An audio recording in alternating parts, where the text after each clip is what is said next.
Chapter 1924. So it's General Fei Ying. Light returned to the room and Wang Qingwu finally had a chance to see the situation in the room clearly. Seeing that Wang Li was killed by his blade and the old lady's life was not in danger, he couldn't help but heave a sigh of relief. However, after seeing the group of people who barged in, Wang Qingwu's heart suddenly jumped up. This was because the group of people who came in was the people he didn't want to meet the most, the Imperial Army. Wang Qingwu cupped his fists to Dugu Feiying. Taking advantage of this moment, his mind began to whirl as he tried to think of an excuse that would allow him to extricate himself from the other members of the Wang clan and highlight the contributions of the first branch as much as possible. Needless to say, he really did manage to think of something.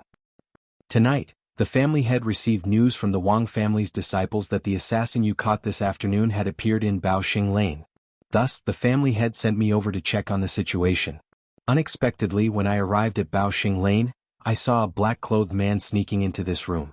I hid on the roof to see what this person was up to. Unexpectedly, this person actually wanted to harm the owner of this room. In a moment of desperation, I descended from the roof and killed this person with one slash of my blade. Then you all came. Hearing this, Dugu Feiying frowned.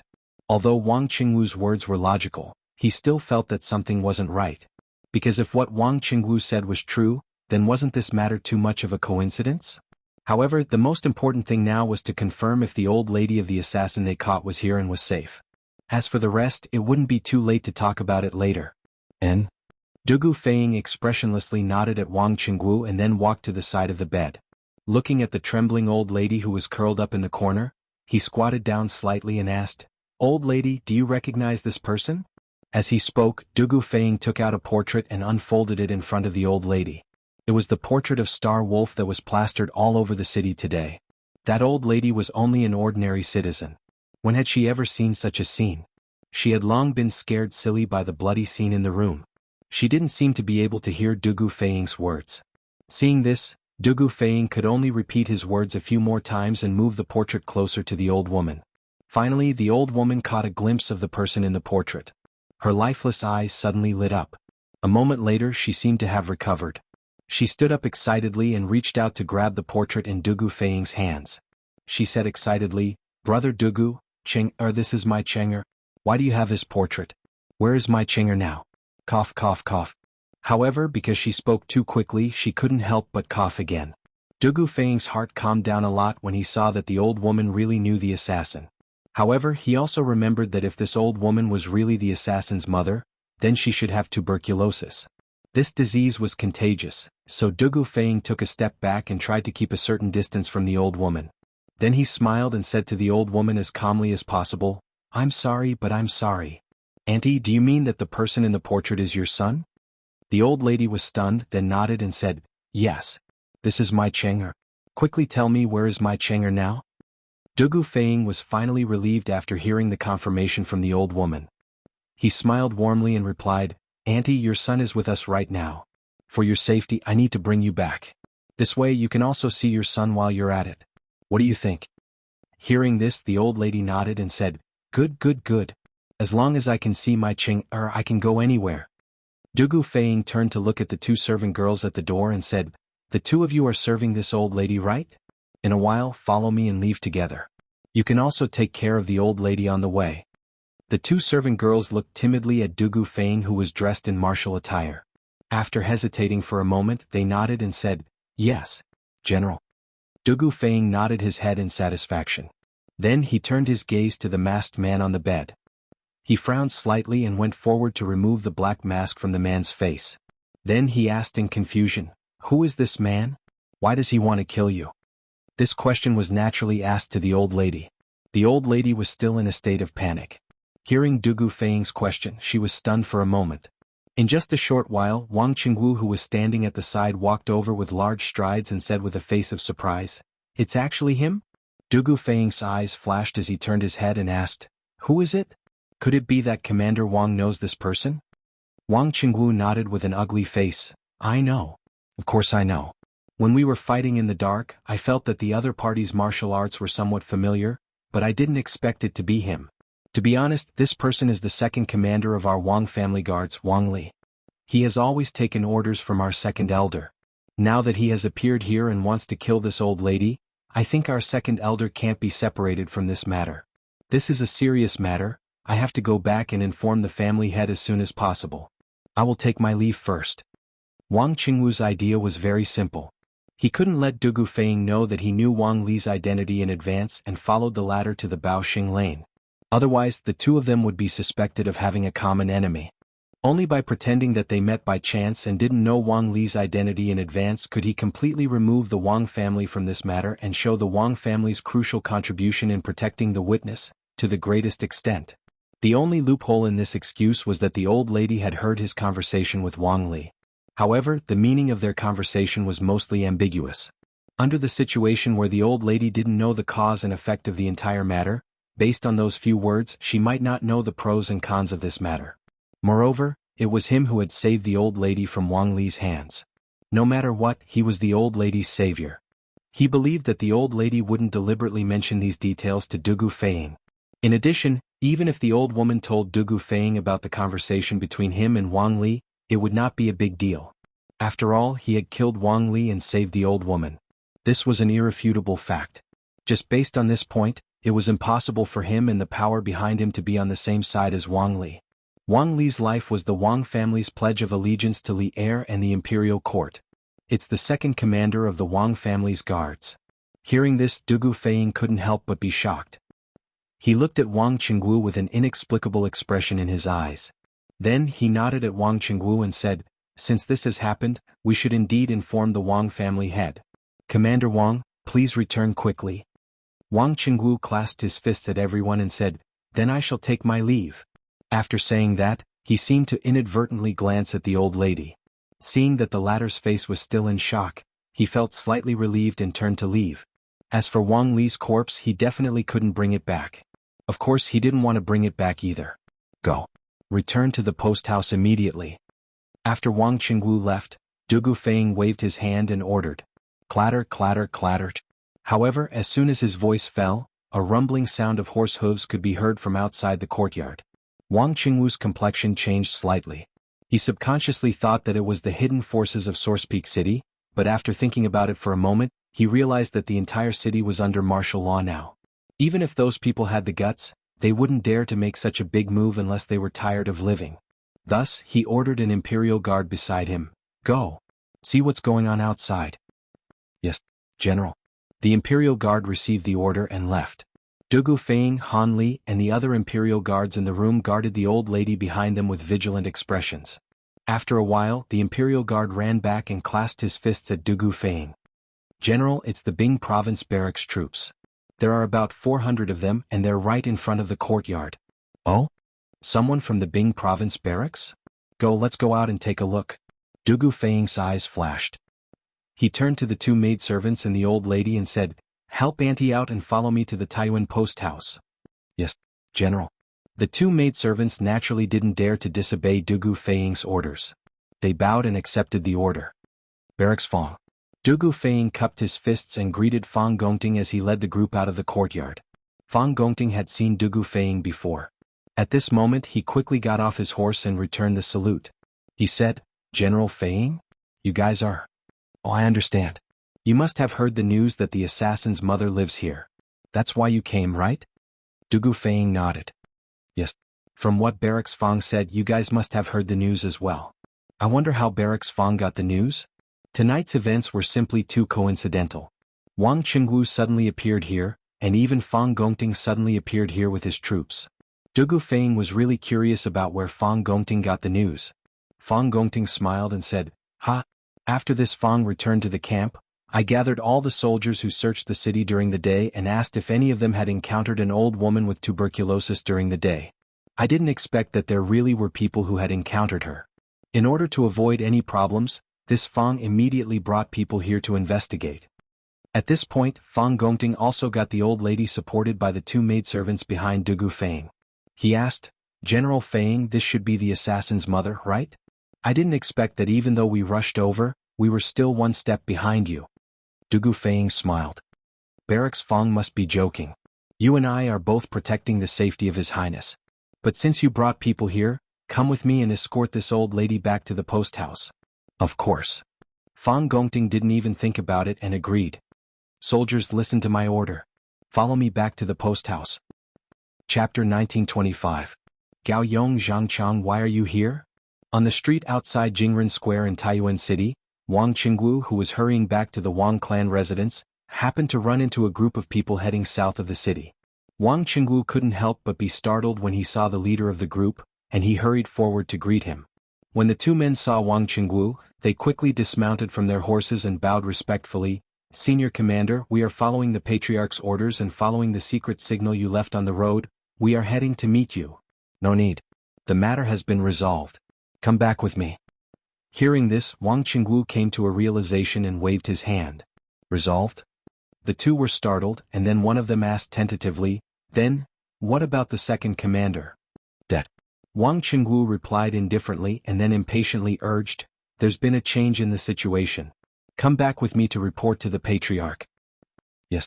Gao Yong and Zhang Chang cupped their fists and accepted the order, and then the group immediately changed from the rear to the front, heading toward the Wang clan residence in the northeast. Why are they going back?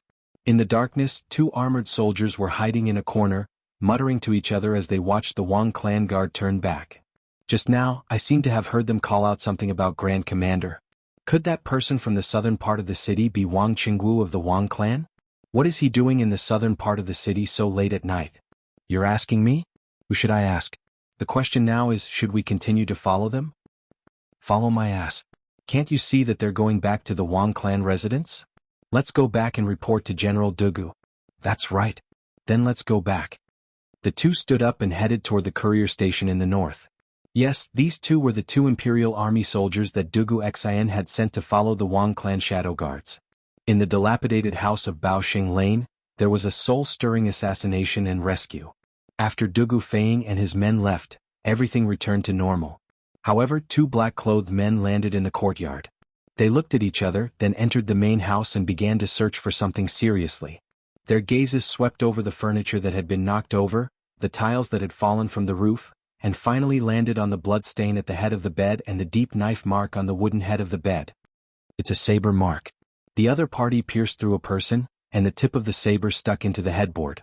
Killed in one strike. His strength is above mine. One of the thinner men in black looked at the saber mark at the head of the bed and muttered to himself. It's just a saber seal, but it's enough to make you feel inferior. You're a Grandmaster realm expert. The other man in black, who was taller, couldn't help but snort. These two people were precisely the two most capable generals under Zhao Dian, Shen Yi and Tianning. Of course, the two of them were secretly competing with each other. Shen Yi looked at Sky Eagle as if he was looking at an idiot. Then he turned his head to look at the long and shallow saber mark on the wall and said indifferently, controlling a saber with chi and being able to condense it into a solid saber aura. This person is definitely a saber master, and his realm is definitely above the Grandmaster realm. In Source Peak City, I have only met one person like this. Tianning couldn't help but become serious. He stepped forward and looked at the long and narrow saber mark on the wall. It was as Shen Yi had said. It wasn't a physical saber but saber chi, which could also be called a saber aura. He turned to Shen Yi and asked, who is it? Shen Yi turned and said, Wang Qingwu, the commander of the Wang clan shadow guards. I fought with him during the assassination of Dugu Xin in the south of the city. Tianning was silent. Although he had always been at odds with Shen Yi, he still believed in Shen Yi's personal strength. If even Shen Yi couldn't defeat someone, then there was no need to talk about him. There's a smell of medicine in this room. When we came, we saw the woman in the room being taken away by an army. Judging from their armor, there were Imperial guards and soldiers from the Bing province barracks. This means that the woman in the room is very important to them. Go back and report to the guard master. I'll follow them and act according to the situation. Shen Yi saw that there were no more valuable clues in the room, so he walked out with his hands behind his back. When he reached the door, he turned to Tianning behind him and said, based on? Sky Eagle subconsciously wanted to say, why do you let me run errands while you do the work that might lead to meritorious service? However, he swallowed his words. Putting aside the fact that there was a saber wielder in the Grandmaster realm who was more powerful than Shen Yi, even the well-trained Imperial guards and the Bing province barrack soldiers were not people that he could deal with. When they first arrived here, Wang Qingwu had just left. Then not long after, Fang Gongting arrived with 400 soldiers. Therefore, the two of them didn't have the chance to get close to the room. They could only hide in the dark and watch as Dugu Feiying, Fang Gongting, and the rest left with an old woman, 2 maids and a bloody corpse. Tianying nodded after hesitating for a moment. However, Xianyi was already nowhere to be seen. A hint of anger flashed across Tianying's eyes. He cursed, F***ck. This guy won't steal the limelight again, will he? Although he cursed, he couldn't change the fact that he was weaker than Xianyi. As the saying went, one should do as much as one could. Right now, he had to obediently go back and report to Zhao Dian. Chapter 1926. Escape? Now that Taiyuan City is under martial law, where can we escape to? In the room, Wang Kuei frowned and said helplessly, if they could live, who would want to die? But the problem now was that the 4 city gates of Taiyuan City were all closed. Even if they wanted to escape, they couldn't. Wang Xingyuan said firmly, Grandfather, we don't have to escape from the city. Aren't Guardian Zhao and the others trapped in the city now? But they can live peacefully under the search of the soldiers. As long as we take people to Guardian Zhao now, we will have a chance of survival. This guy wanted to go all the way to the dark side. But didn't you say before that Zhao Dian was of low birth and unreliable?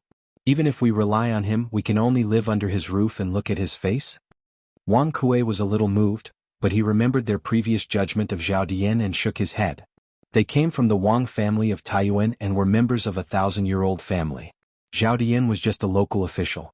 Even if they relied on the Turks, how could they be willing to be under Zhao Dian, a Han? So they had been secretly waiting for a high-level Turk official, such as the Turk state preceptor, to come to Taiyuan City. Then they would fully surrender. Wang Xingyuan said helplessly, Grandfather, today is different from the past. Since we have been exposed, our lives are in danger at any time. The most important thing now is to protect our lives. As long as we are still alive and have people in our hands, we will definitely be able to make a comeback. Relying on Guardian Zhao is just a temporary expedient. Sigh. Alright then. Let's leave the mansion and find Guardian Zhao. Wang Kuei was stunned for a moment, then sighed and said. Wang Xingyuan hurriedly said, Grandfather, we can't go to Guardian Lord Zhao empty-handed. In my opinion, we should quickly pack up some gold, silver, and valuables, and then take the assassins that you have been cultivating over the years, as well as some of the secret guards that are loyal to you. Only in this way will Guardian Lord Zhao be willing to accept us. As the saying went, one would not get up early if there were no benefits. From a certain perspective, Wang Xingyuan and Zhao Dian were the same kind of people. People who crazily sought survival in the face of adversity. Wang Xingyuan understood that if he and Wang Kuei went to Zhao Dian empty-handed, not only would Zhao Dian not accept their surrender, he might even sell them out to Wang Yu or the Imperial Army. Because they had no value to Zhao Dian. You're right. There's no time to lose. I'll gather my men, pack up my valuables and prepare to leave. However, most of the assassins this old man has trained are not in the mansion. After we escape, we will look for them. After being reminded by Wang Xingyuan, Wang Kuei came to his senses and quickly said. Then he shouted outside the door, Qizhe, immediately gather your trustworthy brothers and gather in this courtyard in half an hour. Someone outside the door immediately answered, Yes. Your subordinate obeys. In the room, Wang Kuei knew that there was not much time left, so he did not ask Wang Xingyuan to avoid him. He went directly to the table next to the bed in front of Wang Xingyuan and gently twisted the vase on it. With a ka-ka sound, the wall twisted and turned, and a secret compartment about 1 square meter in size appeared. Wang Xingyuan, who was standing behind Wang Kuei, could not help but flash his eyes. A trace of surprise and inexplicable emotion appeared on his face. Obviously, he did not expect Wang Kuei to be so secretive. A moment later, seeing Wang Yu take out a large crimson box from the secret compartment, Wang Xingyuan hurriedly went forward to help, but Wang Kuei signaled him with his eyes not to interfere. Wang Kuei put the wooden box on the table and then said to Wang Xingyuan, Here are some gold, silver, jewelry, land deeds, store deeds and servants' contracts that I have saved over the years. They should be worth about 40 to 50,000 strings of coins. There are some other things, but I don't think there's enough time to pack them up. Take these and leave first. Chapter 1927. Iron Egg, why haven't General Flying Eagle and the others returned yet? Did something happen at Baoxing Square? In Taiyuan Courier Station, Li Tai and Iron Egg were sitting in a side hall, anxiously waiting for news from Baoxing Square. Seeing that it was almost 9 o'clock, Li Tai could not help but ask. Iron Egg frowned. In truth, he had wanted to go with Dugu Feiying and Han Lijing to Baoxing Square, but his father had insisted that he stay behind to protect Li Tai. Before this, Han Lijing had already heard about how Iron Egg had disguised himself as Li Tai to attract the attention of some unknown faction in the city. In Han Lijing's view, given Iron Egg's personal friendship with Li Tai as well as his own martial arts, he was the best candidate to protect Li Tai. General Flying Eagle is personally taking action, and my father is also there, so there shouldn't be any problems. Let's just wait patiently. Iron Egg was also worried, but he still spoke words of comfort. I hope so. Li Tai sighed. At this moment, a flurry of footsteps came from the gate of the courier station. The two looked at each other and hurriedly stood up to welcome the visitor. General Dugu is back. It turned out that Dugu Xan was riding a carriage back with a group of people from the Wang family. With the help of the Imperial Army, Dugu Xan got off the carriage and bowed to Li Tai. He asked, Your Highness, this general heard that you have already found out the whereabouts of that assassin's family, and that Flying Eagle has already led people there. Has he returned yet? On the way back, an Imperial Army soldier had reported to Dugu Xan. Thus, Dugu Xan learned that Star Wolf had spoken under Li Tai's interrogation, and that Star Wolf had an old mother who lived in Baoxing Square in the southern part of the city. Li Tai shook his head. Not yet. But General Flying Eagle and the others have been gone for almost an hour. If things go well, they should be back soon. Dugu Xan nodded solemnly, then said meaningfully, That's right. The Wang family is also making strange movements. I have left 2 people to monitor them. Tonight, Source Peak City should be very lively. Who knows, we might be able to uncover Zhao Dian and the others who are hiding in the dark. Oh? Are there any movements from the Wang family? Li Tai's eyes lit up and he quickly asked, What is it? Could it be that this prince's previous guess was true? That there really is someone in the Wang family colluding with Zhao Dian? In the evening, when Han Lijing brought the intercepted secret letter to the post house, Li Tai learned of the contents of the letter and guessed that there was someone in the Wang clan who was colluding with Zhao Dian, and this person was very likely the second elder of the Wang clan, Wang Kuei. Dugu Xen shook his head and said, It's still unclear. This general only heard that the Wang family head had sent someone to follow a guard of the Wang family's second branch. This general had Zhao Eru and Shen Quan stay behind to keep an eye on them. When the 2 of them return, the truth will be revealed. So that's the case. Li Tai nodded thoughtfully and then he said in a deep voice, Although there is no clear evidence, this Wang family's second branch is definitely a major suspect. General Dugu, you have to send more people to keep an eye on them. This general understands. Dugu Xan cupped his fists in acknowledgement. While the 2 of them were talking, the sound of galloping horses suddenly came from outside the inn. From the sound of the galloping horses, there were at least a few hundred people coming, and all of them were cavalry. Li Tai said excitedly, It must be General Fei Ying. I wonder if he brought back the assassin's old mother. This prince will go take a look. Your Highness, please wait. Dugu Xian's expression flickered. They had only brought 1,000 Imperial Guardsmen with them from Chang'an, and they had to send a portion of their forces to Longshan and guard the post house. It was impossible for Dugu Fei Ying to bring a few hundred people to Baoxing Square tonight. And from the deafening sound of hooves coming from the street outside the post house, it was clear that several hundred cavalry had arrived. Although Taiyuan City was still under the control of the government, Dugu Xan still didn't dare to let Li Tai take the risk. He pulled back Li Tai, who was about to run out, and then shouted to the Imperial Guardsmen behind him, You lot, follow this general out to take a look. Yes, sir. The soldiers obeyed the order and followed Dugu Xan to the entrance of the courier station. They saw a long fire dragon charging towards them from the street. Just as Dugu Xan had predicted, there were about 400 to 500 soldiers in this group, and the cavalry at the front of the group was only about 300 feet away from Dugu Xan's group. As the sky was too dark and the other party was rather far away, Dugu Xan couldn't see who the commander was. On guard! Dugu Xan shouted in a low voice. At the same time he gripped the sword at his waist. Although he hadn't recovered from his injuries and couldn't fight yet, if the other party really wasn't Dugu Fei Ying's men and were coming for Li Tai, he would have to draw his sword and fight with his life on the line. Yes, sir. The Imperial Guardsmen behind Dugu Xan all drew their long sabers and looked at the fire dragon charging toward the post house warily. Thump, thump, thump. The chaotic sound of hooves came closer and closer, and Dugu Xan and the others were extremely nervous. If the other party was really coming for Li Tai, it would be very difficult for them to win as infantry. It's Fei Ying. When the fire dragon was about 100 feet away from the gate of the post house, Dugu Xan finally saw the face of the commander. He sighed softly and turned to the Imperial Guardsmen behind him as if relieved of a heavy burden. Don't be on guard. Everyone return to your positions. Yes, sir. The Imperial Guardsmen replied. They were actually relieved as well. In the courtyard, Li Tai and Iron Egg saw this and hurried out to welcome them. Dugu Xan didn't stop them this time. Although he still didn't know why Dugu Feiying had so many soldiers behind him, it was fine as long as he knew that Dugu Feiying was in that group. He had always believed in his brother without a doubt. Whoosh. A moment later, the fire dragon had already arrived in front of the inn. Dugu Feiying, Han Lijing, Fang Gongting, and the others all dismounted and came to Li Tai. They bowed and cupped their fists. Your Highness. Li Tai quickly said, no need for formalities. Is Adjutant Fang here too?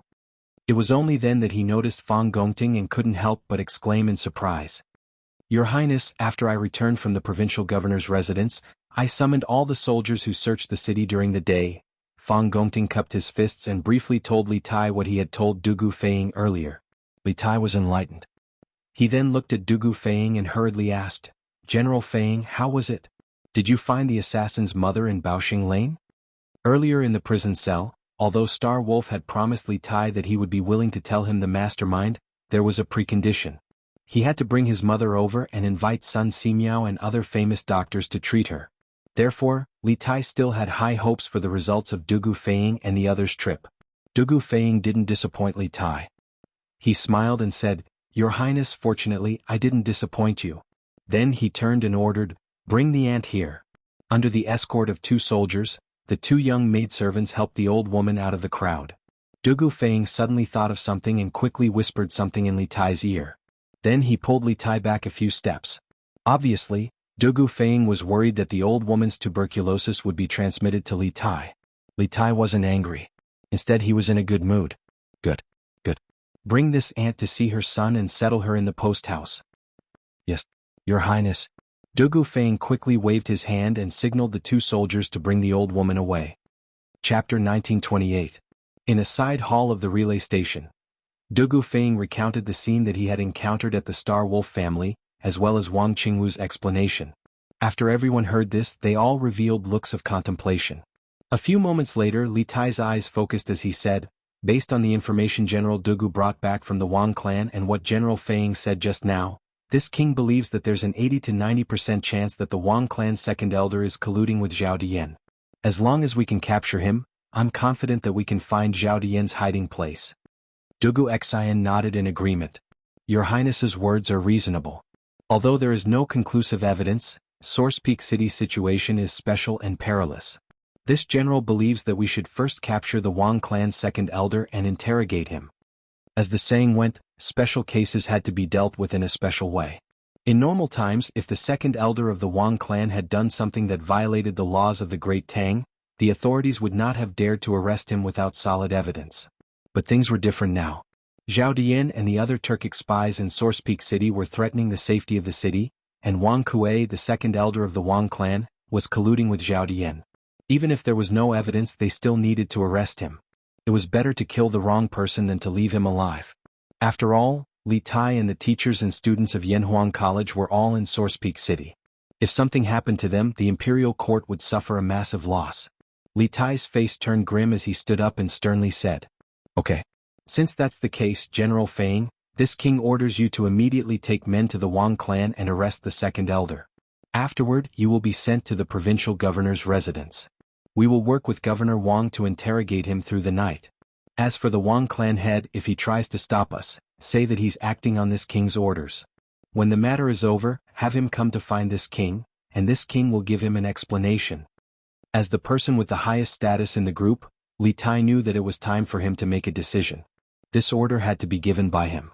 After all, the other party was the second elder of the Wang family of Taiyuan. Although he had no official position in the court, behind him stood a 1,000-year-old family. If Wang Kuei really colluded with the Turks, it would be fine. But if Wang Kuei was proved innocent, the one who gave the order to arrest him would have to bear the wrath of the Wang family. Therefore, Li Tai did not make things difficult for Dugu Xian and Dugu Feiying, and directly gave the order. Dugu Feiying stood up and cupped his fists. Understood. With that, he cupped his fists at Han Lijing and Dugu Xian before turning to leave. At that moment, 2 imperial guards rushed in and saluted Dugu Xian and Li Tai. One of them said, General, Your Highness, bad news. The Wang clan's second elder ran away.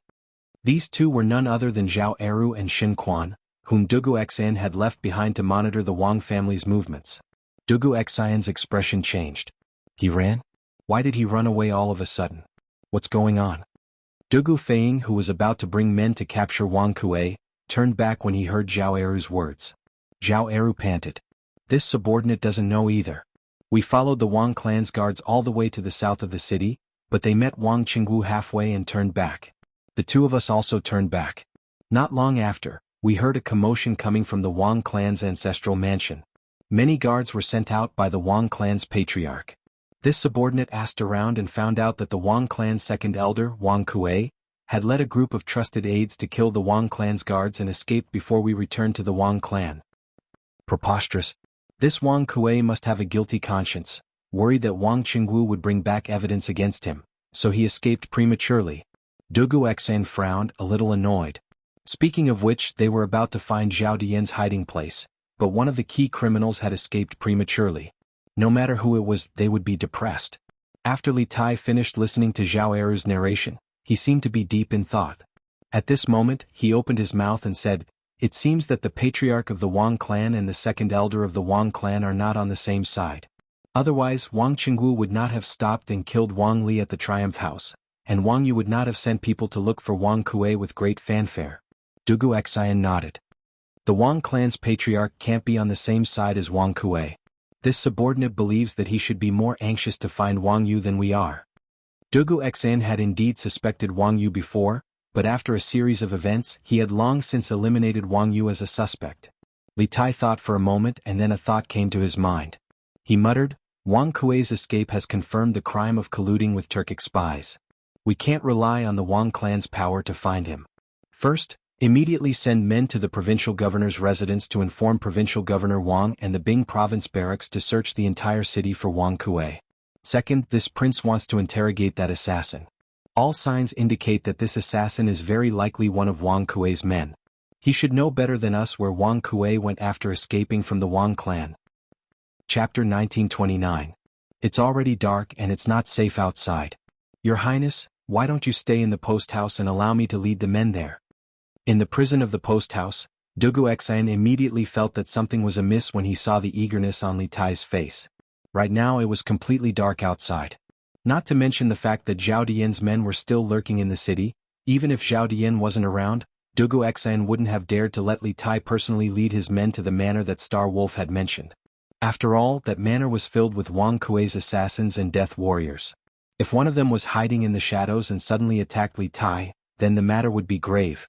Dugu Xian definitely couldn't take this risk. He would rather take the risk himself than let Li Tai take the risk. As expected, a hint of disappointment flashed across Li Tai's face when he heard Dugu Xian's words. The little fatty was used to a life of luxury and ease, so it was inevitable that he would like to take risks and seek excitement. However, it was mainly because he believed that it was impossible for anything to happen to him under the protection of the Imperial Army. Thus, he wanted to make a trip to the manor personally. Ahem. When did this prince say that he wanted to personally go? Li Tai coughed dryly and forced himself to say this.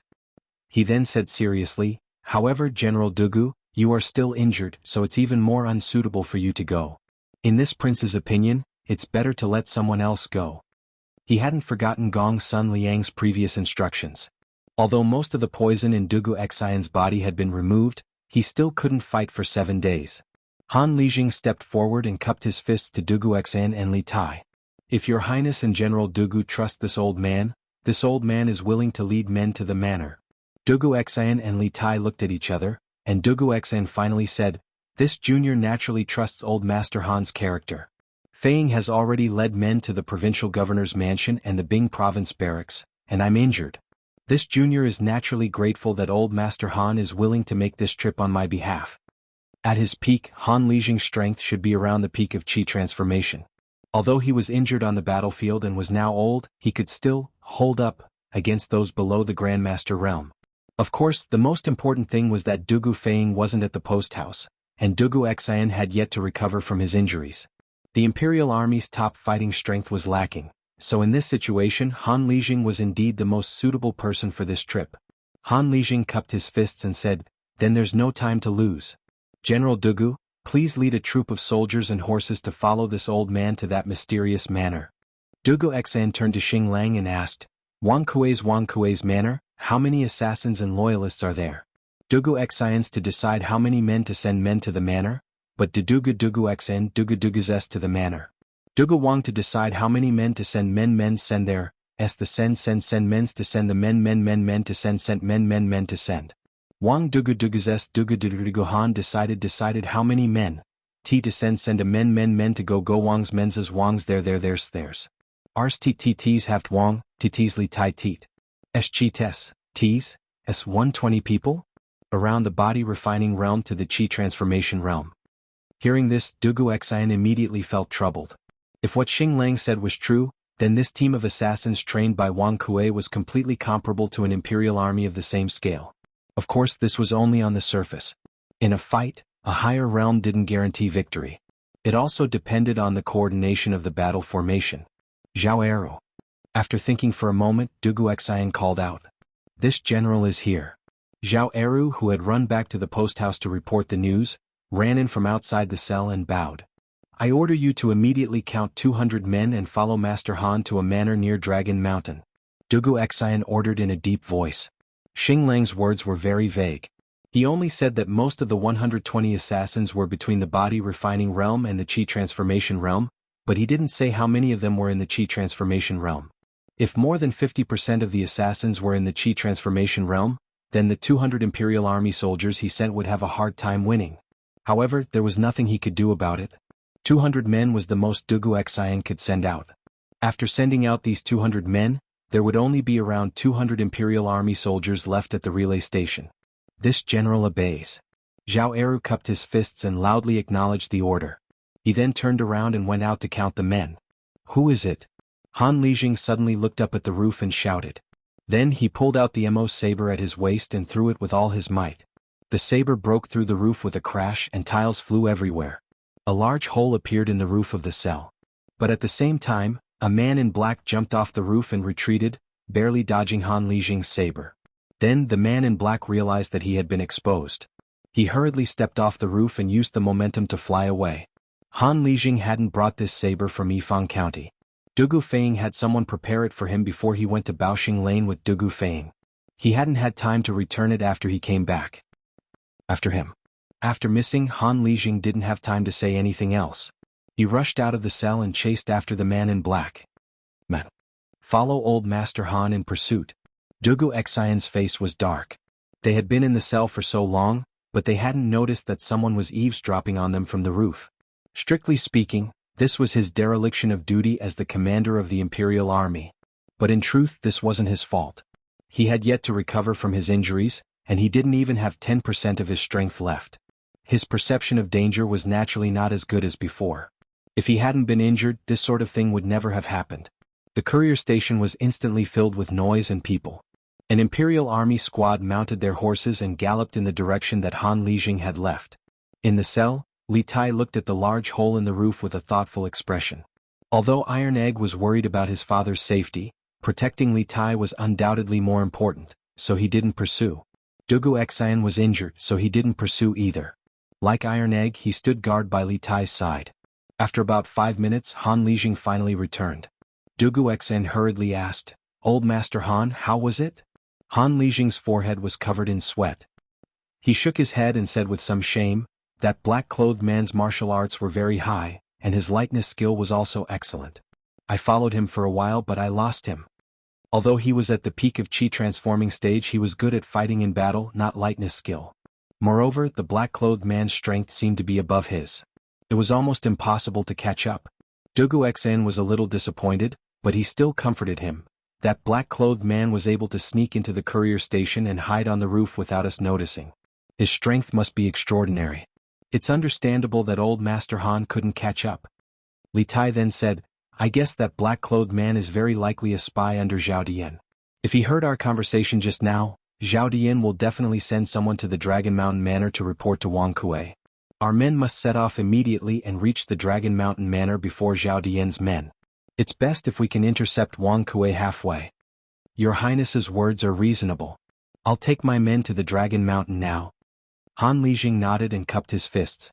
Just then Zhao Eru happened to walk in and cupped his fists to Dugu Xen. "General, the men have been counted. We can set off at any time." Dugu Xian's face was solemn as he said in a deep voice, "Good. Zhao Eru, take your men with Old Master Han and Su Yunqing and set off immediately." "Yes."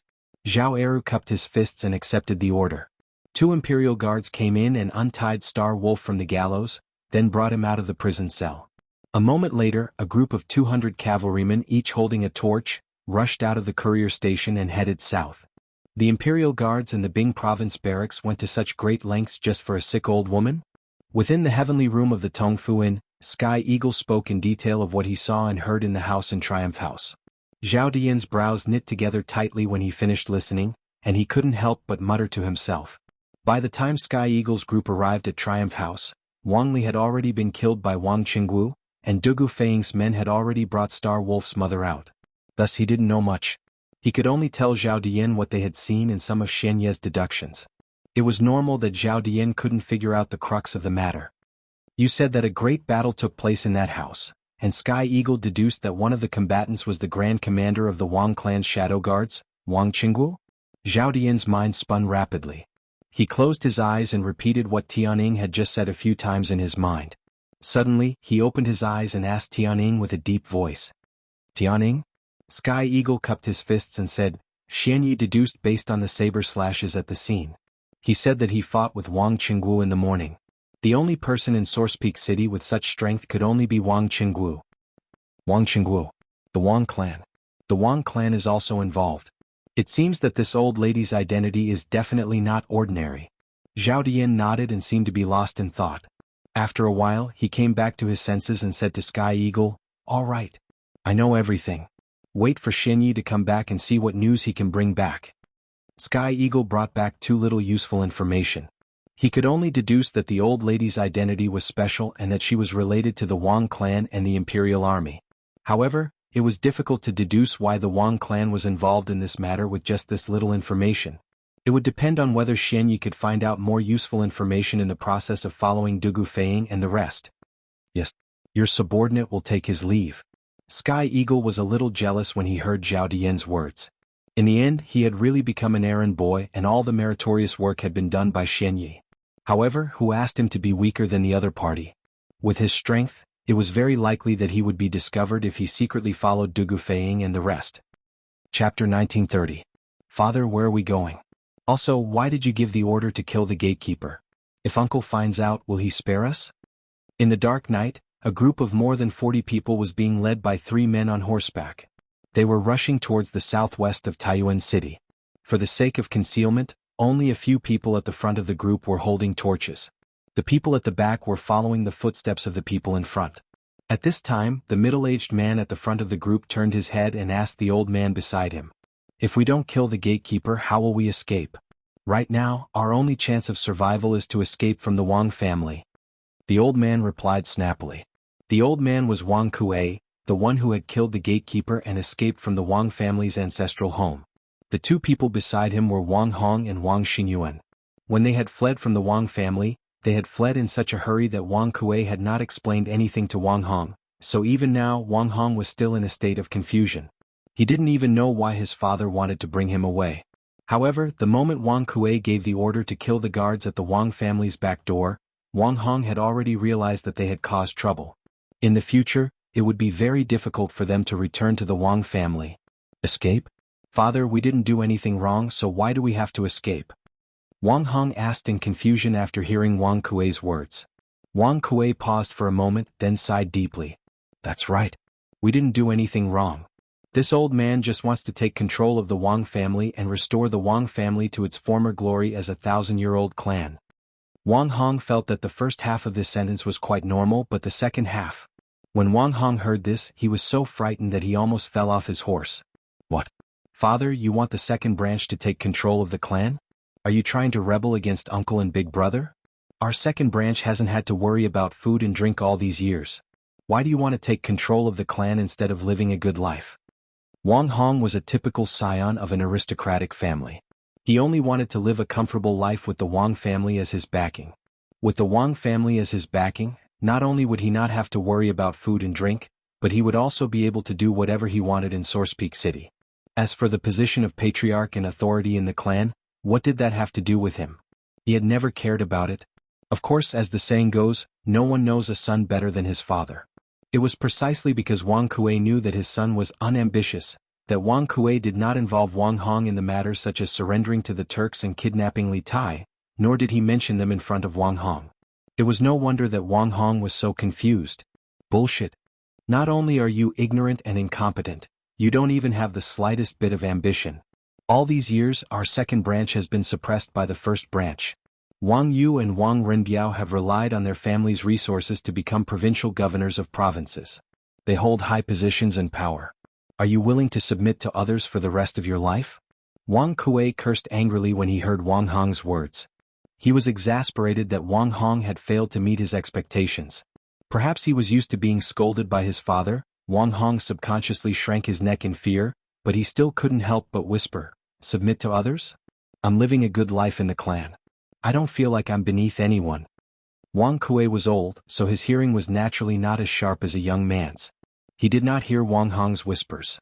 As the group continued forward, Wang Hong said, "Then father, in order to take control of the clan, what have you done recently?" "Oh no, what have you done? If we go back now and admit our mistakes, will uncle and big brother forgive us?" Even though the person in front of him was his own son, Wang Kuei still had the urge to beat him to death at this moment. He glared at Wang Hong and said hatefully, "You useless thing, I shouldn't have taken you with me." Chapter 1931. Big brother, second brother really colluded with the Turks? And even tried to kidnap His Highness King of Wei? What is he after? In the main hall of the Wang clan residence, the third elder still found it hard to believe that Wang Kuei would do such a disgraceful thing. The main reason was that he couldn't imagine Wang Kuei's motive, or rather, he couldn't imagine what benefit Wang Kuei would gain from this matter. Third brother, although no one saw second brother colluding with the Turks and kidnapping King Wei, all the evidence points to second brother. Now, second brother has led his men to kill the gatekeeper and escape from the residence, thus confirming his crimes. There's no need to explain this matter. The most important thing is to find second brother as quickly as possible, capture him, and send him to the provincial governor's residence. Otherwise, when His Majesty blames us, the Wang clan might be wiped out. Wang Bing sternly said, his face cold. When he had first learned that Wang Kuei had fled with his men, he had also been stunned, but when he came to his senses, he had been infuriated. After all, Wang Kuei had committed a disgraceful act, and now that he had fled, the rest of the Wang clan had to take the blame. In this situation, Wang Bing, the Situ of the previous dynasty and the previous clan head of the Wang clan, had no choice but to step forward and preside over the situation. Everyone in the hall scowled at these words, especially the third elder, fourth elder, and fifth elder. They had always been close to Wang Kuei, but this did not mean that they were willing to take the blame for Wang Kuei, especially when it was a crime that involved the execution of 9 generations of the clan. Wang Kuei had to be found. This was the common belief in everyone's hearts. Big brother is right. We must find second brother Wang Ku as soon as possible. Apart from the ancestral residence, I remember that he seems to have another residence in Chui Su Fang and Ping Ruofang. I wonder if he will go there? The fourth elder spoke up in support of Wang Bing. He had been sitting at home, but the pot had fallen from the sky. In his anger, the old fellow had changed his address of Wang Kuei from second brother to directly calling him by his name. Wang Yu, who was sitting next to the fourth elder, said, "Fourth uncle, I've already sent people to these 2 residences. I'm confident that we'll have news soon."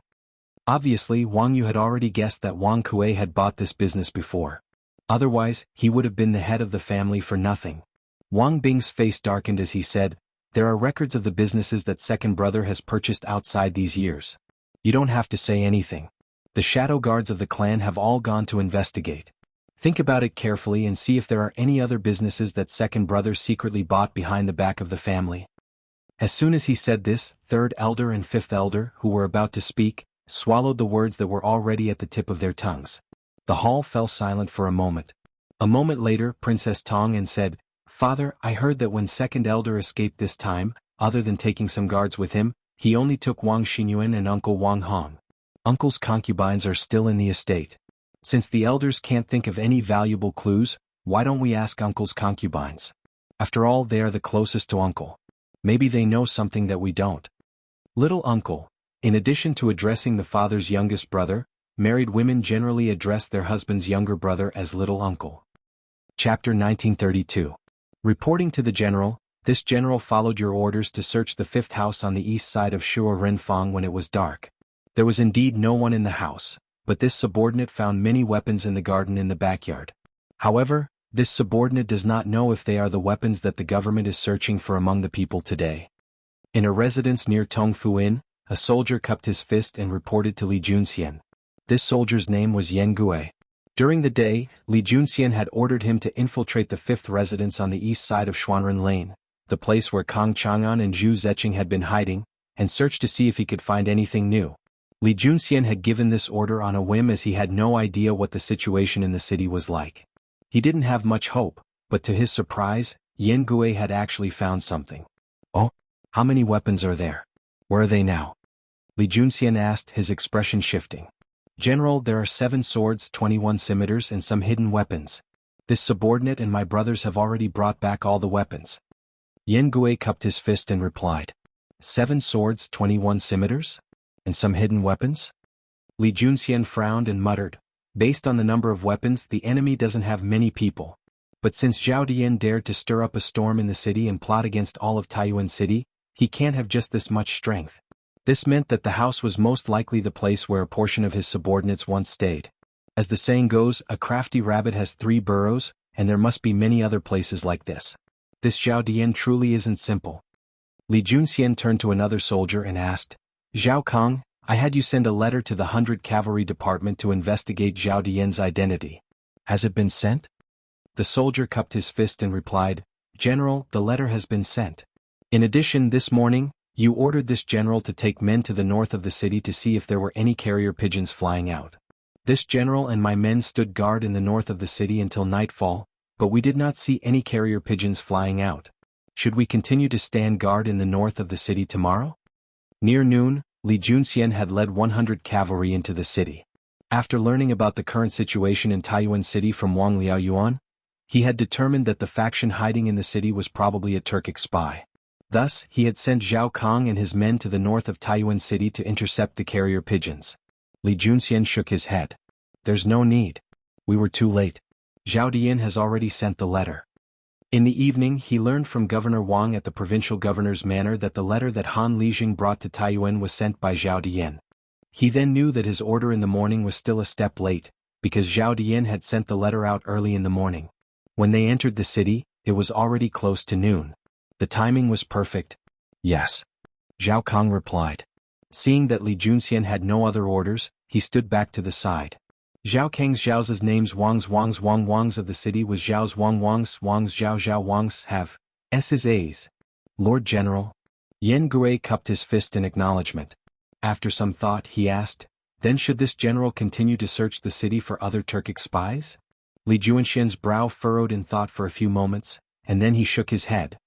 There's no need. Taiyuan City isn't big, but it's definitely not small either. Searching aimlessly is like searching for a needle in a haystack. To catch bandits, first catch the leader. As long as we can capture Zhao Dian, the leader of the spies, his subordinates will be captured sooner or later. General is wise. This general will send the weapons to the provincial governor's residence. Hearing this, Jianghu nodded in response, then turned and left. Chapter 1933. Just who are you people? Why do you want to capture this old man? How dare you kidnap people in broad daylight?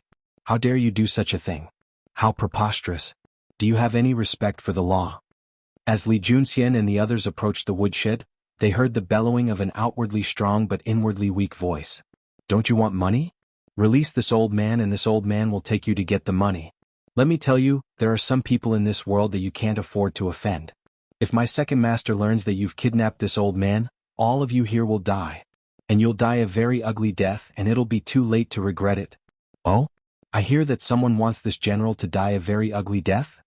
At this moment, Li Junxian pushed open the door and interrupted the man's clamor.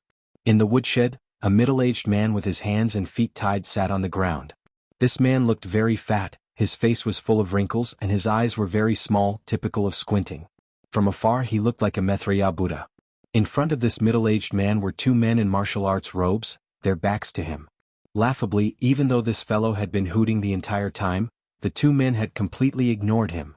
Perhaps because no one had taken care of this woodshed in a very long time, Li Junxian sensed that there was a strange odor to it. But interrogating Sun Dafu was more important, so he didn't care.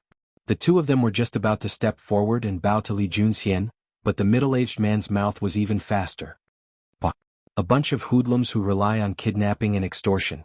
What kind of general are you? He had come to Taiyuan on this trip.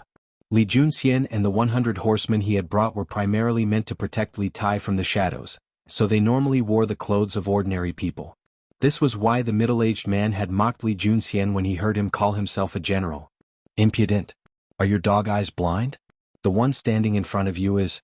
Seeing that the middle-aged man was speaking rudely to Li Junxian, one of the men in the room angrily glared at him and prepared to attack.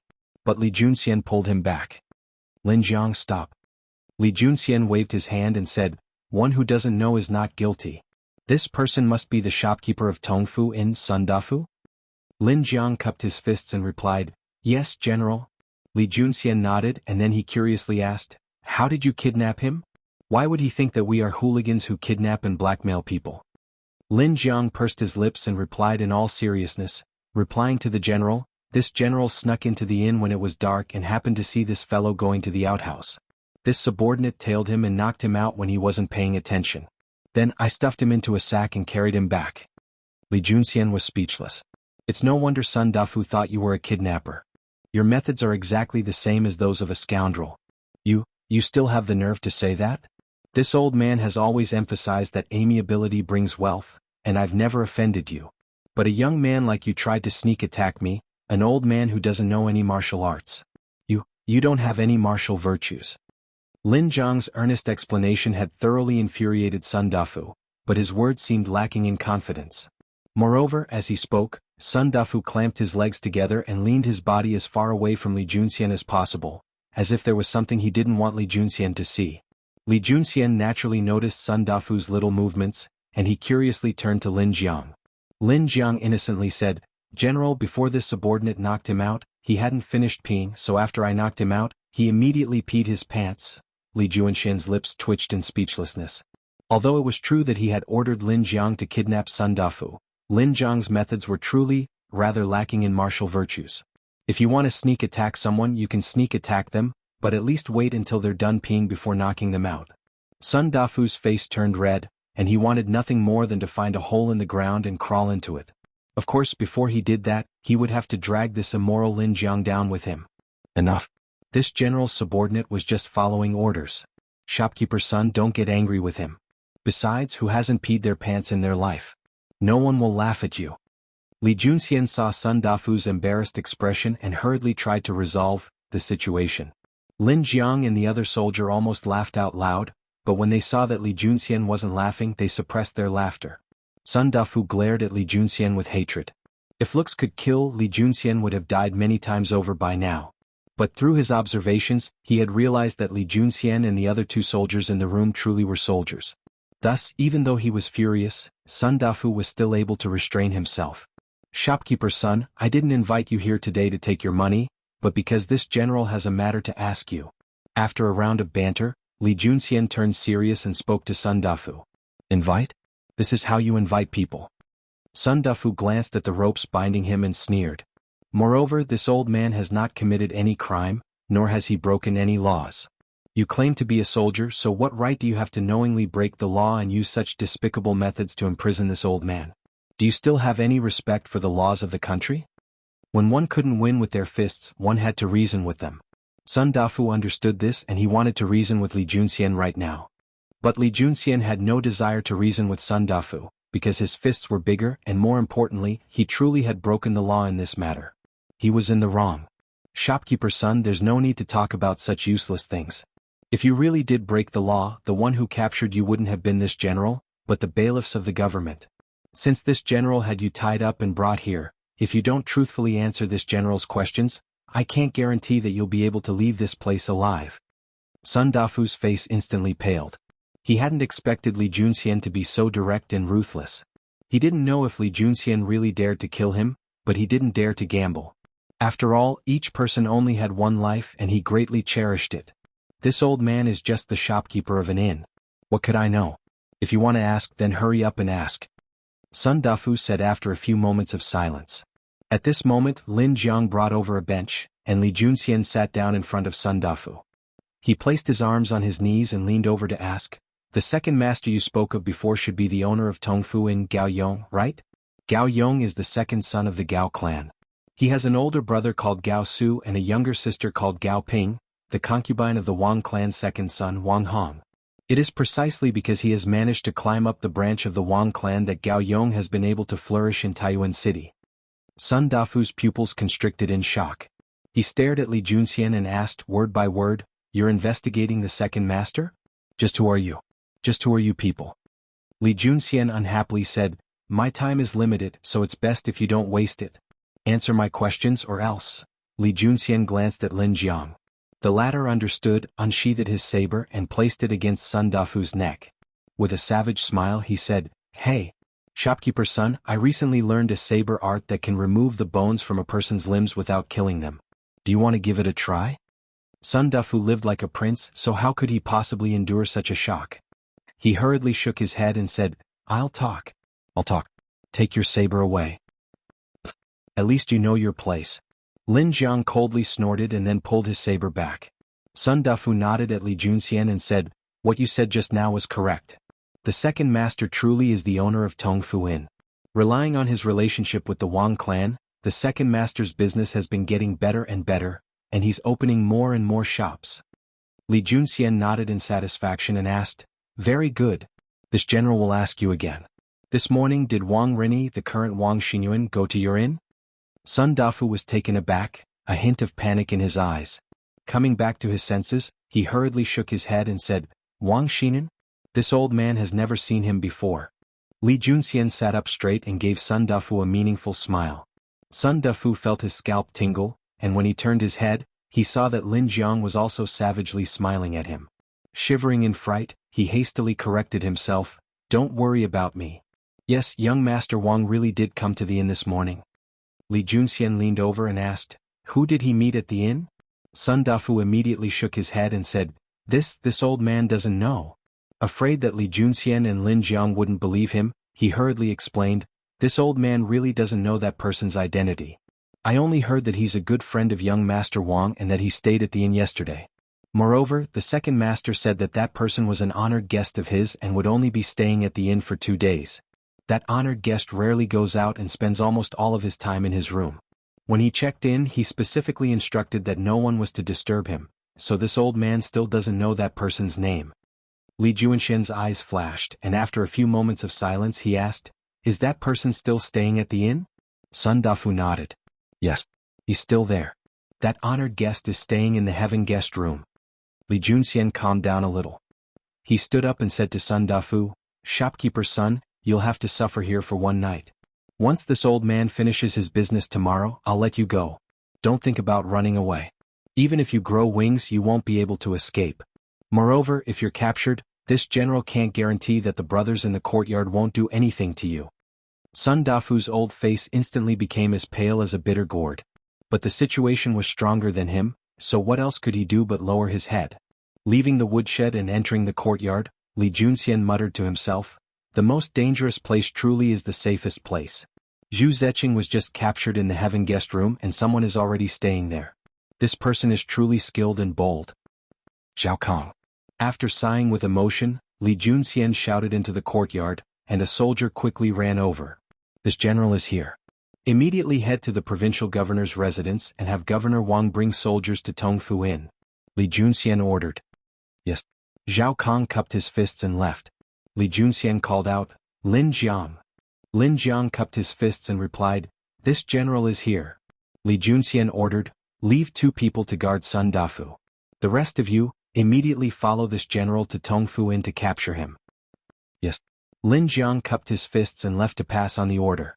Li Junxian meaningfully whispered, "It's finally time to draw in the net. I hope that this is a big fish and not a small shrimp." Chapter 1934. At the same time in the Wang clan ancestral home. As this matter concerns the survival of the Wang clan, this princess hopes that all of you will think carefully about where Second Elder and the others might have gone after fleeing the Wang clan. If Second Elder cannot be found in time, the Wang clan will be destroyed, and your good days will come to an end. In a side hall, Princess Tong and sternly reprimanded a group of beautiful women dressed in gaudy silk dresses. Behind her sat an old woman with a head full of silver hair. Her clothes were rather simple, but her expression was rather dignified. This old woman was Wang Bing's wife, Madame Yang.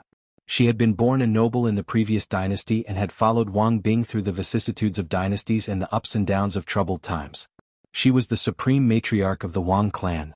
Ever since her son Wang Yu took over the Wang clan, the matriarch Yang and Wang Bing had retired from the clan. She no longer interfered in the affairs of the Wang clan, but Wang Kuei had colluded with Turkic spies and fled in fear of punishment.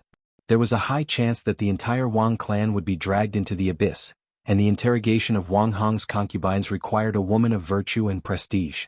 As Princess Tong, and was born in the imperial household of the Tang dynasty, her status in the Wang clan was rather high, but her seniority was still lacking. Thus, the astute Wang Bing had invited his wife to hold the fort. What Shirong said just now was this old woman's intention. When the nest is overturned, no egg can remain intact. If all of you still want to have a good life in the future, think carefully. If you can help the clan find second elder as quickly as possible, you will naturally be rewarded. After Princess Tong and finished speaking, Matriarch Yang, who was sitting behind her, spoke. Shirong was Princess Tong and's nickname. In the entire Wang family, probably only old Madame Yang dared to call her that. When the matrons standing in the side hall learned from Princess Tong, and that Wang Kuei had colluded with Turkic spies and fled with Wang Hong and Wang Xinyuan in fear of punishment, they were at a loss for what to do. Back then they had married Wang Hong, this softy, only because of Wang Hong's family background. Now that Wang Kuei had fled in fear of punishment, the second branch of the Wang family was most likely finished, and it might even affect the entire Wang family. As the saying goes, husband and wife are birds in the same forest, but when disaster strikes, they fly away separately. At this moment, most of the matrons were thinking of packing up their valuables and running away after returning to avoid being implicated when the emperor punished the Wang family in the future. However, there was still a portion of them who, after hearing old matriarch Yang's words, still had a glimmer of hope for the Wang family. Old madam, the clan has records of the businesses and private residences my father and husband have set up in Taiyuan City. As for the rest, how would we know? Husband and the others usually don't tell us. That's right. Husband rarely tells us these things. As for the old master, ever since this concubine married into the family, I have only seen him a few times. Husband has only favored Ping these past 2 years. Princess and old madam should ask her about this matter, right? Right. You should ask Ping. 3 women were a show, and there were now 6 or 7 women standing in this room. The chattering was so lively that it was like they were singing a show. Princess Tong frowned. However, from what she heard, Wang Hong seemed to have only favored one concubine these past few years. Thus, she followed the matron's gazes and saw a petite, beautiful woman around 18 or 19 years old wearing a white silk dress. It has to be said that Wang Hong, this old fellow, is truly shameless. He's clearly in his 30s or 40s, but he still married an 18 or 19-year-old concubine. This is truly an old cow eating young grass, a fresh flower stuck in cow dung. Princess Tong, and had been living with Wang Yu and Suizhou these past few years. She had only heard a little about the second branch, but she had never seen this woman called Ping before. You are Ping? Seeing Wang Hong's concubines looking at one of the young women, Princess Tong, and walked over and asked the beautiful and petite woman. Greetings, princess. This concubine is called Gao Ping. Husband has always called this concubine Ping. The young woman appeared rather nervous, but when she saw Princess Tong and come over and ask her a question, she hastily bowed and respectfully answered. Princess Tong nodded and then asked, Ping second elder colluded with Turkic spies and fled in fear of punishment. From what master has learned, Wang Hong did not participate too much in this matter. If you can help the clan find second elder as soon as possible, Wang Hong might be able to escape punishment. Think carefully. Did Wang Hong and second elder do anything out of the ordinary in the past few days?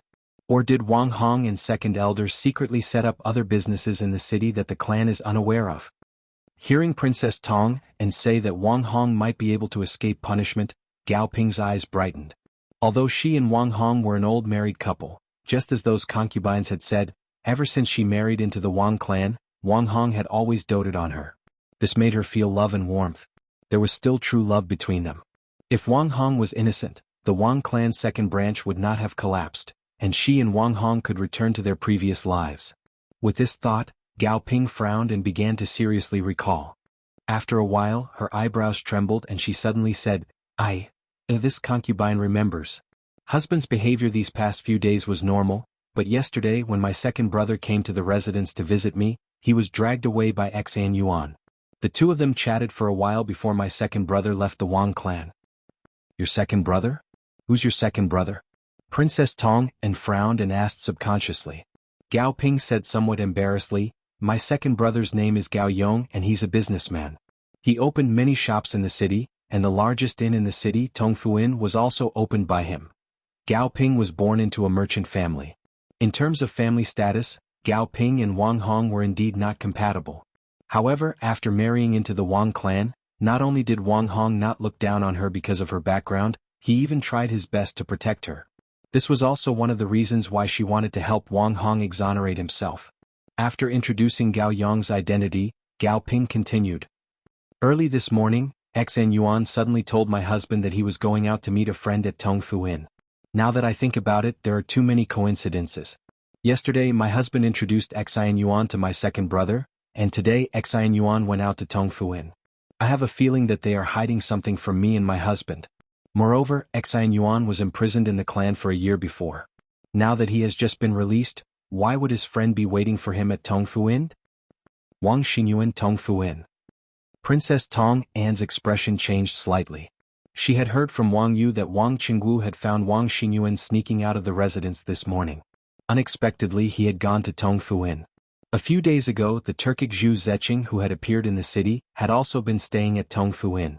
Now that Zhu Zeqing had been arrested, Wang Xingyuan was still secretly running to Tongfu Inn. As for meeting a friend, who was he trying to fool? Who would meet a friend at an inn? Unless your friend was from another city? However, just as Gao Ping had analyzed, Wang Xingyuan had been imprisoned in the clan for more than a year. How could it be so coincidental that a friend from another city came to see him as soon as he was released? Therefore Wang Xingyuan definitely did not go to Tongfu Inn to meet a friend, but to have an ulterior motive. Then there must be something wrong with Tongfu Inn. Apart from this, can you think of any other clues? Princess Tong An's mind was filled with thoughts. After she came back to her senses, she looked at Gao Ping and asked again. Gao Ping thought seriously for a moment, but finally shook her head and said, No, that's all I can think of.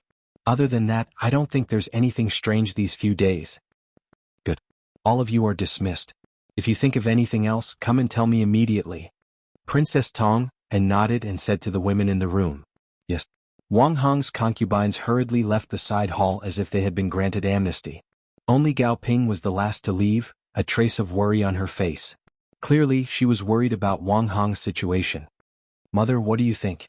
After the women left, Princess Tong An looked at the old woman sitting at the head of the table and bowed. A wisp of wisdom flashed across the old woman's weathered eyes. She said meaningfully to Princess Tong An, Shirong, since you already have an answer in your heart, why ask me? Do as you wish. I believe that you can definitely save the Wang family.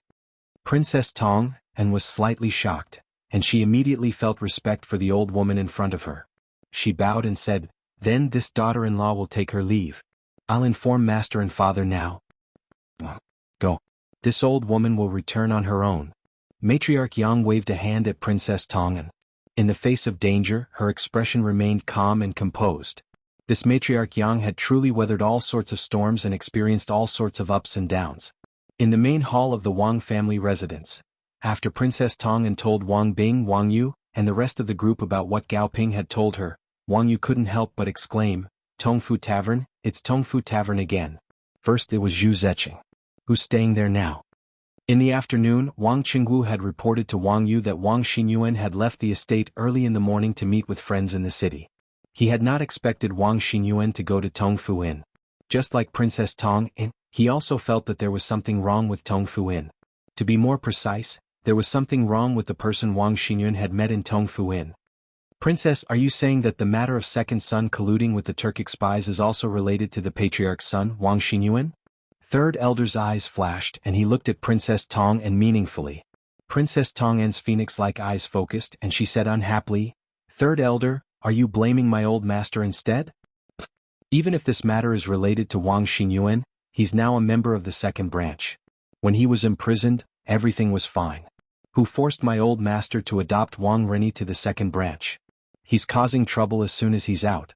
If you want to blame someone, you can only blame those people who forced my old master to adopt him to the second branch. You. Third elder was furious, but due to Princess Tong An's status, he still restrained himself. He took 2 deep breaths and said, "What are you saying?" This old man was just asking casually. When did I ever blame the patriarch? Besides, it was the patriarch who willingly adopted Xinyuan to the second branch. Who in the estate would dare to threaten the patriarch? Seeing that third elder had given in, Princess Tong An sneered and did not continue to harp on this matter. Sitting at the head of the table, Wang Bing said solemnly, "Enough. Right now, it's more important to find second son as soon as possible."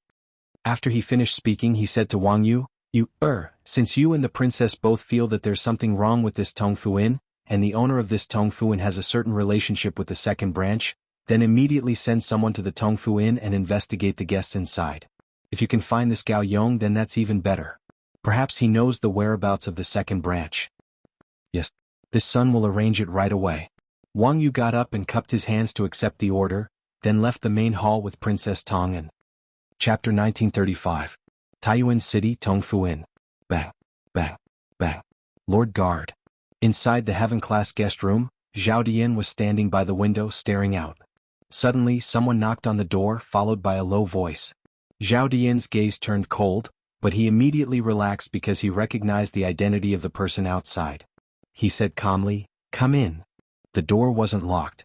Shen Yi, dressed in black, pushed the door open and entered. After closing the door again, he quickly walked to Zhao Dian, cupped his fists and said, "Lord Guard, I'm back." At this time, all the guests and waiters in the inn were resting. Naturally, Shen Yi couldn't enter from the main entrance of the inn. He could only climb in through the window like how he climbed out of the window earlier. However, even if he was given 10 guts, he wouldn't dare to climb through the window of Zhao Dian's room. He climbed in through the window of the Earth-class guest room next door. After that, he didn't even have time to change his clothes before he came straight to Zhao Dian. "Did you find out anything?" Zhao Dian didn't beat around the bush and went straight to the point. "Lord Guard, I found out that the fire in the long alley in the south of the city this afternoon was set by Wang Xinyuan. He knew that the King of Wei was going to personally escort a batch of supplies to Dragon Mountain, so he sent people to ambush in the south of the city in advance. He didn't expect to fall into the King of Wei's trap, and one of their assassins was captured alive by the other party." Shen Yi cupped his fists and slowly recounted the conversation between Li Tai and Su Yunqing that he had eavesdropped on at the post house just now. When he finally learned the truth about the fire in the south of the city today, Zhao Dian's face was as gloomy as water. He couldn't help but curse in a low voice, "Wang Xinyuan and Wang Kuei, these 2 idiots." The other party deliberately revealed a little flaw and acted rashly. They really can't do anything right, but they're good at ruining things. Now that their whereabouts have been exposed, if they fall into the hands of the government, I'm afraid they'll ruin my plans.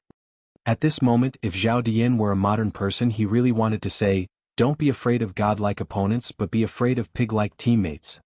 With the current situation in Taiyuan City, they had already formed a confrontation with the government forces in the dark and in the open. No one could do anything to the other. They were just waiting for the reinforcements to arrive. Then he and Wang Kuei would launch an all-out attack. Then the entire Taiyuan City would be theirs.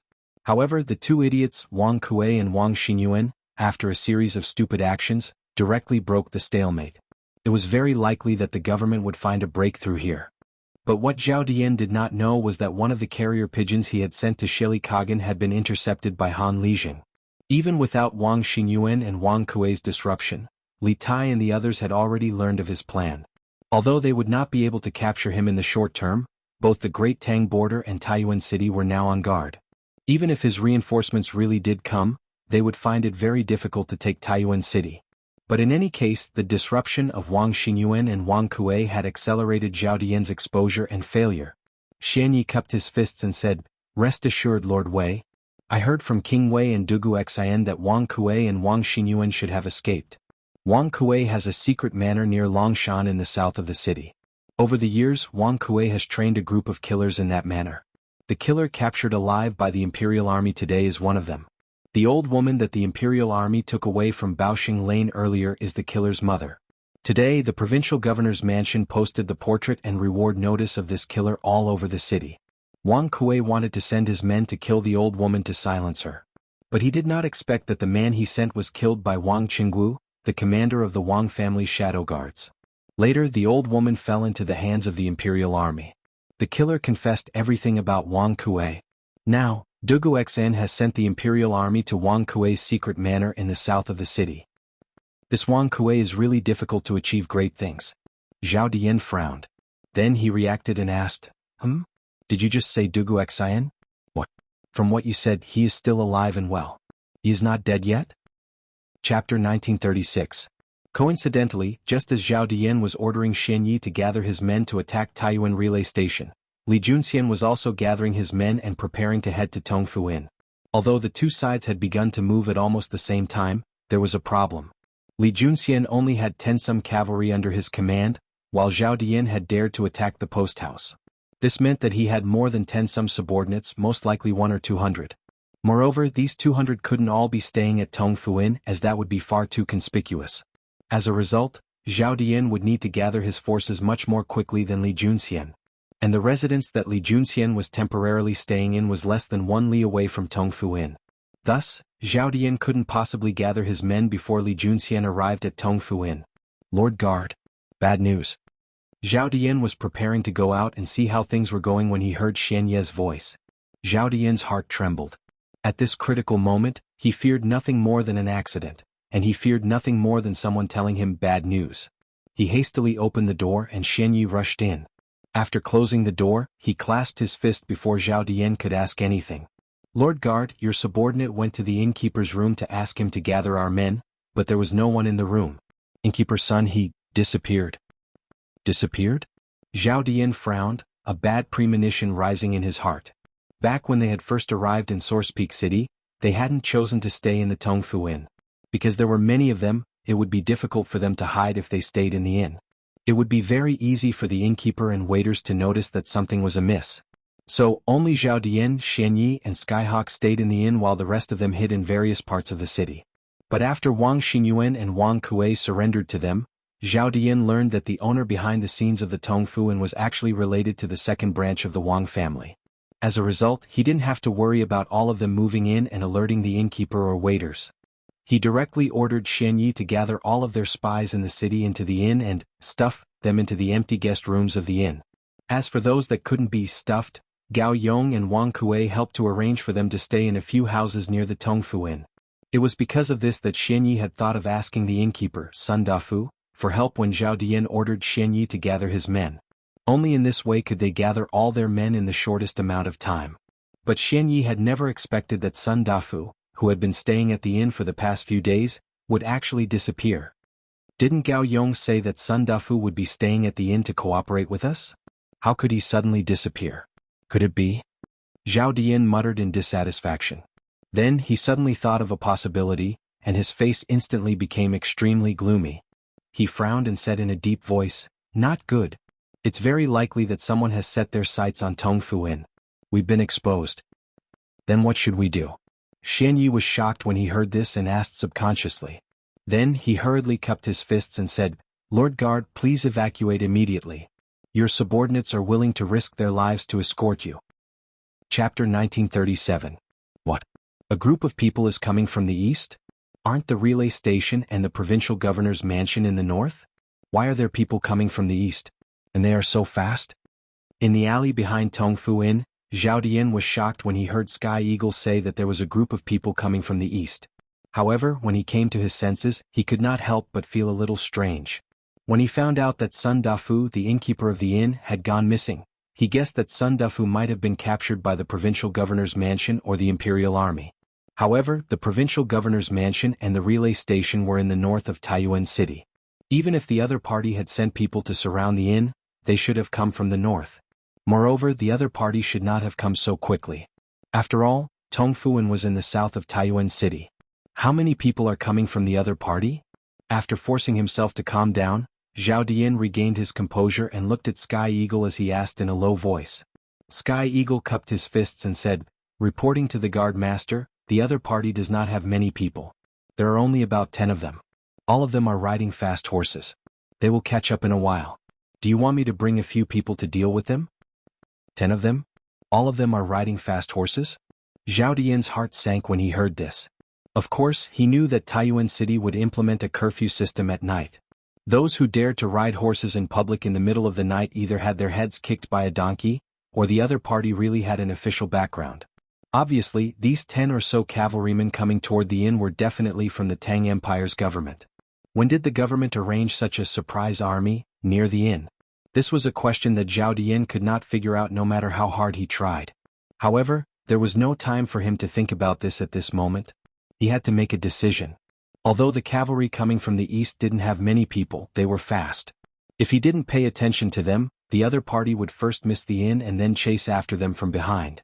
Or the other party might guess their intentions and go to the post house to report in advance. However, if he followed Sky Eagle's suggestion and sent people to intercept the cavalrymen, on the one hand, they only had about 100 people. If they split their forces to deal with the cavalrymen, it would definitely weaken the power to attack the relay station. On the other hand, although the other party only had about 10 people, he did not know how strong they were. The people he could send to intercept them were very limited. If they could not win or the noise during the battle attracted the Yamens patrolling in the city, the other party would still send people on fast horses to chase them. Who would have thought that a cavalry troop of over 10 people would actually cause Zhao Dian's current situation to seem to have fallen into a dead knot that could not be untied no matter what? Guardmaster, quickly give the order. If those people catch up any later, our operation might be exposed. Seeing Zhao Dian standing on the spot without saying a word, Sky Eagle was anxious and could not help but urge. Zhao Dian's eyes flashed as he recovered from his deep thoughts. Just a moment ago he suddenly thought of a plan that satisfied both sides and was extremely bold. Taking 2 deep breaths, Zhao Dian looked at Sky Eagle and Shen Yi and said in a deep voice, "Shen Yi, Sky Eagle, the two of you lead these people to attack the relay station immediately. You must capture Li Tai alive. Leave 10 people behind and follow me back to the relay station." What? Sky Eagle and Shen Yi turned pale with fright when they heard this. They hurriedly said, "Guard Master, you must not do this." Shen Yi hurriedly said, "The other party only has about 10 people. I'll lead people to eliminate them now and then chase after them to assist Guard Master in attacking the relay station. We definitely won't waste any time." "That's right. Guard Master. The other party only has about 10 people. Why do you have to personally take the risk?" Sky Eagle also said. Zhao Dian's face was extremely grim. He looked at the 2 people before him and said coldly, "Humph. After knowing that I'm in the inn, the other party only has about 10 people who dare to surround the inn. Why do you think this is?" "This is because either there's a top-notch expert among them, or these 10 over people are only the enemy's vanguard. After they find out the actual situation, the enemy's main force will immediately surround us." Hearing Zhao Dian's words, Shen Yi and Sky Eagle calmed down one after another. Indeed, if there was a top-notch expert among the enemy, then they would be utterly unable to finish the battle in a short period of time. If there was a large force following behind the enemy, then it would be even more troublesome. Chapter 1938. Immediately send a message to our men near the inn. Tell them to bring their weapons to the inn immediately. After Zhao Dian returned to the heavenly guest room, he could already vaguely hear the da-da-da sound of horse hooves coming from the east street. At this moment he called over a subordinate and instructed him. He did not know the exact name of this subordinate because he had too many subordinates. Shen Yi, Sky Eagle, and the others had all taken away experts. The 10 people left by his side were the weakest among them, so he naturally did not remember their names. Zhao Dian had planted a total of 200 people in Source Peak City. Shen Yi had taken away 110 people, and he had left 10 people with him. In the houses near Tong Fuin, there were still 80 or so of his men. Previously, due to the urgency of time, Zhao Dian did not wait for everyone to arrive before giving the order to attack the post house. But now, since he had chosen to use himself as bait and guard the inn, then these people naturally had to be called over. After all, if the cavalry coming from the east was weak, Zhao Dian was confident that he could take them down with these people. If the opponent was strong, it did not matter even if he lost because his goal of restraining the opponent would have been achieved. "Yes, Guard Master." That person cupped his fists respectfully to Zhao Dian, then turned around and left. "If you want to put on a show, you have to do it all the way. The few of you wait in the room next door. If this cavalry comes straight for my room after entering the inn, then find an opportunity to kill your way out." Zhao Dian instructed the other 9 people. Yes. Everyone cupped their fists and accepted the order. Then they turned around and went out to the earth-ranked guest room next door. Bang bang bang. Not long after this series of arrangements was completed, Zhao Dian heard the door of the inn being directly knocked open from the outside, emitting a few loud bangs. Almost all of the sleeping guests in the inn were woken up, and some with bad tempers couldn't help but curse loudly. Who the F***ck is this? Why aren't you sleeping at night? What are you knocking on the door for? What is the innkeeper doing? Who the F***ck is knocking on the door in the middle of the night?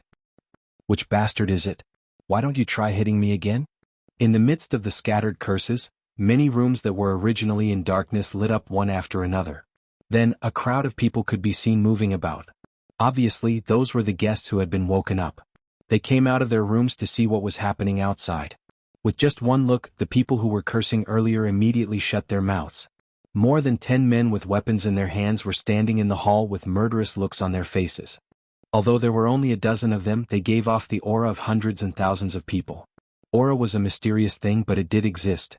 A general who had been through hundreds of battles and a new recruit who had just joined the army would definitely give off a different feeling when they stood in front of each other. The 100 cavalry was the most mysterious and elite force of the Great Tang. Each of its soldiers was an elite, and as the commander of the 100 cavalry, Li Juanxian's strength was even greater. Amongst all the Tang generals, he could be considered one of the strongest. This group of elites standing in front of the crowd naturally exerted an invisible pressure on them. Although the Tang revered martial arts and many of their refined guests carried sabers and swords with them, for Li Juanxian and his men to charge into an inn with weapons in the middle of the night clearly meant that they had come with ill intentions. If not for the fact that they were all dressed rather neatly and had no bandit faces like one-eyed man or scarred face on them, the guests would have thought that they were bandits. Even if they weren't bandits, Li Juanxian's group still gave off the impression that they were not to be trifled with. Thus, those guests who had been about to come out of their rooms and curse when they saw Li Juanxian's group swallowed their words and dejectedly returned to their rooms. It wasn't that they were cowards, but that Li Juanxian's group was simply too powerful. Anyone who dared to provoke them would have to have been kicked in the head by a donkey. In truth, Li Juanxian didn't think much of these guests. Ever since he had entered the inn, his eyes had never once paused on them. His head was raised as he scanned the small wooden plates above the doors of each room on the second floor, recording the room number of each room. As the largest inn in Taiyuan City, Tongfu Inn had divided its rooms into heaven, earth, human, and common. There was only one heaven room, but it was so expensive that ordinary people couldn't afford it. The lower the level of the rooms, the more there were, and correspondingly the cheaper each night. Thus, Li Juanxian only needed to find the heaven character on the wooden plates in front of each room. Over there. Li Juanxian's eyes focused as he pointed at the westernmost room and sternly said, Chen Fu, Shen Tu, the two of you guard the front and back doors of the inn. The rest of you follow me upstairs. Yes. Everyone bowed and received their orders. Two of them went to the front door and the back door of the inn, while Li Juanxian led the rest of them up the stairs to the heaven guest room on the west side. There's no need to knock. Just open the door. One of the 100 horsemen was just about to knock on the door when Li Juanxian stopped him. As the saying went, delay could lead to change and he did not want any changes. After saying this, he walked past the 100 horsemen and kicked open the door. In truth, the door wasn't locked. The moment the door was kicked open, Li Juanxian's group rushed in and saw an ordinary-looking middle-aged man casually drinking tea at the tea table in the center of the room. The middle-aged man was taken aback by the intrusion of Li Juanxian's group, and then he frowned. Who are you? Why have you barged into this one's room? Li Juanxian frowned when he saw that there was only one person in the room, a seemingly refined middle-aged man who didn't seem to know any martial arts. He began to wonder if his previous judgment had been wrong, but since he was here, he had to get to the bottom of this matter. He signaled the people around him with his eyes, and several of the riders went to guard the door and the windows to prevent the middle-aged man from escaping. Li Juanxian sat down across from the middle-aged man and stared at him. Instead of answering his question, he asked, Why? There's no need for you to know who we are. First tell me who you are. Where did you come from? Why have you come to Taiyuan City? The middle-aged man scowled in displeasure and coldly snorted. Good sir has barged into someone else's room in the middle of the night. It's fine if you don't give an explanation, but now you're questioning me? Truly tyrannical. Do you really think there's no law in Taiyuan City? Li Juanxian couldn't be bothered to waste words with him, so he bluntly said, Don't waste words with me. I'll give you one more chance. If you can't clearly explain your background, we'll arrest you and send you to the authorities. Once we're there, we'll slowly talk to you about the law. Arrest me? This one has not committed any crime, nor has he stolen or robbed. What right do you have to arrest me? The middle-aged man coldly sneered. Li Junxian chuckled. You're not going to speak? Come, arrest him and send him to the provincial governor's residence for interrogation. Although he couldn't be sure of the middle-aged man's exact identity, since he was connected to the Wang clan's second branch, and on the way to the inn, Li Junxian had learned that Wang Kuei had fled for fear of punishment. This meant that the Wang clan's second branch truly had colluded with Turkic spies. Since this middle-aged man had secretly met with Wang Xinyuan, this meant that he was in cahoots with Zhao Dian. At the very least, he was someone Zhao Dian had sent to liaise with the Wang clan's second branch. After saying this, Li Junxian got up and prepared to leave. The two horsemen at his side began to approach the middle-aged man, clearly intending to capture him. A hint of panic flitted across the middle-aged man's face, and he hurriedly said, Are you from the authorities? Fine, I'll speak. This one is Yu Dexing, a native of Yunzhou. I came to Taiyuan to buy some goods. Once I'm done, I'll return. A merchant of Yunzhou? A playful smile appeared on Li Junxian's face as he indifferently asked, Then do you have a talisman scroll? A talisman scroll was equivalent to a modern letter of introduction. In ancient times, one needed an identity card to stay in an inn. However, this identity card was not the same as the modern one, but something similar to a letter of introduction. Although ancient China did not have an information system to manage household registers, it had a complete household register system long ago. In order to distinguish between people, the ancients had invented travel permits, door tickets, fish tokens, and tooth tokens to prove one's identity. The majority of ancient China rarely had the opportunity to travel, and only a few people had the need for such things. If an official or merchant was on a business trip or engaged in an official foreign activity, they would have a talisman scroll or a talisman scroll. These talismans, sections, and scrolls were all proof of identity for staying in an inn in the early days. They were equivalent to modern letters of introduction. Later on, courier scrolls and letter tokens were also proof of travel. Without a proof of travel, it was impossible to stay in an inn, especially one run by an official. In the Tang dynasty, officials of rank 5 and above had a fish token, issued by the imperial court to prove their identity. If an ordinary person wanted to travel, they had to report it to the prefect inspector or fangzheng. The prefect inspector or fangzheng would then report it to the local yamen, and the prefect or secretary would issue a talisman scroll, letter of introduction, upon approval. In truth, the travel permits of the Ming dynasty were similar to these things. I do. The middle-aged man seemed to believe that Li Junxian was an official. He nodded and then took out a yellowed paper from his bosom and placed it on the table. Li Junxian took it and began to carefully examine it. A few moments later, Li Junxian put down the paper and smiled at the middle-aged man. This talisman scroll is forged so well that it looks almost real. If this general hadn't seen the talisman scroll from Yunzhou, you really might have fooled me. Come, seize this man. The middle-aged man grimaced and immediately backed away, harshly saying, My talisman scroll really can't be any more real. Good sir is deliberately making things difficult for a deer as a horse. Just what are your intentions? Do you really think that this Yu is easy to bully? After saying this, he picked up the teacup on the table and smashed it to the ground. At the same time, there was a rush of footsteps outside the door, and then a group of people charged in, sabers and swords in hand. At a glance, there were 20 to 30 people. It was clear that some of the reinforcements Zhao Dian had sent earlier had already arrived at the inn. Chapter 1939. Finally willing to reveal your true face? In the heavenly guest room of Tongfu Inn in Taiyuan City, Li Junxian showed no fear in the face of these menacing 20 to 30 men. On the contrary, he would have found it strange if this middle-aged man had no helpers. The more subordinates he had, the higher his status on Zhao Dian's side. There was even a chance that he was Zhao Dian himself. The middle-aged man was now standing close to the door, and the 20 to 30 people who had broken in with their sabers and swords had automatically moved to the left and right of the middle-aged man. The two sides were now in a standoff. The middle-aged man looked at Li Junxian and said, Since good sir insists on pestering this Yu endlessly, don't blame this Yu for being impolite. After he finished speaking, he looked at the guards beside him and said, When going out to do business, it's inevitable to encounter some bandits. For the sake of safety, this Yu specially hired some guards. If your excellency is from the government, then please reveal your identity. If your excellency is here to make things difficult for this Yu, then these guards of mine won't show you any mercy. A hint of derision appeared on Li Juanxian's face. Reveal my identity? You still don't have the right to know who I am. In my view, you should stop pretending. If you didn't have firm evidence, I wouldn't have personally led my men here. Tell me, what is your true identity? Where is your leader, Zhao Dian? Zhao Dian? The middle-aged man's eyes narrowed. He had clearly not expected Li Junxian to know his identity. After all, ever since he had infiltrated Taiyuan City, he had been operating in secret. Other than Wang Kuei and Wang Xingyuan, he had never revealed his identity to anyone else, so how did Li Junxian know his name? He had no idea that the secret letter he had sent to the steppe this morning had already been intercepted by Han Lijing and brought to Taiyuan City. What leader?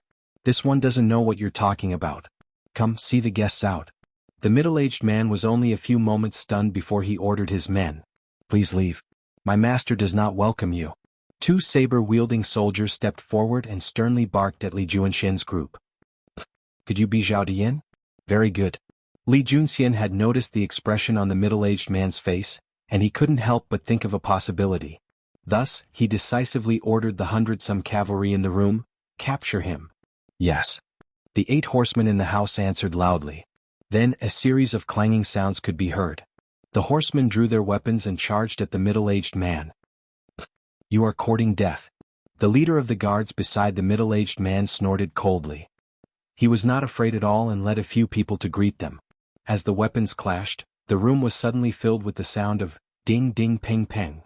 In terms of numbers, Li Juanxian's side had no advantage in a battle of 8 against 30, but the 100-some cavalry were the most elite soldiers of the Great Tang, and each one of them was a top-notch expert.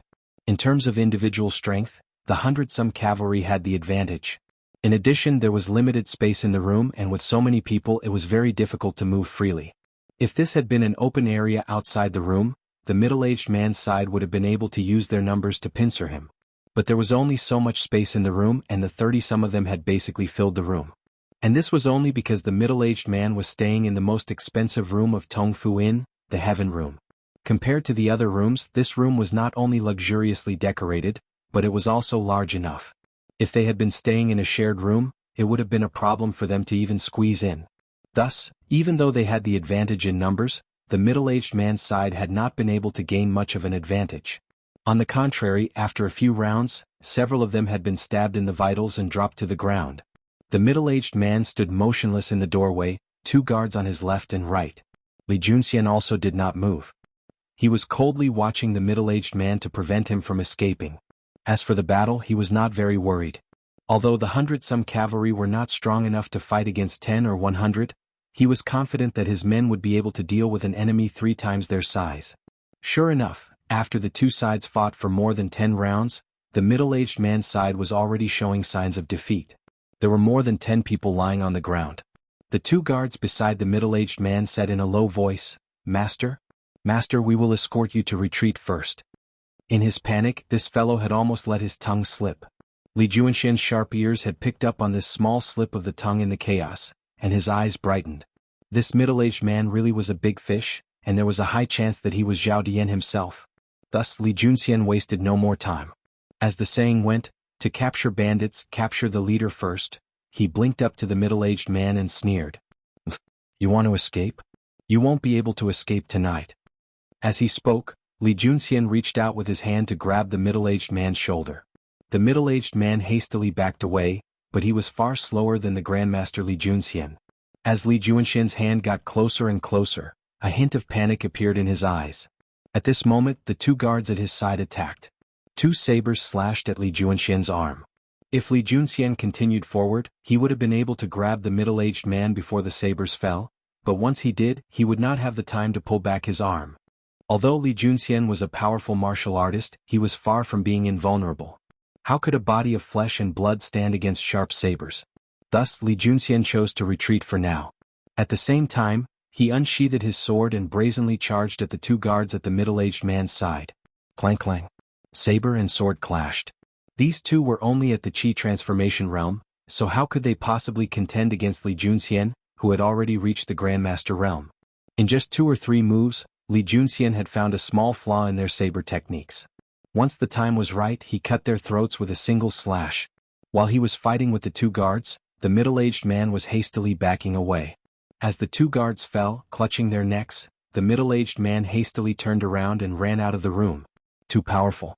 Li Junxian gave him the feeling that he was simply too powerful. Although Xian Yi was also a grandmaster, he was still lacking compared to Li Junxian. In just 2 or 3 moves, he had killed 2 Qi transformation experts. Even if all the 30-some people in the room had attacked together, they probably wouldn't have been able to do anything to Li Junxian. Li Junxian sneered as he saw the middle-aged man fleeing faster than a rabbit. With a tap of his foot, the middle-aged man felt a gust of wind, and then he saw Li Junxian standing in front of him. You still want to run? I already said that you won't be going anywhere today.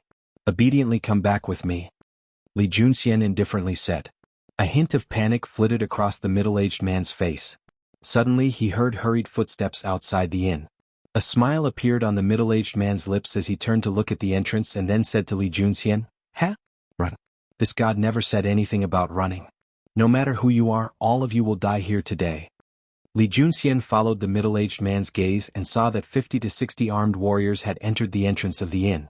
Cough cough, of course not all of them were wielding weapons.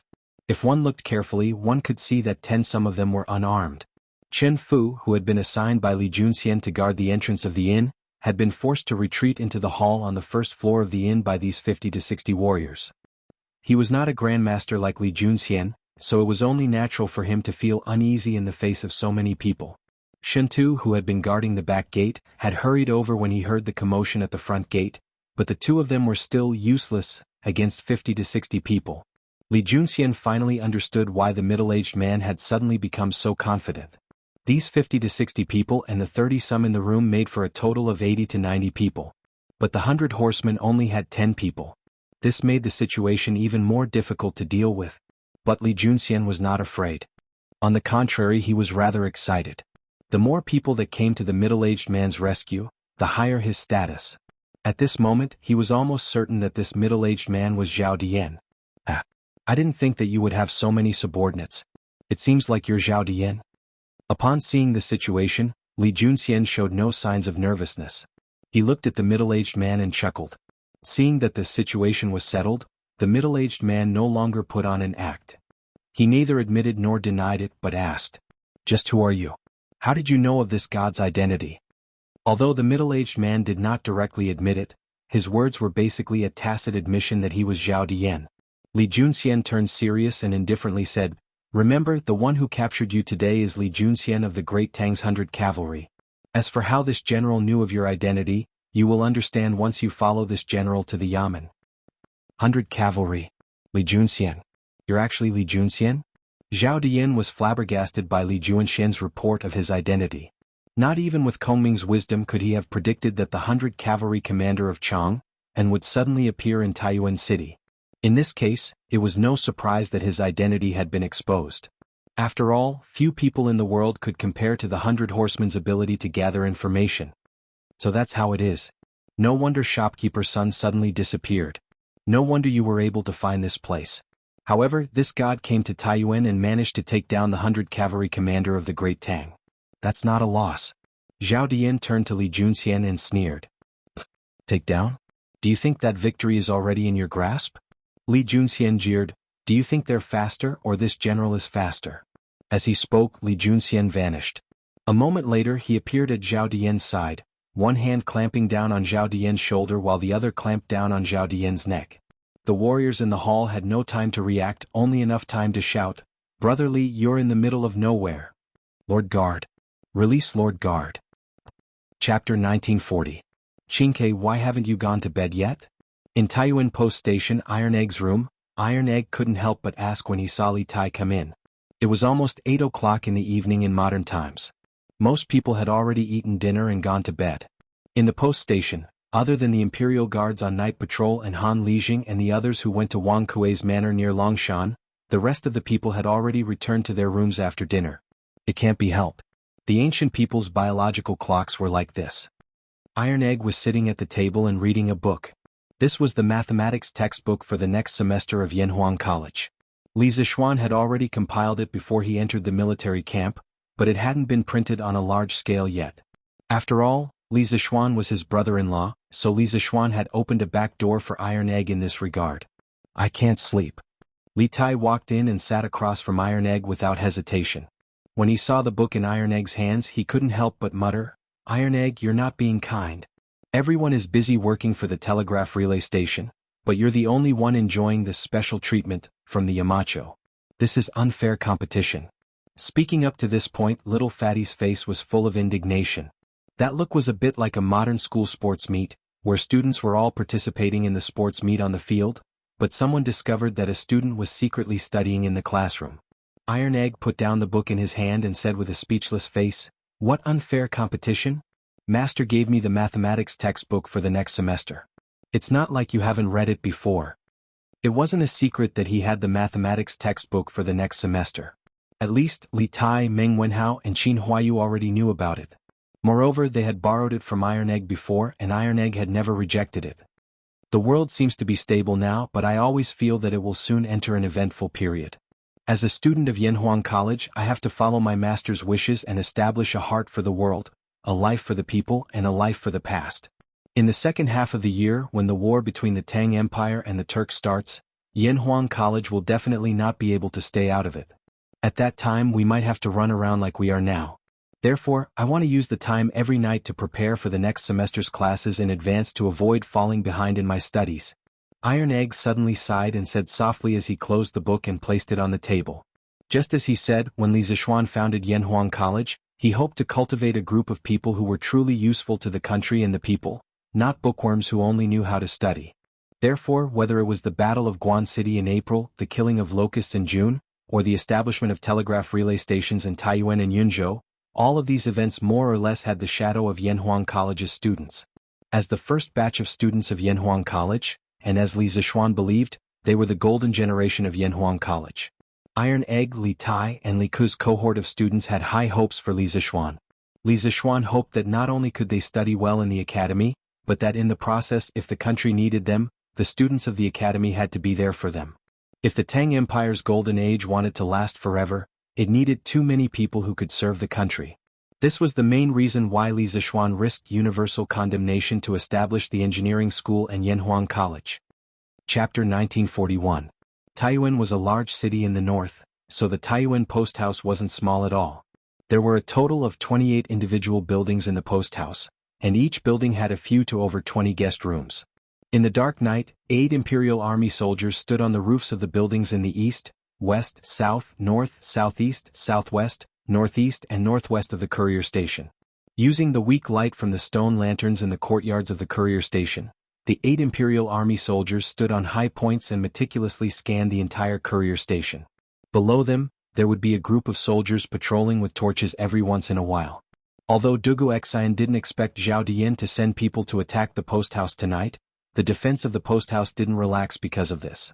There were both open and hidden sentries. If an unknown person broke into the post house, these Imperial Army soldiers on night duty would be able to immediately discover it and issue a warning. This was the Imperial Army. No matter when or where, they wouldn't abandon their superb military discipline. Whoosh! In the night, a thin needle with a cold glow flew straight toward the Imperial Army soldier on the east side of the building. It wasn't daytime and there was no moon tonight.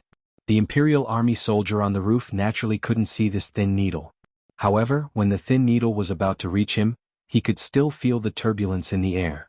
But at this time, it was already too late for him to dodge. The thin needle silently pierced through the Imperial Army soldier's throat without any reservation. He didn't even have time to make a sound before he clutched his throat and fell straight to the ground. Based on the way he fell, when he hit the ground he would definitely make a sound and attract the attention of the other troops. But at this moment, a black shadow flew over. Before the Imperial Army soldier fell, he caught the latter's body and gently placed him on the roof. As there was only a faint light in the courtyard and no light on the roof, the fall of this Imperial Army soldier didn't attract the attention of the hidden sentries at the southeast and northeast corners that were closest to him. After putting down the Imperial Army soldier's body, the black shadow didn't stop and headed straight for the hidden sentries at the southeast corner. Whoosh, whoosh. Using the same method, the black shadow quietly eliminated the 3 hidden sentries that the Imperial Army had placed in the southeast, east, and southwest of the post house in less than 15 minutes. At this point, all the hidden sentries in the east of the post house had been eliminated by the black shadow. It had to be said that this shadow's strength was indeed formidable. The black shadow flew to the east wall of the post house. Below the wall, there were actually more than 100 people hiding. The black shadow said to the people below in a low voice, "The hidden sentries on the east side of the post house have been eliminated. Follow the plan." "Yes." Everyone responded in a low voice. Then a dozen or so black shadows rushed to the front and back doors of the post house, while the other 90 or so black shadows leaped over the wall and entered the post house.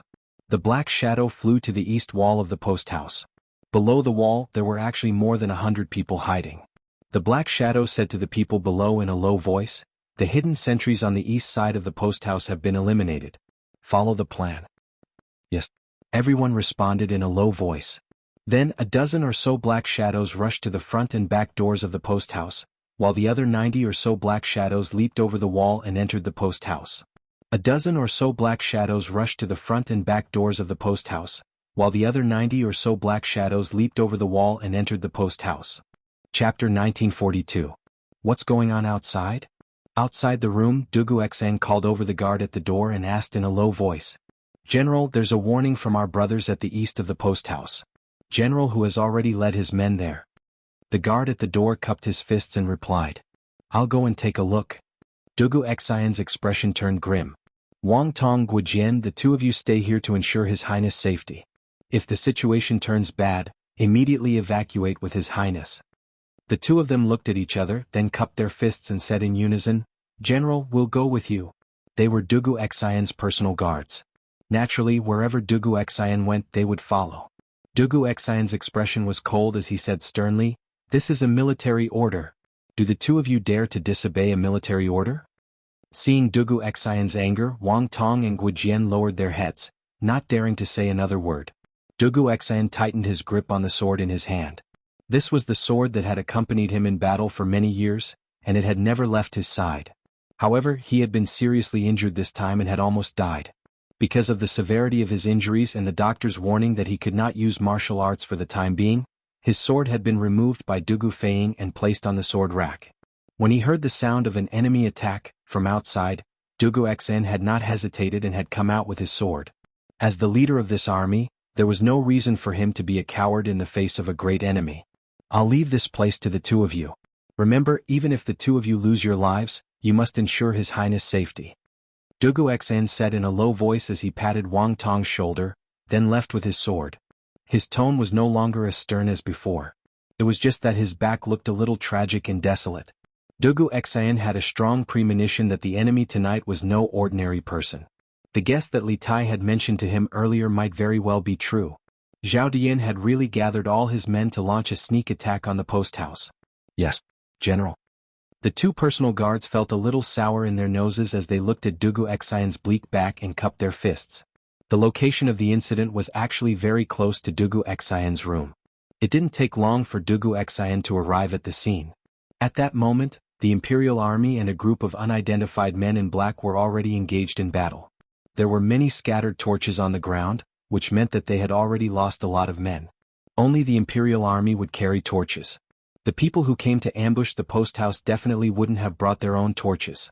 With the light from the scattered torches on the ground and the stone lanterns in the courtyard, Dugu Xen was able to make out the situation. The other side had around 100 men while the Imperial Army had more than 200. While it seemed like they had the advantage in numbers, the Imperial Army had no advantage in the overall situation. Among the group of black-clothed men, there was a thin and slightly shorter man who was constantly flying through the crowd. Every time he waved his sleeve, there would be a few flashes of silver light. Then, a few Imperial Army soldiers would be killed by those flashes of silver light. He was truly a harvester of human lives. It was as if he had entered a realm where no one could stop him. "It's him." Dugu Xan narrowed his eyes. Although the man was dressed in black and had his face covered, Dugu Xen still recognized him at a glance. It was the masked assassin who had severely injured him in the southern part of the city this morning. The hidden weapons used by the two of them were exactly the same as well as the way they used them. In the entire Taiyuan city, there was probably no other person who could use hidden weapons to such an extent. Seeing this, Dugu Xen quickly stepped forward, wanting to join the battle. Although he had not yet recovered from his serious injuries, and although Gong Sun Liang had warned him not to use force for 7 days, he couldn't just stand by and watch his men get slaughtered in front of him. Not only was there a martial arts master on the other side, but the strength of the rest was also not low. Dugu Xian could clearly see that among the more than 100 men, there were at least 6 or 7 martial arts masters at the peak of the Qi transformation realm. There were nearly a dozen martial arts masters at the late stage of the Qi transformation realm. Although these people were fighting individually on the battlefield without any cooperation, the Imperial Army soldiers without a commander had already been beaten into a daze. There was no need for them to cooperate in battle. The main reason was that Xian Ye's individual strength was too strong. As the only martial arts master on the battlefield, he was like a living king of hell. If he wanted to take someone's life, that person would fall in the next moment. Such tyrannical strength was completely terrifying. Although the Imperial Army soldiers had undergone a long period of training and were not afraid of death, none of them wanted to die in such a humiliating manner. Therefore, under such circumstances, Dugu Xen had no choice but to take the field himself. General? The Imperial Army soldiers at the back were the first to notice Dugu Xen. At first they were surprised. After all, they had more or less heard about Dugu Xian's injuries. After the surprise they were ecstatic. A large part of the reason why the Imperial Army was being suppressed and thrown into disarray was because they did not have a commander on their side who could match the top martial arts masters of the enemy. In other words, they did not have a backbone. With Dugu Xian's appearance, this problem was easily solved. This was because in the eyes of the Imperial Army, Dugu Xian was an invincible existence. Even if he had not recovered from his injuries, he was still the spiritual faith of the Imperial Army. Nodding slightly at the Imperial Army soldiers, Dugu Xen quickly walked into the ranks. Circulating qi in his dantian, Dugu Xen roared, "Generals, listen up. Set up the formation. Goose formation." This was a roar that contained qi. At this time, although the courier station was filled with battle cries, Dugu Xian's roar still clearly reached the ears of every Imperial Army soldier. In the morning he had been severely injured by Xian Yi and had almost died. After a day of recuperation, although Gong Sun Liang had ordered him not to fight, this did not mean that he did not have the ability to fight. In truth, after a day of recuperation, Dugu Xian had recovered about 50% of his qi, and he was now able to fight against Xian Yi. But after this battle he was likely to be even more injured. At best, his cultivation would be damaged and at worst he would lose his life. Dugu Xen naturally understood the consequences, but with the enemy before them and Li Tai's safety threatened, he could no longer care so much. He had to fight and buy time for Li Tai to retreat. "Yes, sir." A loud roar instantly woke up the Imperial Army from their stupor. This battle-hardened army immediately had a backbone. The 200 or so Imperial Army soldiers responded loudly. Immediately after, the Imperial Army soldiers that were fighting with Xian Yi and the others quickly broke away from the battle. Then, according to the formation that they had been trained in, they quickly split into 3 rows. The left and right wings were arranged in an echelon formation, forming an inverted V shape. This was the goose formation. The tip of the inverted V was where the strongest fighting force of the Imperial Army was gathered. Dugu Xian was naturally in the middle. In this way, not only could he protect the 2 flanks in the rear, he could also prevent the enemy from circling around. Facing this group of martial arts experts, Dugu Xian wanted to use the goose formation to defend the east side of the courier station. On one hand, he could prevent the enemy's top experts from slaughtering his own soldiers. On the other hand, he could quickly stabilize the situation and buy time for Li Tai's safe retreat. Otherwise, if any of these martial arts experts went around them to find Li Tai, it would be a great threat to Li Tai and Iron Egg. However, he did not know that before he came, someone had already gone around the Imperial Army to find Li Tai. Seeing the Imperial Army get into a battle formation under the command of a young general, the leader of the men in black could not help but frown. This was because he knew that fighting alone was the strength of this group of people, and cooperation in battle formations was the strength of the Imperial Army. Once the Imperial Army got into formation, it would not be easy for them to slaughter the Imperial Army as they had before. The situation of the battle could very well be reversed. After seeing the young general's appearance, the leader of the men in black could not help but sneer. "Dugu Xian? Still want to resist stubbornly? I wonder how much strength you have now." From the voice, who else could this leader be but Xian Yi, who had tried to assassinate Dugu Xian in the morning? "You'll know how much strength I have after you try." Dugu Xian's face was flushed. It seemed that he had recovered to his peak condition. He answered Xian Yi indifferently, then raised his sword to the sky and ordered loudly, "Kill! Kill! Kill! Kill!" The 200 Imperial Army soldiers had been suppressed for a long time, and their stomachs were already filled with anger. Dugu Xian's shout of "Kill!" completely ignited the flames of vengeance in their hearts. The Imperial Army soldiers all responded loudly, and under Dugu Xian's lead, they charged toward the group of men in black with weapons in hand. In an instant their momentum was like a rainbow. Dugu Xian's calm and confident tone made Xian Yi feel a little uneasy. For a moment he couldn't help but start to doubt the poison he had concocted. According to common sense, once his weapon or hidden weapon scratched the enemy, even if the enemy didn't die immediately, they would die within 2 hours of the poison acting up. Dugu Xian had been poisoned by several weapons in the morning, but not only was he completely fine, he was even able to wield his sword. This did not make sense. Could it be that his strength has really recovered completely? But how is that possible? Xian Yi could not help but think to himself.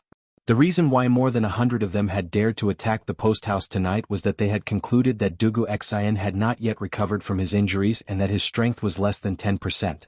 If Dugu Xian had really recovered completely, then their surprise attack tonight would have no chance of success. Xian Yi's heart was in a mess at this moment. Kill. Although Xian Yi had thought so much, it was only a matter of a moment.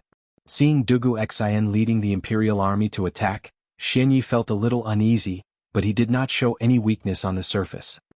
He waved behind him and shouted the word kill, then led the charge toward the Imperial Army. To be precise, he was charging toward Dugu Xian. To capture the thief, one must first capture the king. This was a decisive battle between kings and kings. Chapter 1943. Reporting. Night, Grasslands, Tujue Royal Court. In the evening, the Grassland coalition of 10 tribes launched a fierce offensive against Tuli, causing Tuli to suffer disastrous losses. After Shili received the battle report, he couldn't help but be overjoyed. He specially set up a banquet in the royal court to entertain the 10 tribal chiefs. At this time, the banquet had already ended for quite some time. Shili was just about to rest when he heard a series of urgent shouts coming from outside the tent. Shili couldn't help but frown and said, "Come in." Although he didn't like to be disturbed when he was sleeping, Shili knew in his heart that the soldiers outside the tent dared to come to him at this time. They definitely had urgent military information to report to him. The curtain was lifted.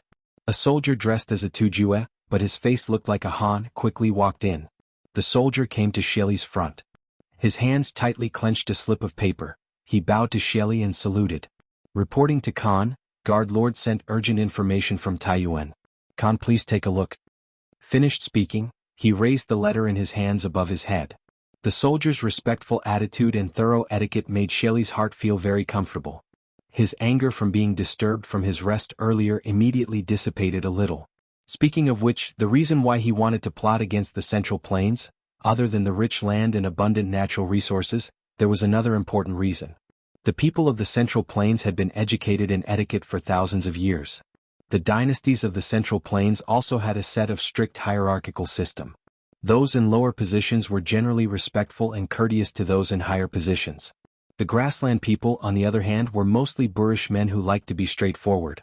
In Shelley's view, these people were all barbarians who needed to accept the education of the Central Plains etiquette. Only in this way could he demonstrate his status and authority. This was also one of the important reasons why he put Zhao Dian, a Han, in an important position. It was because he wanted to move the system of the Central Plains imperial court and the etiquette and education that had been passed down for thousands of years in the Central Plains to the grasslands. Only in this way could he be like Li Er and become a truly respected emperor. Oh, urgent information from Zhao Dian? Let this Khan take a look. When he heard that it was an urgent intelligence sent by his trusted minister, Shili attached great importance to it. He quickly walked up and took the letter from the soldier's hand before opening it and reading it carefully. The great Tang's Prince of Wei is leading the teachers and students of Yanhuang College to build a telegraph relay station in Taiyuan.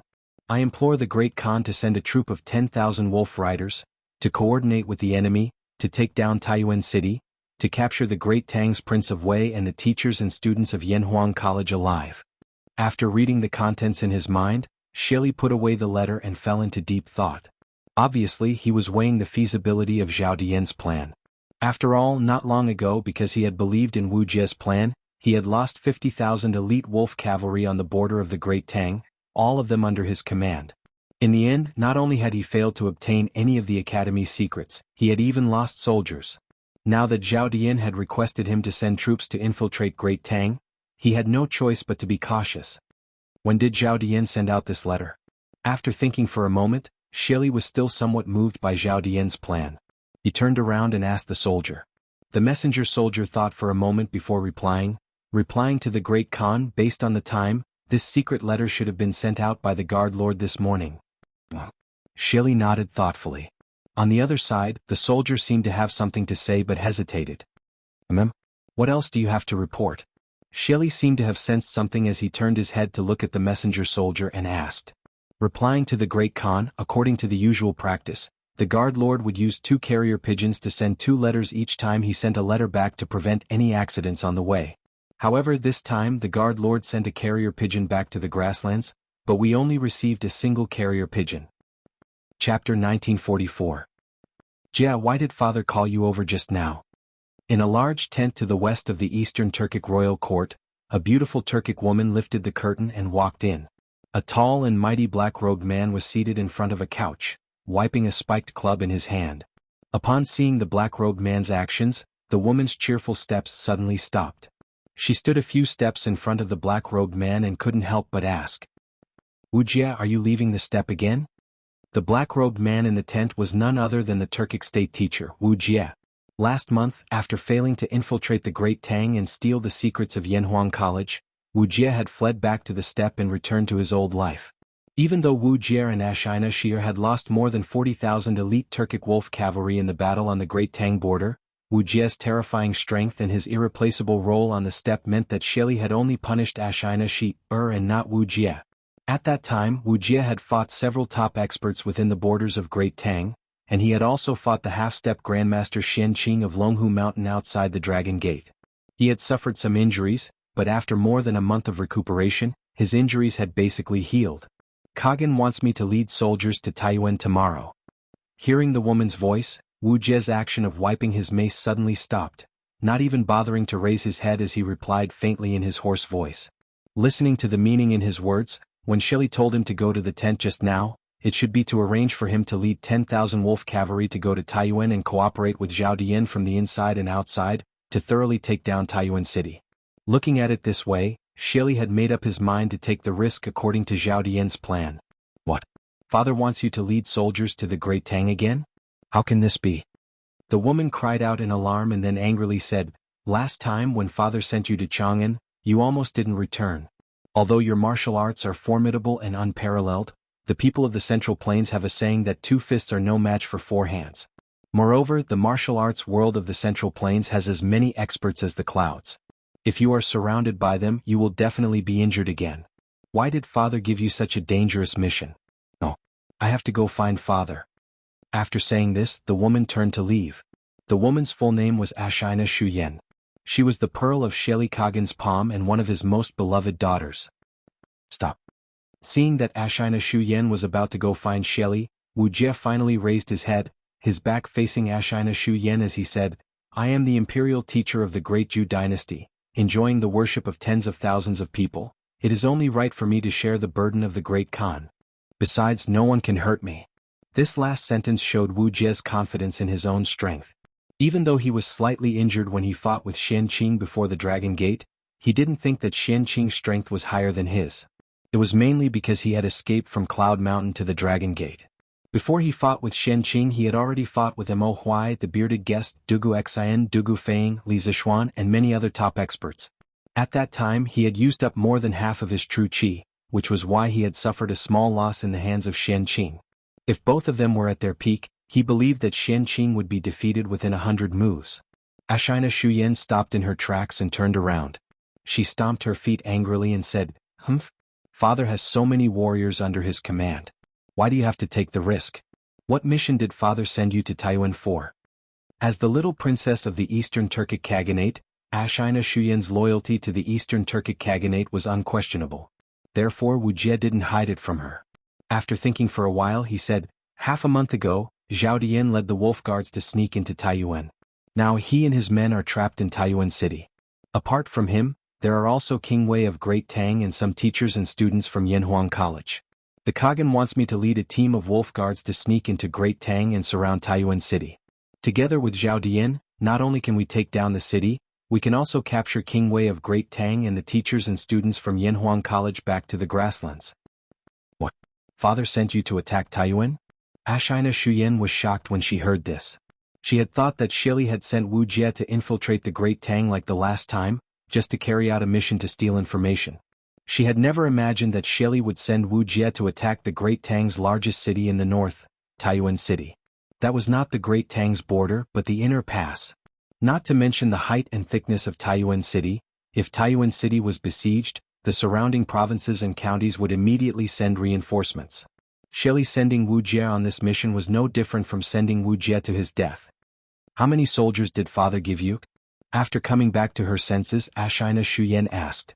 In Ashina Shuyan's view, to penetrate deep into the heart of the Great Tang's Guangzhong and attack a major city like Taiyuan City, it would be impossible to succeed without at least 100,000 soldiers. 10,000 elite wolf guards. Wu Jie indifferently replied. Then he added, this is Zhao Dian's plan. He has already made arrangements in Taiyuan City. 10,000 soldiers is enough to take down Taiyuan City. Moreover, the situation on the steppe is unstable, and Kagan is concentrating his forces to encircle Tuli. He can't spare too many men. But when she heard the name Zhao Dian, a hint of anger flashed across Ashina Shuyan's face. She angrily stomped her foot and indignantly said, Zhao Dian. It's that treacherous and hateful Han Zhao Dian again. Father sweat, he must have been possessed by the devil. Ever since he was placed in an important position by father, not only did he bring the hypocritical habits of the Central Plains to the steppe, he also pushed aside all of father's trusted generals. Father's prestige on the steppe is now far inferior to before. Also, Wu Jie, you are the state teacher, the #1 expert of the steppe. Zhao Dian doesn't dare to do anything to you on the surface, but I feel that once his position under father's command is stabilized, he will definitely push you aside just like he did everyone else. Previously, you failed to sneak into Yanhuang College to steal information and then fled to the Great Tang border. Not long after that, Zhao Dian took the initiative to personally infiltrate the Great Tang. I feel that he wants to use this opportunity to prove himself in front of father so that he can replace you in the future. This time you are leading troops to attack Taiyuan City. Even if you succeed, the credit will not fall to you but to Zhao Dian. In the words of the Central Plains, you are making a wedding dress for someone else. Hearing this, Wu Jie didn't feel indignant. Instead, he maintained a calm expression. Because Ashina Shuyan's words had taken a bit too long, Wu Jie had already picked up his mace and continued to wipe his face. After Ashina Shuyan finished speaking, Wu Jie only gave a faint "n", and then calmed down and continued to busy himself with the matter at hand. Seeing this, Ashina Shuyan was furious. She couldn't help but walk up to Wu Jie and fiercely stomp her foot. Wu Jie, I've said so much to you, why haven't you responded at all? Wu Jie didn't immediately respond to Ashina Shuyan. He put down the silk cloth in his hand and carefully examined the mace. After making sure that the stains on it had been wiped clean, he stood up and looked at Ashina Shuyan. I don't care. I don't care about this contribution. If Zhao Dian wants it, he can take it. But I must go on this trip to the Great Tang and I have my reasons. I also have my reasons. Hearing the latter half of Wu Jie's words, Ashina Shuyan couldn't help trembling, her right hand involuntarily stroking her left wrist. Beneath her sleeve was a priceless black carp bracelet of exquisite craftsmanship. The last time they came back from the Great Tang, Wu Jie had told her that he met a little girl in Cloud Mountain who wore the same jade bracelet as her. He had asked her if she knew this girl, but Ashina Shuyan said she didn't. Since then, there had been some estrangement between the two of them. Now, the relationship between the two of them had become even more estranged. Ashina Shuyan was clear in her heart that the reason Wu Jie had to go was most likely because of the girl who wore the same bracelet as her. In addition, I also want to know who I am. Wu Jie picked up his mace and was about to walk out of the tent, but just as he was about to reach the entrance, he suddenly stopped and muttered to himself before opening the tent's curtain and walking out. Inside the tent, when she heard Wu Jie's last sentence, Ashina Shuyan's face suddenly turned pale and a trace of panic appeared in her eyes, as if she had foreseen something terrible was about to happen. Wu Jie's sentence seemed to have no beginning or end, but it also seemed to have a deep meaning. The amount of information contained in it was too much. Wu Jie. Wu Jie.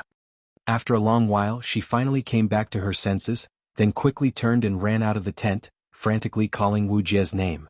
Southeast of the grassland, Tuli's troops, Tang Jian's tent.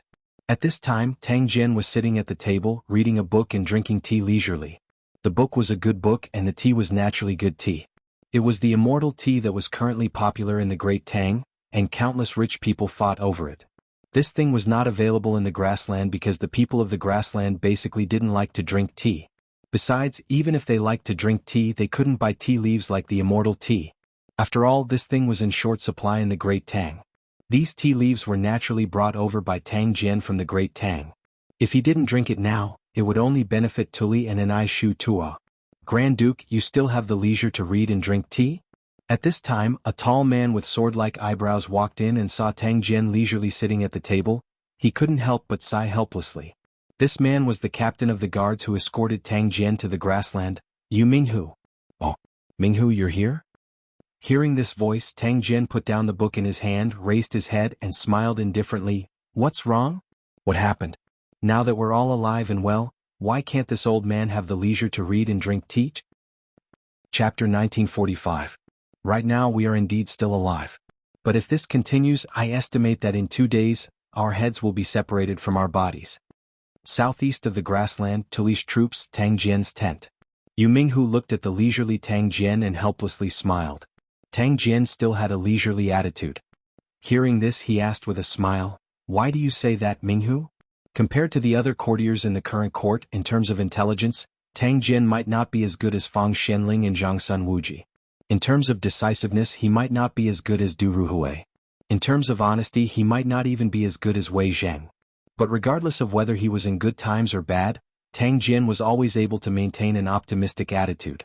It was this optimistic attitude, coupled with his unique vision, that allowed him to have a place for himself in the imperial court of the early Tang dynasty, where the stars were shining brightly. Yu Minghu was not as well-mannered as Tang Jian. He said worriedly, "Today Tuli suffered a defeat. He and his trusted generals want to vent their anger on Duke.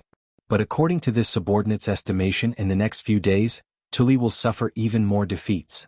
According to their nature, I'm afraid that when the time comes, they will make things even more difficult for us." At this point, Yu Minghu deliberately paused. Seeing that there was still no reaction on Tang Jian's face, he could not help but continue. In today's battle, Tuli's troops lost 40,000 troops. Moreover, according to this subordinate's knowledge, the ones besieging Tuli's troops were only the other tribes of the grassland that rely on Sheli. They were not Sheli's elite wolf riders. Although there are still 2 days left until the 8th month, this subordinate estimates that if the 10-tribe coalition cannot completely take down Tuli's troops by tomorrow night, on the last day of the 7th month, Sheli will definitely gather his elite wolf riders and launch an all-out attack on Tuli's troops. Sheli has been able to control the grassland tribes for the past few years. The wolf riders under his command have unparalleled fighting strength. Moreover, the Turkic state preceptor Wuxia is an expert of the great Grandmaster realm. If he also participates in the battle, Tuli's troops will definitely not last a day. At that time, even if Tuli does not kill us, if we fall into Sheli's hands, I am afraid it will be difficult for us to survive. As a warrior, Yu Minghu was even more aware than Tang Jian of the terror of a martial grandmaster expert. Although no matter how powerful a warrior was, he would not be able to defeat a well-trained army. However, if an expert like a martial grandmaster were to lead an army and personally lead this army into battle, then the combat power of this army would be raised by several levels. With the current situation of Tuli's troops, if Wu Jie were to lead a 10,000-man wolf cavalry army to attack, Tuli would never be able to resist. In the end, Sheli didn't want to consume his strength right now. Wu Jie and the wolf riders were his trump cards, and until the last moment he wouldn't use them easily. Wu Jie. Is that Wu Jie who snuck into Cloud Mountain alone and led the Turkic wolf cavalry outside Longmen Pass to escape the encirclement of the Great Tang's 4 provinces? Hearing the name Wu Jie, Tang Jian's expression finally changed, raising his head and asking meaningfully. Yu Minghu nodded and replied, "It is that person." This subordinate heard that Wu Jie was able to resist Mo Huai and Zhang Zhongjin, 2 peak grandmaster experts, and smoothly escape from the encirclement of the imperial army. Later, the Marquis of Yong and led an army to stop Wu Jie at Longmen Pass, but he was unexpectedly heavily injured. In the end, it was Taoist Master Shen Qing of Longhu Mountain who arrived in time to stop Wu Jie and the Turkic wolf cavalry. Otherwise, Longmen Pass would have been defeated. This person's martial arts are so high that he is probably invincible in the world. If he personally led an army to attack Tuli's troops, I'm afraid that the defenses here would collapse in an instant. Thus, Grand Duke, we must make plans as soon as possible. Tang Jian furrowed his brow in silence. He was not a member of the martial arts world, but he was born into a noble family, had experienced troubled times, and had mingled in the imperial court. He had some understanding of martial arts, so he naturally understood what Yu Minghu was saying. After a moment of silence, Tang Jian spoke. Make plans as soon as possible? We came to the grasslands with the Emperor's mandate. If we don't complete the mission, how can we face His Majesty? The only thing we can do now is to firmly believe that frost will fall on the grasslands in the next 2 days. Other than that, we have no other choice. Speaking of this, Tang Jian's eyes revealed a sense of determination. He said in a deep voice, Moreover, this old man believes in His Majesty. I believe that the prophecy of frost falling in July will come true. During the late Sui dynasty, Tang Jian and Li Er were very good friends. The two of them had similar interests and were close friends. They regarded each other as confidants. Although they were now monarchs and ministers, Tang Jian still trusted Li Er unconditionally. Li Er naturally also trusted his old friend. Otherwise, he would not have handed over such an important task to Tang Jian. If the prophecy of frost falling in midsummer at the end of July came true, for Tang Jian, their purpose of coming to the grasslands would be more than half completed.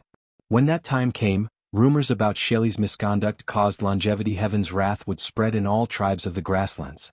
Those tribes of the grasslands who were originally disloyal to Shelley would probably rise up and resist Shelley's tyranny together.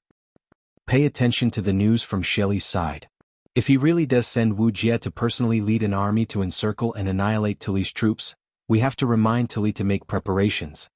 Tang Jian sighed and gave Yu Minghu an order. Yes, do. Yu Minghu naturally left to carry out the order. Taiyuan City, Tongfuan. Guard Lord? It seems like your status in the grasslands is not low. Earlier, when the 50 to 60 people had suddenly charged into the inn, Li Junxian had immediately dashed forward and grabbed the nearby Zhao Dian. At this moment, hearing the cries of the warriors downstairs, Li Junxian gripped Zhao Dian's neck and coldly laughed. Although his neck was gripped, Zhao Dian did not appear very panicked. He lightly snorted and mocked, I didn't think that the Grand Commander of 100 Cavalry, a Grandmaster expert, would actually take this Zhao, a scholar who doesn't even have the strength to truss a chicken hostage. Should I say that Commander Li is lacking in grace, or is he lacking in martial virtue? What a fine lacking in martial virtue. Anyone else might have been goaded into letting Zhao Dian go, but Li Junxian was different. Although he was a Grandmaster, he was a member of the imperial court, not a member of the martial arts world. For him, completing the mission given by the imperial court was his #1 priority. As for martial virtue, was letting Zhao Dian go and having his 700 subordinates fight with 80 to 90 people a matter of martial virtue? Say what you want. Li Junxian nonchalantly chuckled, and then he threatened, this general will not let his subordinates throw away their lives. Immediately have your men put down their weapons and surrender, or else. His right hand tightened around Zhao Dian's neck, and Zhao Dian immediately found it difficult to breathe. A few moments later, this fellow's face turned red. It was clear that Li Junxian had not used any small amount of strength. Ugh. Zhao Dian couldn't help but groan and slap away Li Junxian's right hand. Seeing this, Li Junxian slightly loosened his grip, and Zhao Dian hurriedly covered his neck with his hand and began to violently cough. Cough cough. Commander Li truly has a good plan, but this Zhao will not let his subordinates surrender. At worst, we'll just die together. Ah. If I can kill a commander of 100 Tang cavalry, this Zhao Dian's life will be worth it. Contrary to Li Junxian's expectations, Zhao Dian was not intimidated by Li Junxian's threat. On the contrary, he was even more vicious than Li Junxian. After mocking Li Junxian, Zhao Dian looked down at his subordinates and shouted, Kill! Don't worry about this god. Li Junxian couldn't help but be taken aback. Zhao Dian's subordinates downstairs were also slightly stunned when they heard this. Everyone hesitated to move forward because although Zhao Dian had shouted this, if they really rashly went forward and caused Zhao Dian to lose his life, then what would be left for them after returning to the grassland would still be a dead end. Li Junxian's eyes narrowed as he slightly clenched his right hand. At the same time, he warily and threateningly glared at the warriors downstairs. For a moment, the two sides were in a standoff. Zhao Dian's men did not dare to recklessly step forward, while Li Junxian's men naturally would not attack for no reason. This was because while none of Zhao Dian's subordinates were top-class experts at the Grandmaster realm, the vast majority were at the Qi transformation realm. In terms of numbers, Zhao Dian's men had the absolute advantage. If they ignored Zhao Dian's life and attacked together, Li Junxian's men would not be able to hold, not even if Li Junxian was a Grandmaster. In this situation, Grandmasters were not invincible existences. While Li Junxian could take on 10 of these Qi transformation experts alone, he could not take on 80 or 90 of them. Perhaps only a grandmaster like Wuxia could do this. Therefore, neither side dared to act rashly for the time being. This stalemate required a third force to break the stalemate. But this stalemate was completely acceptable to Zhao Dian. He had remained at the inn precisely to buy time for Xian Yi and Celestial Eagle to attack the post house. In truth, he had not known that the cavalry that had come to the inn was led by Li Junxian. Now that he knew, he could only rejoice. If he had not used himself as bait and sent 10 some people to stop Li Junxian's men, there was a high chance that Li Junxian's cavalry would have been able to effortlessly deal with them. And after dealing with his men, Li Junxian's men would have continued to pursue Xian Yi, Celestial Eagle, and the rest of the group that had attacked the post house. In that case, his plan would have been completely exposed. Right now, all he needed to do was delay Li Junxian until Xian Yi succeeded. At that time, even if he was captured by Li Junxian, it would be fine because Li Tai would already be in their hands. The offensive and defensive positions would be reversed. Chapter 1946. Quick. In the darkness of the night, a group of over 100 people held torches as they galloped south on the main street of Taiyuan City. Their speed was very fast. Everywhere they passed, smoke and dust flew up. When the heavy horse hooves hit the green stone road, it made a da-da-da noise, waking countless people who had already fallen asleep along the way. The bailiffs who were patrolling the streets at night also noticed the loud noise, but before they could get close, the other party had already galloped far away on their horses. How could their 2 legs catch up to the 4 legs of the other party? They could only look at the other party's back and sigh helplessly. Motherf *Ker, where did this group come from? Galloping horses in the city at night, do they still want to live? Boss, should we report to the provincial governor and send people to arrest them? A group of bailiffs looked at the departing figures of the group and one of them cursed. This is already the 3rd group. But the first 2 groups were the Imperial Army and the soldiers of the Bing Province barracks. This group looks like ordinary people. Another person chimed in. Pa. The leader of the bailiffs angrily slapped the 2 of them on the head and said, "Don't worry. All of you shut up. Which ordinary family can afford to raise so many horses? Who dares to gallop on the streets at night in defiance of the curfew? This matter is not something we can deal with. Just report it to the provincial governor. Continue patrolling. Tonight is not peaceful, so keep your eyes open. Do you understand?" "Yes." The bailiffs roared in response. Just as the leader of the bailiffs had said, Taiyuan City was not destined to be peaceful tonight. First, Dugu Feiying led the Imperial Army from the north to the south. Then, Fang Gongting led several hundred cavalry from the Bing Province barracks in the northwest to the southeast. Now, another group of people had appeared out of nowhere and were heading south. These people treated the curfew policy of Taiyuan City as nothing, but at the same time, it was clear that these people were not ordinary people. After all, how could ordinary people be so bold? Moreover, the leader of the bailiffs had clearly seen this group of people coming from the direction of the Wang clan's ancestral home. This meant that this group was very likely from the Wang clan. Although they were bailiffs of the provincial government, they could not afford to offend the Wang clan. The leader of the bailiffs had guessed correctly. This group of people was the Wang family's hidden guards. The leader was the commander of the Wang family's hidden guards, Wang Qingwu. They had rushed to the Tongfu and under Wang Yu's orders. Firstly, they wanted to capture the innkeeper, Sun Dafu, or the owner, Gao Yong. Secondly, they wanted to see if Wang Li and the others were hiding in the inn. In terms of time, Wang Yu and Li Junxian had decided to send their men to Tongfu Inn at almost the same time, but in terms of distance, Li Junxian's temporary base, in Taiyuan City was 4 to 5 times closer to Tongfu Inn than the Wang clan's ancestral residence. Thus, while Li Junxian's men were already fighting with Zhao Dian's men in the inn, Wang Qingwu's men were still on their way. But the arrival of Wang Qingwu's men was likely to be the key to breaking the stalemate in the inn. Within Tongfu Inn, both sides stood on opposite sides. Li Junxian's men had retreated to the corridor on the 2nd floor while Zhao Dian's men stood in the main hall on the 1st floor. As for Zhao Dian himself, he was naturally under Li Junxian's control. Chapter 1947. I am Wang Qingwu, commander of the Wang clan guard. Who's good, sir? Do you know where shopkeeper's son is? Within Tongfu Inn, Wang Qingwu followed Li Junxian's voice to the corridor on the 2nd floor. As he examined Li Junxian, he couldn't help but grimace. Although the man in the corridor didn't seem very old, he couldn't see through his cultivation level. What did this mean? This meant that this man was probably as strong as he was. Since when did Taiyuan City have another martial arts master of the Grandmaster realm? Wang Qingwu couldn't help but be confused. There were many martial artists in the world who were at the Qi transformation realm and below, but those who reached the Grandmaster realm were all renowned figures or great generals of the imperial court.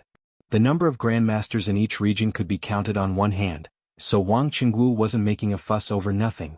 So it was Commander Wang of the Wang clan. Li Juanxian's eyes flashed upon hearing Wang Qingwu's identity, and he couldn't help but inwardly sigh in relief. Based on the information the 100 Horsemen had gathered, Wang Qingwu was a member of the Wang clan's main branch, and the Wang clan's main branch and second branch were not on the same side. On the way to the inn, he had received news that Wang Kuei had fled in fear of punishment and that the entire Wang clan was searching for him. Although he didn't know why Wang Qingwu had brought people to Tongfu Inn, if Wang Qingwu wasn't working with Wang Kuei and Zhao Dian, then this was good news. With these thoughts in mind, Li Junxian turned to Wang Qingwu and said, "This general is 100 Horseman Li Junxian, and I have been ordered by the Emperor to secretly protect His Highness King of Wei in Taiyuan City. Commander Wang, these people are all spies hiding in Taiyuan City, and their leader is Zhao Dian. Commander Wang, you've come at just the right time. Why don't you help this general capture these people and send them to the provincial governor's residence?" Although he had sent someone to the provincial governor's office to ask for help in advance, the provincial governor's office was far away from the inn. It would take some time for the reinforcements from the provincial governor's office to arrive. No one knew what the situation would be like then. Rather than that, it was better to borrow the Wang clan's forces to capture Zhao Dian's group. What? Zhao Dian? Wang Qingwu's pupils constricted at the name, Zhao Dian. Before nightfall, Dugu Xan had personally visited the Wang clan to inform Wang Yu of the secret letter that Han Lijing had brought to Taiyuan City and had asked Wang Yu to search the city for Zhao Dian. Wang Qingwu was one of Wang Yu's trusted aides, knew that all this turmoil in Taiyuan City was Zhao Dian's work. Thus, when he heard Li Juanxian's report that Zhao's group, Wang's report, was Li's, so when he heard Li's Li that was his people's clan's group, S's was? Li, as was. S he. Wang, S Wang. St. St Wang's duets, Estes the group of Wang family dark guards roared in agreement, then all of them drew their weapons and charged towards Zhao Dian's subordinates. Chapter 1948. Taiyuan Courier Station. A major battle was on the verge of breaking out. The Imperial Army was fighting against Shen Yi and the other Turkic spies on the eastern side of the courier station. The Imperial Army, under Dugu Xian's command, had already assumed the shape of a goose. As the strongest of the Imperial Army, Dugu Xian naturally stood at the very center of the formation. His direct opponent was the strongest of the enemy, Shen Yi. In terms of martial arts, both Dugu Xian and Shen Yi were at the initial stage of the Grandmaster realm. Dugu Xian's advantage lay in his exquisite swordsmanship. In terms of swordsmanship, there were no more than 10 people in the world who could defeat him. On the other hand, Shen Yi's advantage lay in his bizarre movement techniques and his innumerable sneak attacks. This morning, Dugu Xian had fought with Shen Yi in the southern part of the city. But at the time, Shen Yi's side had outnumbered him, and they had even used hidden weapons, poisons, and all sorts of underhanded sneak attacks. Only then had Dugu Xian been defeated and heavily injured. In a direct confrontation, Shen Yi might not have been a match for Dugu Xian. But there were no ifs in this world. In a confrontation between two armies, the most important thing was the final outcome, not the methods used in the process.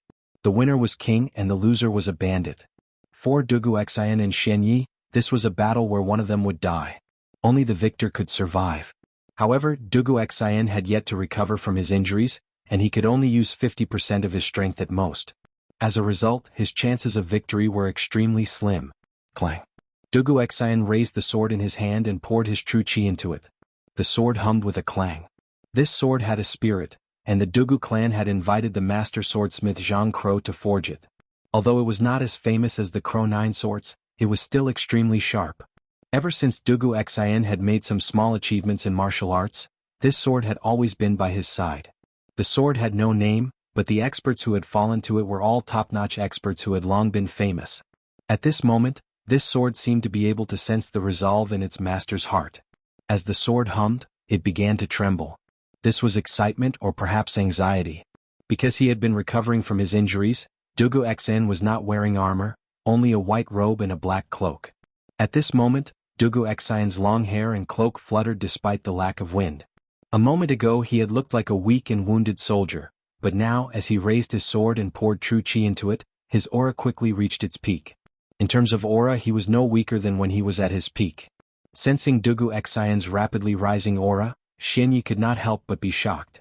Has Dugu Xian really recovered his full strength? This didn't make any sense. Even if all the poison he had left in Dugu Xian's body had been cured by Gong Sun Liang, Dugu Xian could not have recovered to his peak state so quickly, unless he was a celestial immortal who was impervious to all poisons. Solitary Wind Swordsmanship. Xianye's mood was very complicated at this moment. He found it hard to believe, but Dugu Xian did not give him the chance to continue thinking. Dugu Xian stomped on the ground and soared into the air. His left hand formed a sword seal, and his right hand held the sword as he executed a series of complex sword moves. His speed in the air skyrocketed again, and he and his sword were like a stream of light in the night sky, stabbing straight at Xianyi. This was the Dugu clan's sword technique, the solitary wind swordsmanship. In terms of sword moves, the solitary wind swordsmanship was not as exquisite as the Dugu 9 swords, but Dugu Xian had been practicing this sword technique for more than 10 years and had long reached the point of mastery. There was no absolute good or bad sword technique in this world. Once a sword technique reached the point of mastery, its power could not be underestimated. The main reason Dugu Xian had been able to use the first 7 moves of the solitary wind swordsmanship in such a short time was that this sword technique had already been deeply ingrained in his bones. He could create sword moves with just a wave of his hand.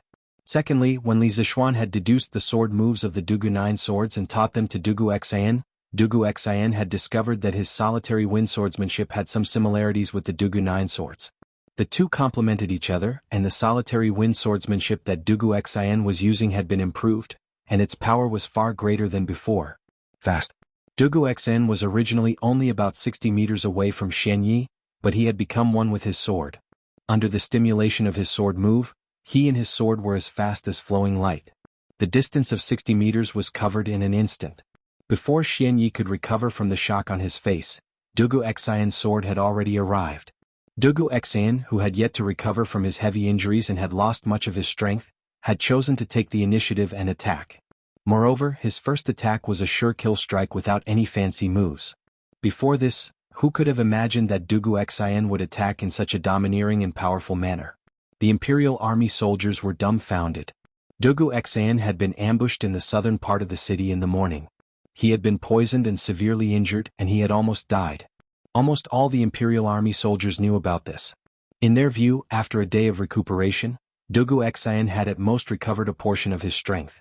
There was no way he could have returned to his peak condition. But what was the situation now?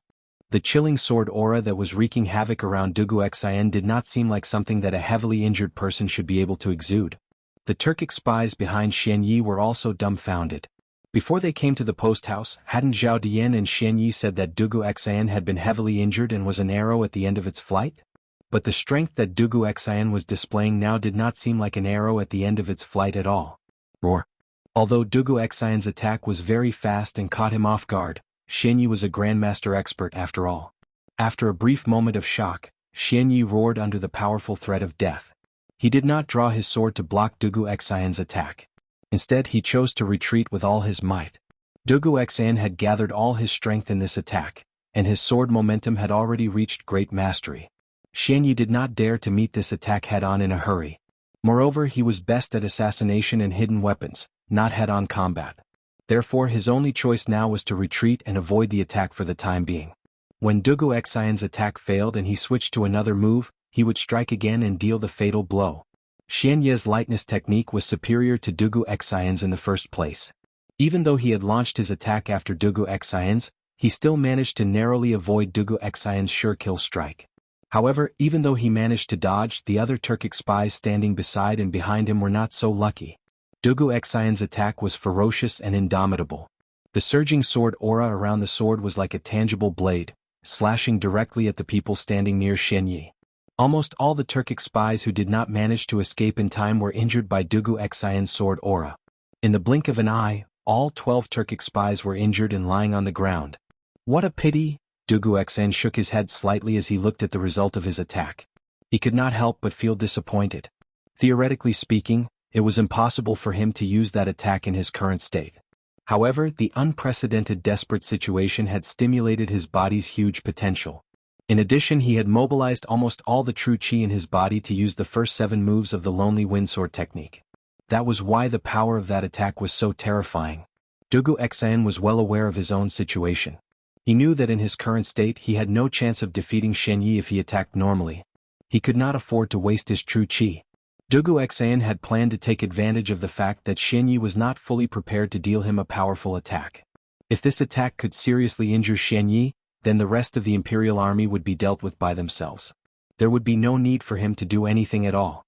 However, Shen Yi had actually managed to dodge his sure kill attack. That made things even more troublesome. On one hand, Shen Yi would definitely be on guard after that attack.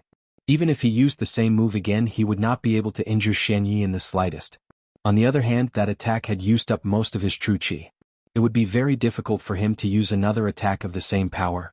Swish swish swish swish swish. Shen Yi, who had dodged Dugu Xian's sure kill attack, could not help but be shocked and enraged when he saw this scene.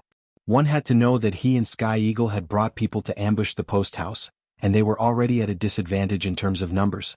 Now that Dugu Xian had directly injured more than 10 of them, they were even more disadvantaged in terms of numbers. If Dugu Xian swung his sword a few more times, wouldn't all of his men be cut down to the ground?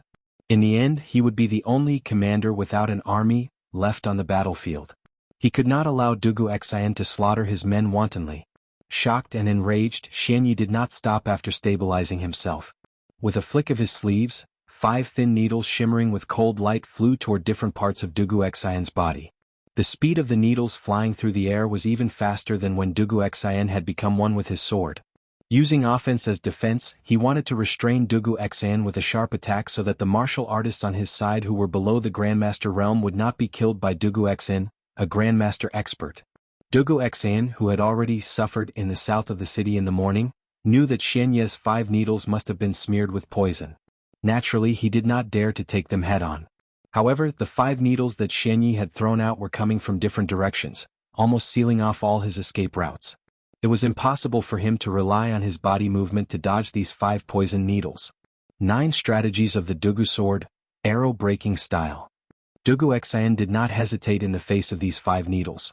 He swung his sword and used the arrow-breaking style of the 9 strategies of the Dugu sword, which was specially designed to deal with hidden weapons.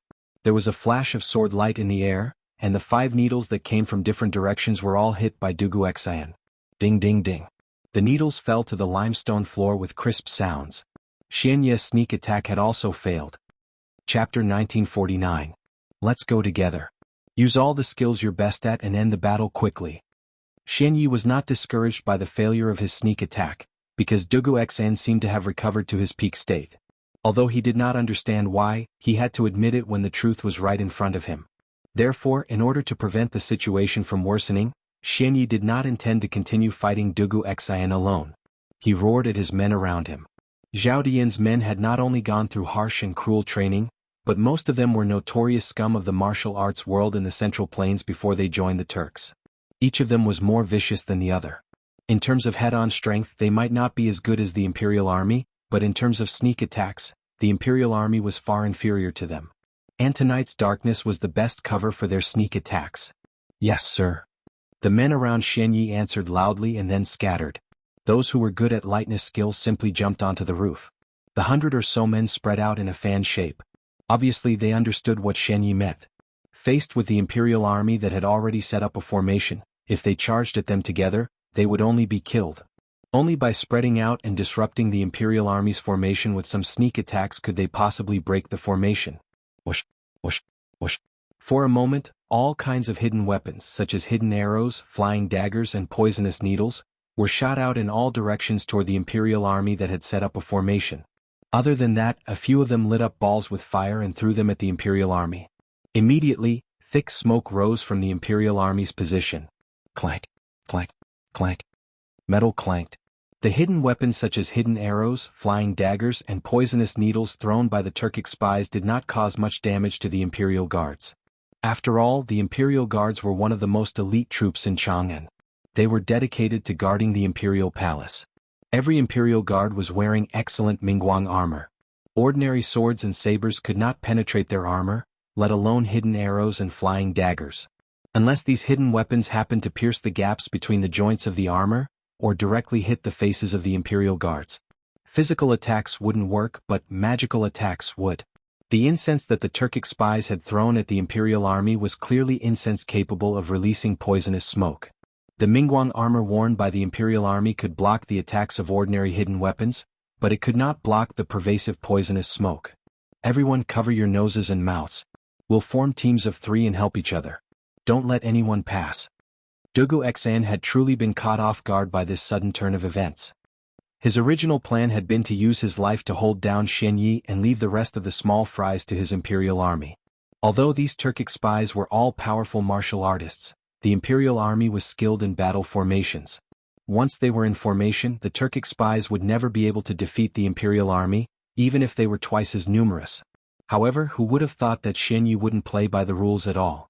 He directly ordered everyone to scatter and fight on their own. Moreover, he used some dirty tricks. Therefore he hurriedly shouted. Chapter 1950. 9 Swords of Dugu, Sword-Breaking Style. Taiyuan Courier Station, East Side. Dugu Xang gritted his teeth in the face of the dozen or so bolts of sword chi flying toward him. Mustering the remaining true chi in his body, he leaped into the air with his sword and executed the most complex and exquisite sword-breaking style of the 9 Swords of Dugu. The essence of the 9 Swords of Dugu was that the moment one saw a flaw in the opponent's moves, one would exploit it to strike first. Although Dugu Xian's 9 Swords of Dugu was not as proficient as his solitary wind swordsmanship, he had already grasped the sword will of the 9 Swords of Dugu. The 9 Swords of Dugu was a set of swordsmanship that placed great emphasis on sword will. The crux of it was the sword will and not the moves. In that instant, Dugu Xian had seen through the flaws in the swordsmanship of the dozen or so people. Infusing true chi into his sword, he executed the Dugu family's unique lightness technique and flew toward the Turkic spy at the very front. His speed was extremely fast. Seeing that Dugu Xian was advancing instead of retreating in the face of their attacks, the Turkic spy was first stunned, then overjoyed. But in the next moment, the joy on his face froze. Because Dugu Xian's sword had already arrived. This Turkic spy loved to advance prematurely, so he was at the very front. Moreover, the sword move he executed was also a sure kill move that only attacked and did not defend. Thus, the area around his left rib was completely exposed to the opponent. Dugu Xian arrived in front of the Turkic spy.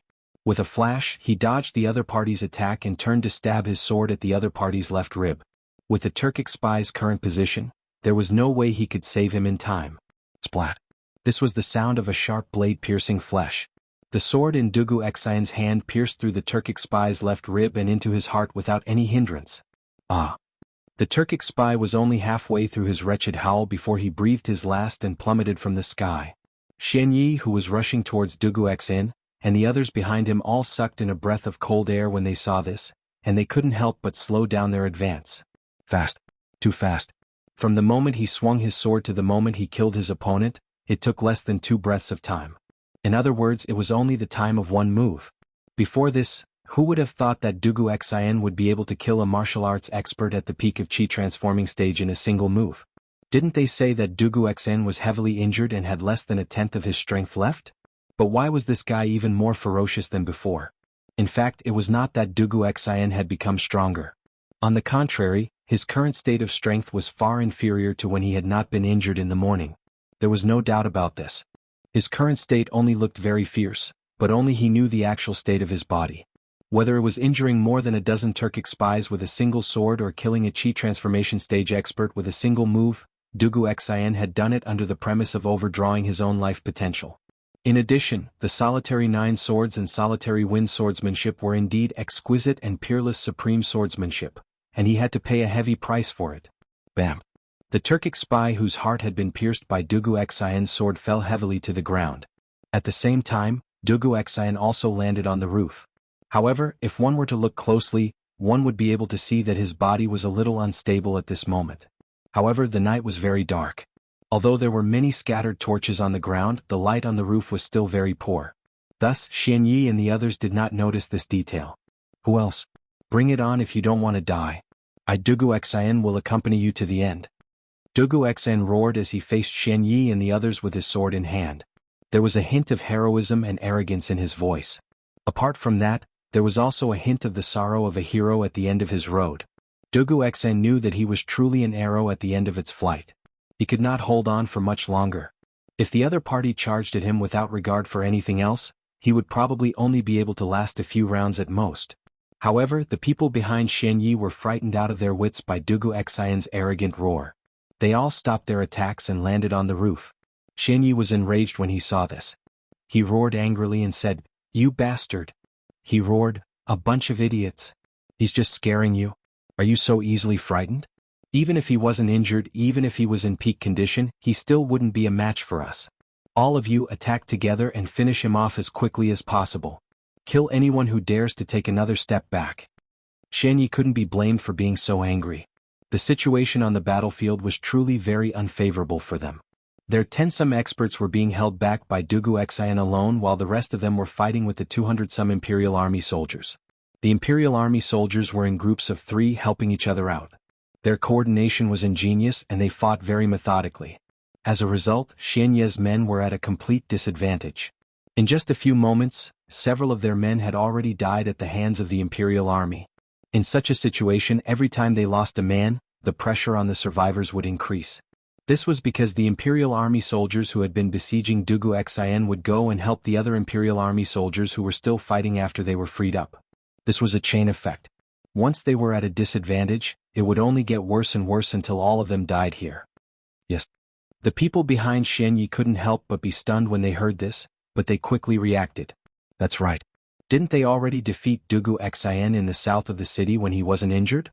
Although they didn't know why Dugu Xian looked so fierce now, it was impossible for him to have recovered from the injuries he suffered in the morning. As such, their chances of defeating Dugu Xian again would be even higher. That's right, these people were the ones who had followed Xian Yi in the morning to ambush and injure Dugu Xian in the south of the city.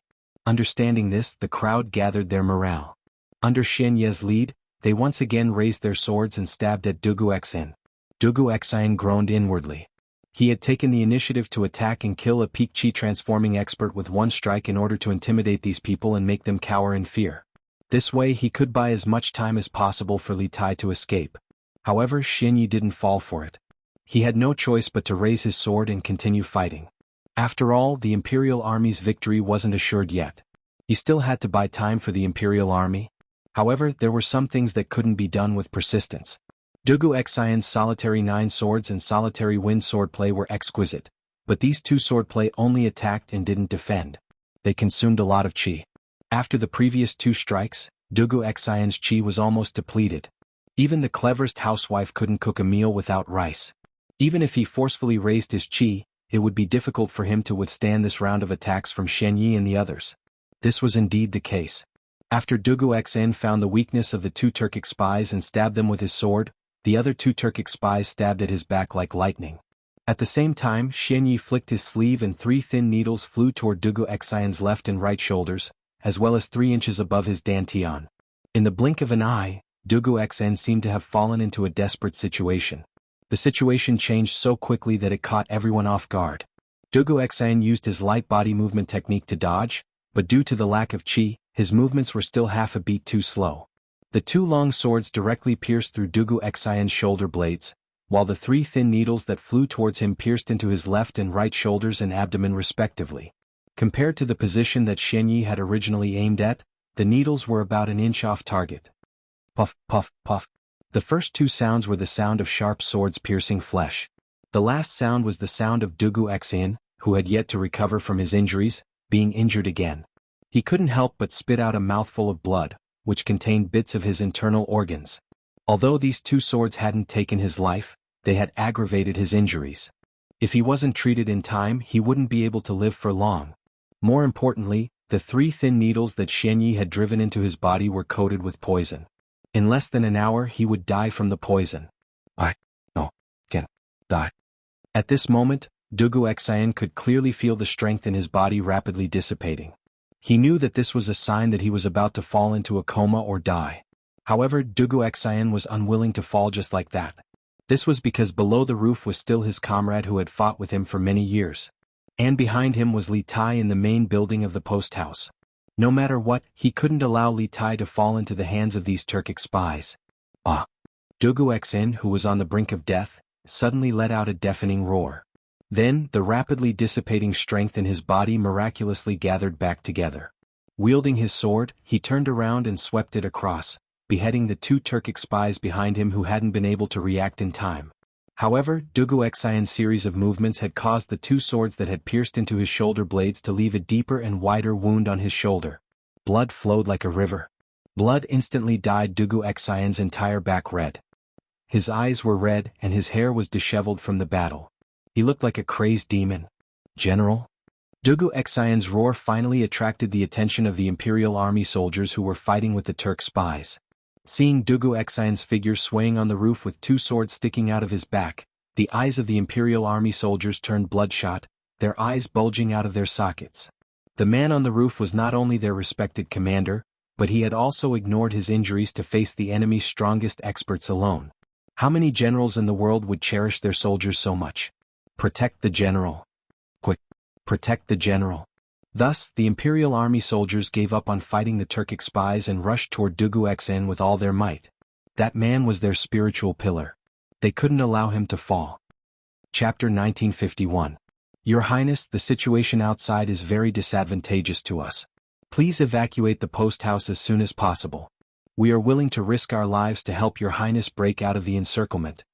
The deafening roar of Dugu Xian when he was heavily injured by Xian Yi and the others clearly traveled to the room where Li Tai was staying in the central building of the post house. When the 2 Imperial guards at the door heard the mournful, painful and sorrowful roar, they couldn't help but change their expressions. A trace of anxiety and unease flashed across their faces, but after a moment of hesitation, they resolutely turned around and pushed open the door, solemnly cupping their fists in greeting to Li Tai. After realizing that something had happened to Dugu Xian, the first reaction of these 2 Imperial guards was to rush out to rescue Dugu Xian. However, they couldn't help but recall what Dugu Xian had said before he left. "Wang Tong Guijian, the 2 of you stay here and protect His Highness. If the situation is bad, immediately evacuate with His Highness. Remember, even if you lose your lives, you must ensure His Highness's safety. Military orders must be obeyed." A soldier's duty was to obey orders. Whether it was in ancient times or modern times, it was always so. Guijian and Wang Tong both understood that the reason Dugu Xian had risked his life to fight the assassins outside was to ensure Li Tai's safety. If they went to rescue Dugu Xian now, not only would they fail to save Dugu Xian, they would also fail to live up to Dugu Xian's loyalty. Therefore, after a brief moment of hesitation and struggle, the 2 of them finally chose to carry out their orders and protect Li Tai as he safely evacuated from the post house. Before Dugu Xian had left, he had said that if the situation was bad, they were to immediately evacuate with Li Tai. Dugu Xian's painful and mournful roar meant that the situation was not good. It was very likely that the other party had already heavily injured Dugu Xian.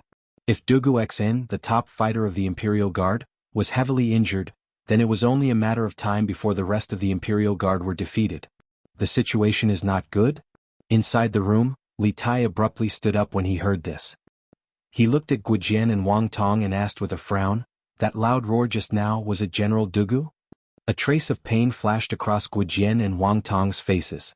Soon after, Guijian cupped his fists and replied, It's the generals. There must be a peerless expert among them. Otherwise, they wouldn't have been able to injure the general.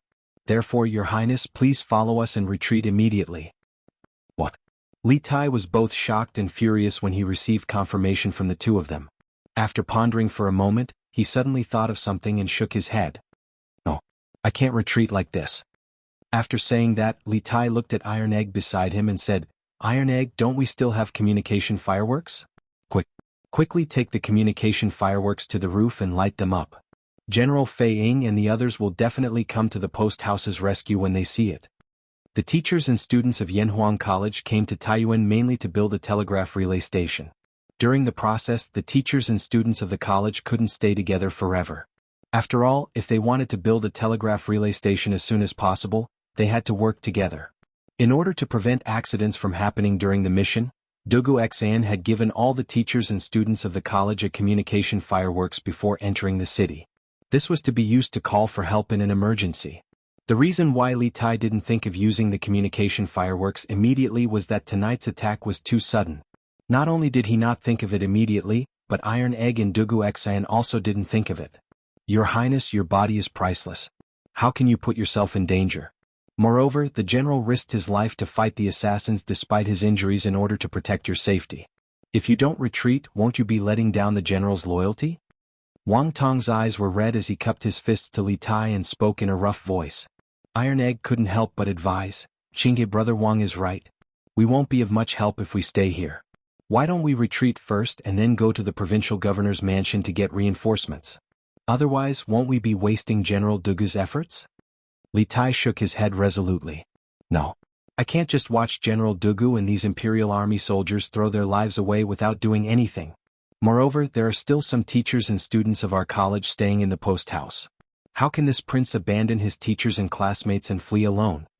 Li Tai used to be very afraid of death, but after staying in the college for more than a year, the word righteousness had appeared in his mind.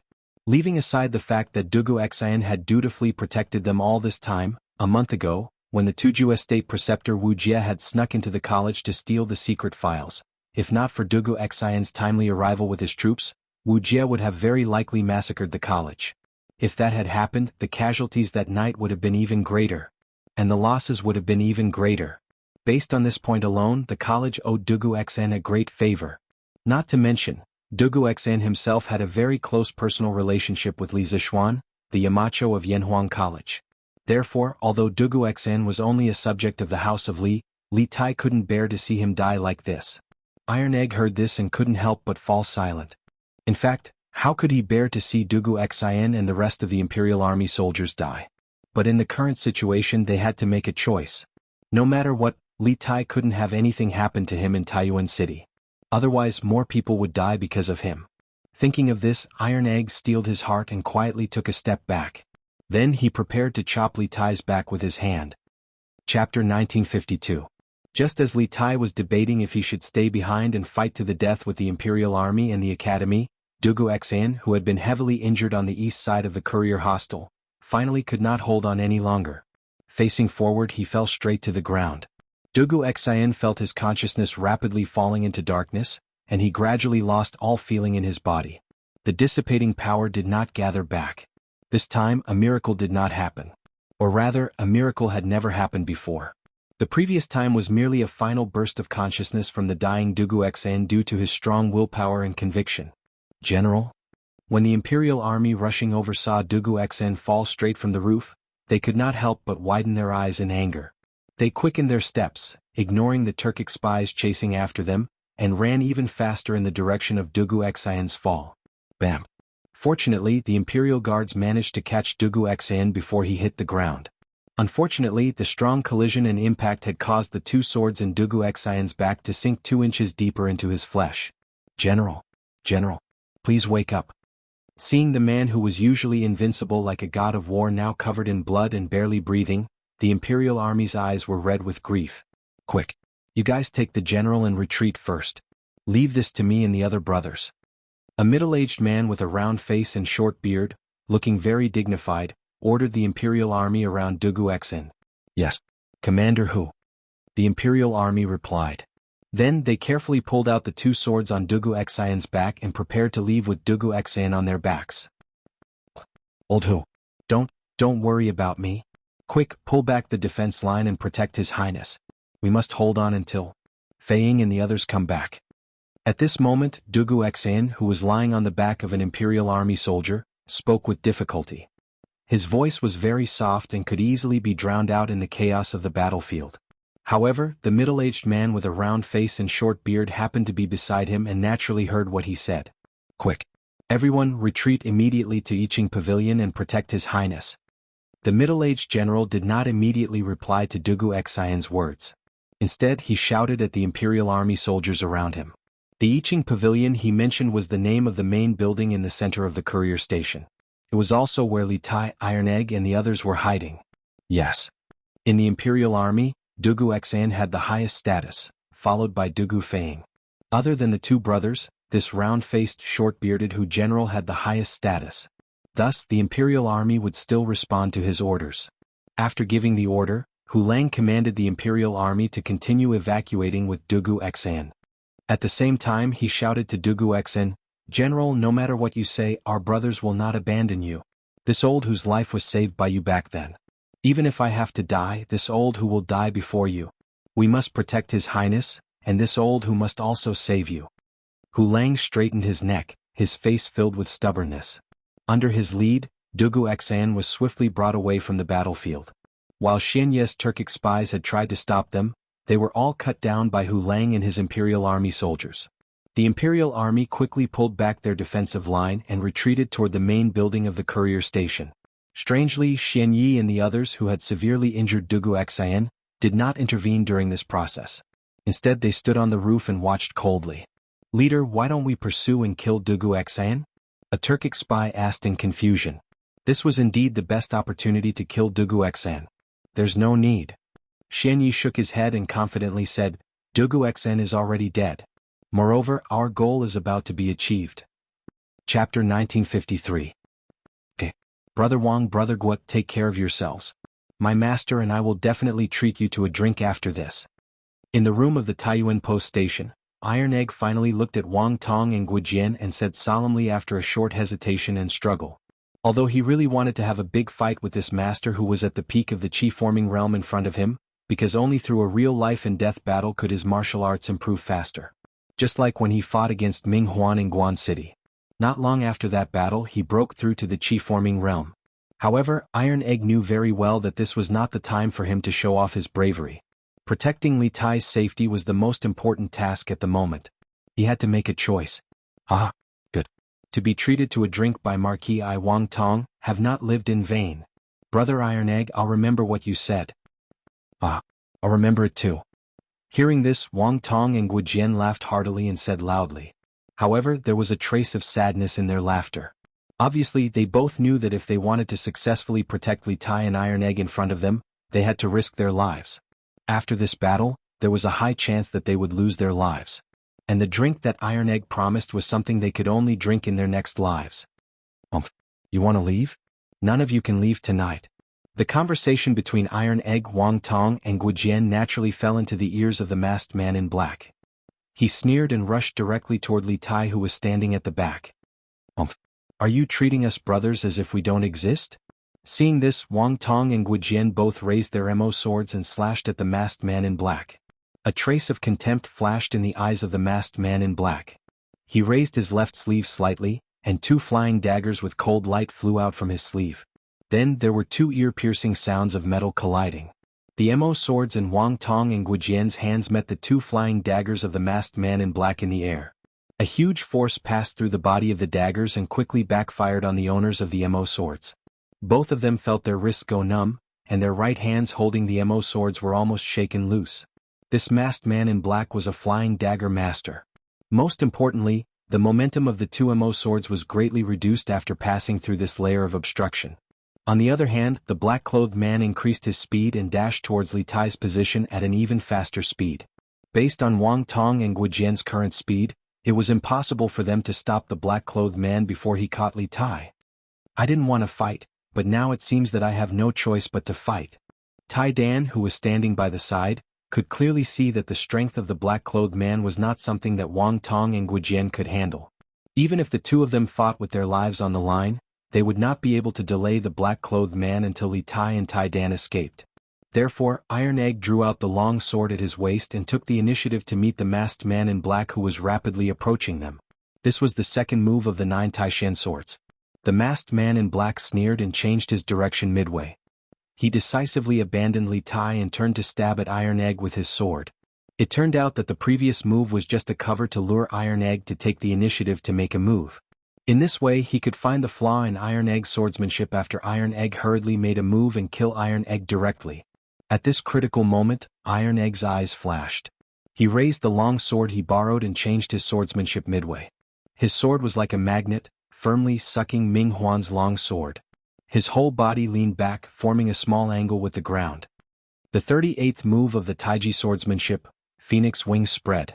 Iron Egg's wrist moved slightly and twirled the sword twice. The masked man's long sword strength was immediately deflected by Iron Egg.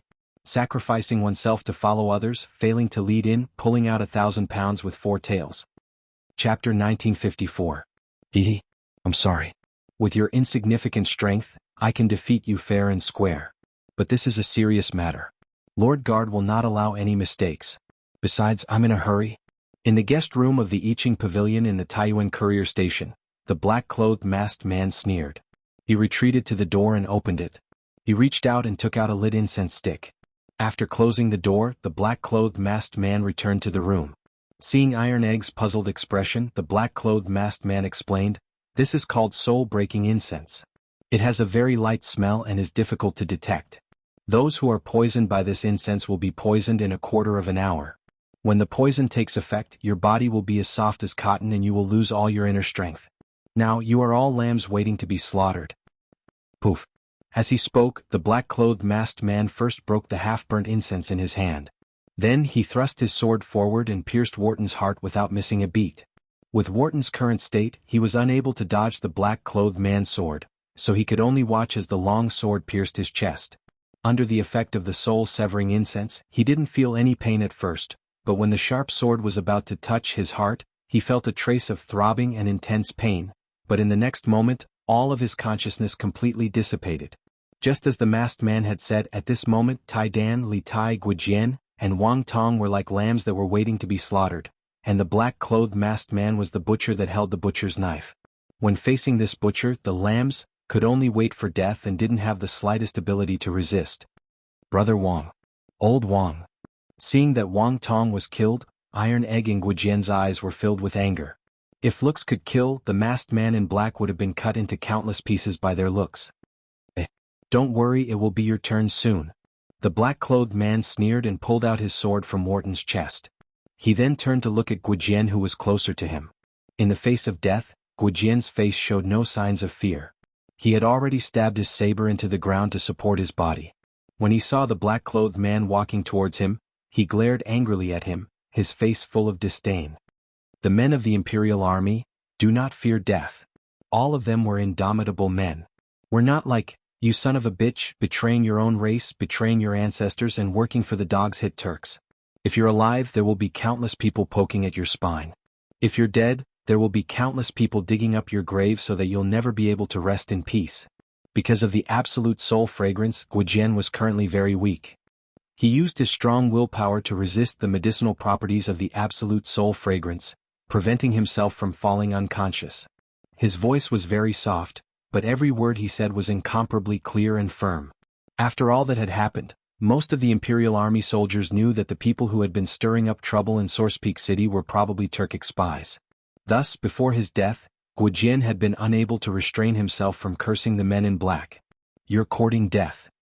Guijian's words had thoroughly enraged the black-clothed man. Eyes wide with rage, the black-clothed man lunged forward and slashed his sword at Guijian's neck. "Big Brother Gua." A popping sound could be heard as blood splattered everywhere. A head rolled onto the ground right next to Bruiser's feet. Bruiser staggered backward a couple of paces, his face filled with grief and boundless rage. He couldn't stop himself from trembling, not from fear, but from rage that came from the depths of his heart. Seeing his companions mercilessly slaughtered by the black-clothed man one after another, Iron Egg's rage had reached a boiling point. But at this time anger was of no use. Not only could he not use any of his jinshi, he also had to focus all his energy on resisting the effects of the absolute soul fragrance to keep himself awake. Without the absolute soul fragrance, even if he knew that he was no match for the black-clothed man, Iron Egg would have charged forward with his sword. Moreover, if it was a one-on-one fight, Iron Egg believed that he had a chance of winning. When Li Zishuan had just returned from Longhu Mountain, he was only at the late stage of qi refining. However, with the 9 Taishin swords and Taiji sword technique, he was able to defeat Snake King, who had been in the Grandmaster realm for many years. As a personal disciple of Li Zishuan, Iron Egg believed that with his understanding of these 2 sword techniques, he still had a chance to fight the black-clothed man head-on. Because the 9 Taishin swords and Taiji sword technique were supreme sword techniques that could allow one to surpass the level of an enemy. Moreover, these 2 sword techniques, one for offense and one for defense, could achieve unexpected results if used skillfully. Unfortunately, there were not so many ifs in this world. The absolute soul fragrance that the black-clothed man had lit before entering the room had already strangled all the ifs and uncertainties in the cradle. There was no suspense in this battle at this point. "Humph. Little guy, it's your turn next." After killing Guijian, the black-clothed man glanced at Iron Egg, and then walked towards Iron Egg with his sword. Chapter 1955. Stop. In the room, although these 2 words were said very softly, they clearly reached everyone's ears. At the very beginning, the masked man in black even thought that he had misheard, but not long after, the same voice rang out in the room again. This made him believe that there was indeed someone shouting, "Stop." He quickly became alert and used his eyes to look for suspicious people in the room. This room was not big. Other than him, Iron Egg and the two fallen Imperial guards, there was only Li Tai in the room. But Li Tai had been poisoned by the soul-breaking incense and should have fainted. After all, he was the only one in the room who did not know martial arts. His resistance to the soul-breaking incense was definitely the weakest. If that was the case, then who was the person who shouted, "Stop"? The masked man in black coldly scanned every corner of the room. He even looked at the bodies of the two Imperial guards, but in the end he found nothing. Finally, the masked man's eyes fell on the innermost corner of the room. Li Tai had been hiding in that corner since the beginning. But the masked man in black could not help but be shocked by what he saw. He saw that Li Tai, who had fainted, actually stood up shakily and strenuously. He faced the masked man in black and Iron Egg with a face full of anxiety and anger. Obviously, he was the one who had shouted, "Stop," earlier. In the face of the masked man in black, Li Tai and Iron Egg were both poisoned by the soul-breaking incense and had no ability to resist. Under such circumstances, would Li Tai's "stop" really work? Obviously not. A hint of a smile appeared at the corner of the black-clothed man's eyes. He said to Li Tai indifferently, "Your Highness, these people are just servants. If you kill them, then kill them. Why are you in such a hurry?"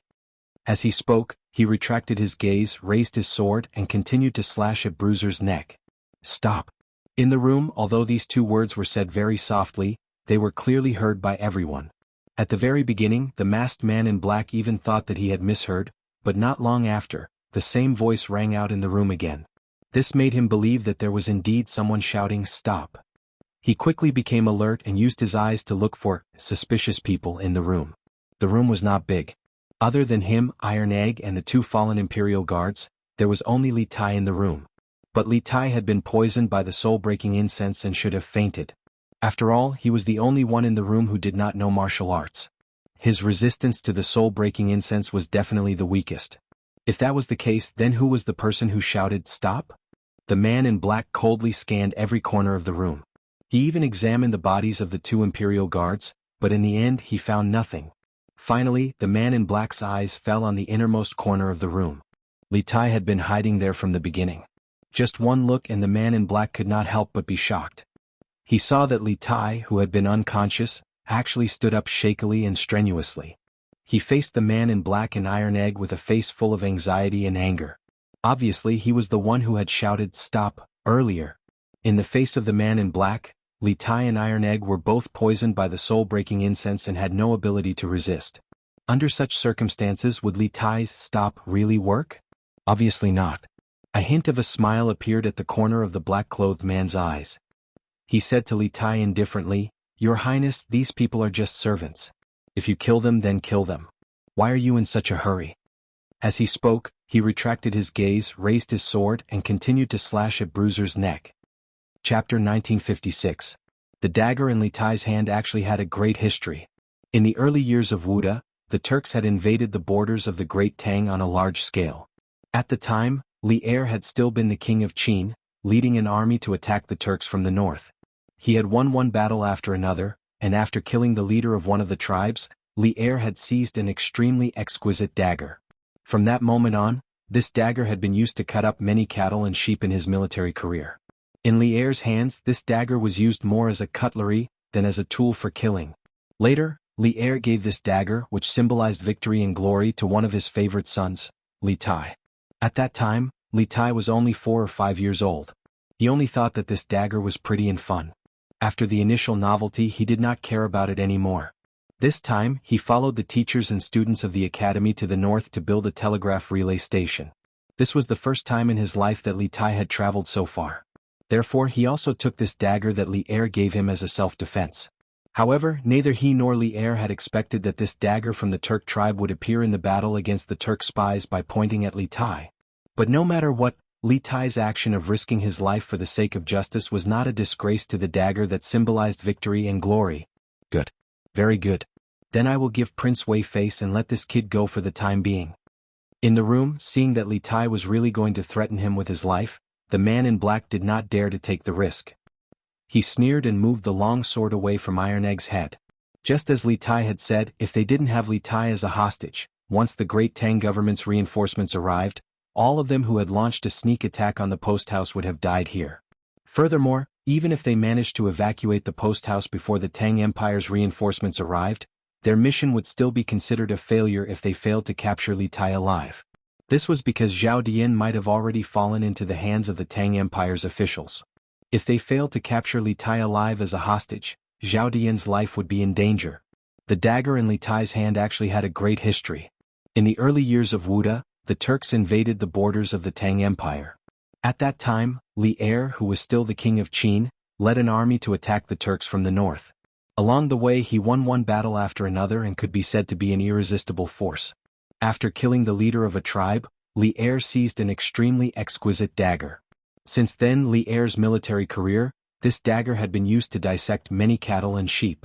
In Li Er's hands this dagger was more used as a tableware rather than a tool to kill. Later, Li Er bestowed this dagger, which symbolized victory and glory, to one of his favorite sons, Li Tai. At that time, Li Tai was only 4 or 5 years old. He only thought that this dagger was pretty and fun. After the initial novelty he did not pay attention to it anymore. This time he accompanied the teachers and students of the academy to the north to build a telegraph relay station. This was the first time that Li Tai had traveled so far in his life. Therefore he also took this dagger that Li Er had bestowed upon him as a self-defense. However, neither he nor Li Er had expected that this dagger from the Turks would appear in the battle against the Turk spies by pointing at Li Tai himself. But no matter what, Li Tai's act of risking his life to fight for justice today was not a disgrace to this sword that symbolized victory and glory. Chapter 1957. Silence. Outside Iching Pavilion, the Imperial Army and the Turkic spies had been locked in a fierce battle a moment ago, but with the roar of the man in black, the noisy courtyard instantly fell silent. Both sides turned their gazes to the man in black and Li Tai standing in front of him. Your Highness. Seeing that the man in black had taken Li Tai hostage, the Imperial Army was alarmed. Without needing Hu Longjiang's orders, the Imperial Army automatically changed their formation and completely surrounded the man in black and Li Tai. At this moment the actions of the man in black and Li Tai were rather strange. Li Tai was holding a dagger, but the dagger was pointed at his neck. The man in black had placed his sword on Li Tai's shoulder, but for some reason, the sword was still some distance away from Li Tai's neck. At first glance it seemed like the man in black did not want Li Tai to die. No matter how one looked at it, it was strange. It was like a robber holding a hostage. The hostage wanted to die, but the robber wanted to protect the hostage. It didn't make sense at all. However, such a thing that defied common sense had really happened. Protect His Highness. At this moment Hu Longjiang reacted and shouted loudly. The Imperial Army pointed their swords at the man in black who had just come out of Iching Pavilion. As for the Turkic spies behind them, they could no longer care about them. If something happened to Li Tai, their mission in Taiyuan would be considered a complete failure, and none of them would be able to escape Li Er's punishment. However, because the man in black had placed his sword on Li Tai's shoulder, the Imperial Army did not dare to make any moves. After all, Li Tai's life was still in the hands of the man in black. Ah, Tianying, you've succeeded. At this moment, a thin masked man flew down from the roof of Iching Pavilion. It was Xian Yi, who had been fighting with Dugu Xian earlier. Xian Yi landed steadily beside the black-clothed man. After glancing at Li Tai, who was standing in front of the black-clothed man, Xian Yi's hanging heart immediately returned to his stomach. He let out a light breath and smiled faintly. That's right, the black-clothed man who had sneaked into the room to capture Li Tai was Zhao Dian's second-in-command, Tianying. Previously, Xian Yi had led his men to attack the post house from the front, attracting most of the Imperial Army to the east side of the post house. Even Dugu Xin, the commander of the Imperial Army who had yet to recover from his injuries, had personally left his room to participate in the battle. Thus, there were very few Imperial Army soldiers left to protect Li Tai. This gave Sky Eagle a chance to sneak into Iching Pavilion. Seeing Xian Yi fly over, Sky Eagle nodded in greeting before replying, "This is all thanks to you and your brothers holding back the majority of the Imperial Army's forces. Let's take King Wei away now and go back to rescue the guard master." Xian Yi nodded and said, "That's how it should be." At this moment Sky Eagle coldly said to Li Tai, "Your Highness King Wei, it's time for you to fulfill your promise, right? This seat has no intention of harming your life. As long as you get these Imperial Army soldiers to open a path for us to leave, this seat will naturally protect you. Your status is noble and your body is priceless. You shouldn't be willing to exchange your life for ours, right? In principle, Sky Eagle didn't want Li Tai to die because he needed to use Li Tai as a hostage to rescue Zhao Dian. However, this didn't mean that he didn't dare to kill Li Tai. If Li Tai didn't cooperate with him and instead recklessly ordered the Imperial Army to attack the people they had brought with them, Sky Eagle didn't mind dragging Li Tai down with him before he died. After all, he was about to die. He couldn't care less about the mission. All of you disperse and let them go. Li Tai also understood that he and Sky Eagle were at most in a relationship of checks and balances. Sky Eagle didn't dare to kill him casually, and he didn't want to throw his life away so easily. As long as they didn't completely fall out with each other, they could coexist peacefully. However, once they did, it would be a life and death struggle and both sides would suffer great losses. Therefore, after weighing the pros and cons, Li Tai finally gave the order. Chapter 1958. Wow. Father, when did you buy such a big manor? Near Dragon Mountain, after passing through several hills and woods, Wang Kuei, Wang Hong, Wang Xinyuan, and the others saw a vast and huge manor in the wilderness. The manor covered an area of at least a dozen acres. At this time the sky was dark, and the interior of the manor was lit with candles, stone lamps, and bonfires. Under the illumination of these lights, they could vaguely see the outline of the manor. At this time Wang Hong's eyes widened and he couldn't help but exclaim. On the way, Wang Kuei roughly told Wang Hong about the manor's training of a group of assassins, but he didn't go into detail. For example, the size of the manor and the number of assassins, he didn't tell Wang Hong about it. The main reason was that talking to Wang Hong was too infuriating. If he didn't pay attention, he would be angered half to death. Therefore, after seeing this huge manor, although Wang Hong was somewhat prepared, he still couldn't help but be surprised. Yes, master. As soon as Wang Hong's voice fell, two young men in black suddenly jumped down from the trees on both sides of the road. The two men held weapons and landed in front of Wang Kuei and the others. Just as they were about to go forward and ask, one of them recognized Wang Kuei through the light of the torch in front of the crowd. He looked serious and quickly put away his weapon. He stepped forward and saluted Wang Kuei. Greetings, master. Greetings, master. Another warrior quickly walked over and cupped his fists in salute to Wang Ku. Wang Kuei didn't answer Wang Hong's previous question. Instead, he nodded lightly at the two men in front of him and said, Shang Liang, Su Lei? Are the two of you on night duty tonight? Yes. The two men nodded in response. Wang Kuei softly said and then ordered, Let's go. Enter the manor, and then let White Bear quickly gather everyone in the manor in the martial arts field. Yes. This subordinate obeys. Hearing Wang Kuei's order, the two men felt that something big was about to happen. They quickly saluted, bowed, and took the order. Wow. Father, when did you buy such a big manor? Near Dragon Mountain, after passing through several hills and woods, Wang Kuei, Wang Hong, Wang Xinyuan, and the others saw a luxurious and huge manor in the wilderness. The manor covered an area of at least a dozen acres. At this time the sky was dark, and the manor was lit with candles, stone lamps, and bonfires. Under the illumination of these lights, they could vaguely see the outline of the manor. At this time Wang Hong widened his eyes and could not help but exclaim. On the way here, Wang Kuei roughly told Wang Hong that the manor had trained a group of assassins, but he didn't go into detail.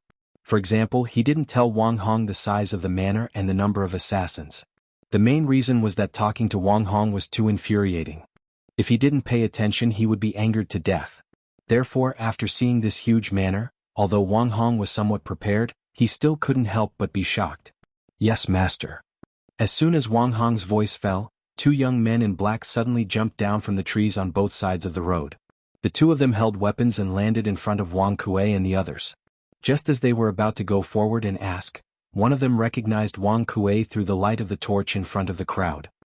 He looked solemn and quickly put away his weapon. He stepped forward and saluted Wang Kuei.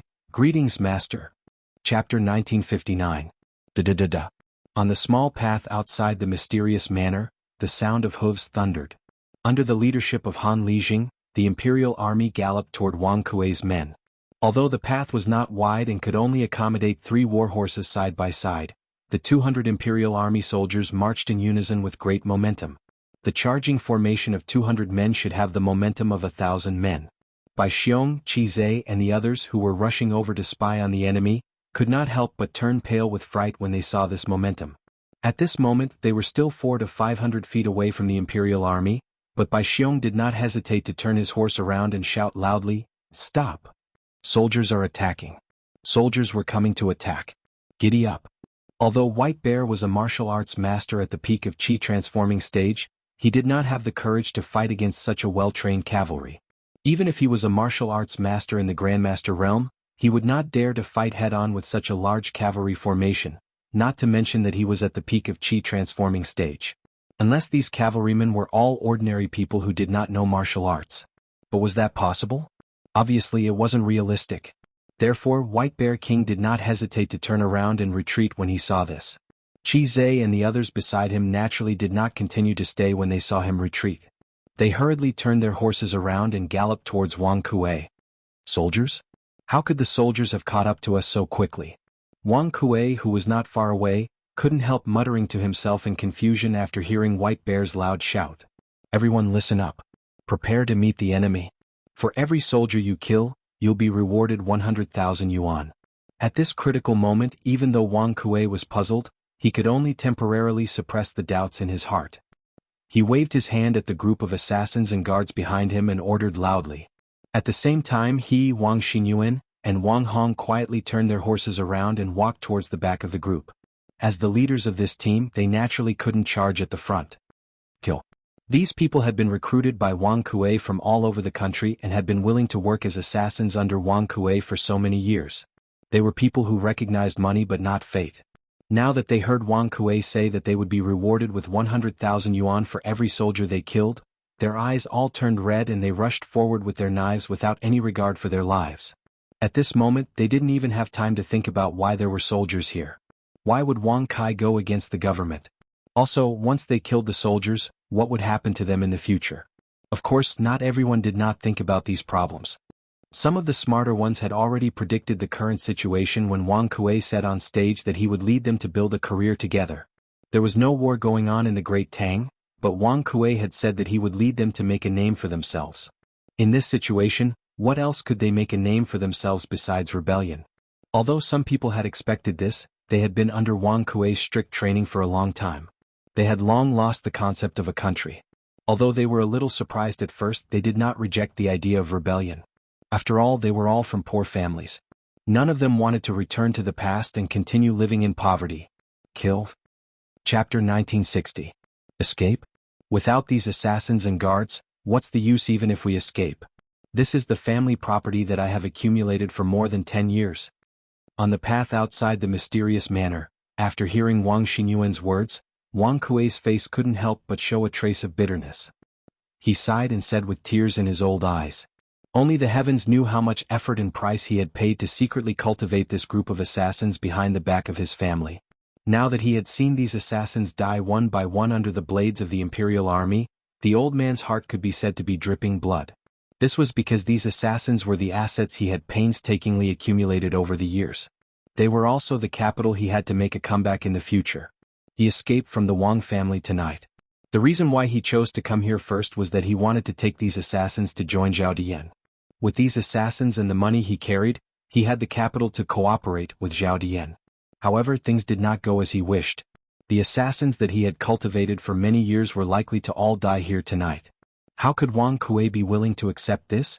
Grandfather, we can spend money to find people if they are gone, but nothing must happen to you. Once we fall into the hands of the government, there is only a dead end. There will be no more hope. Let's escape quickly.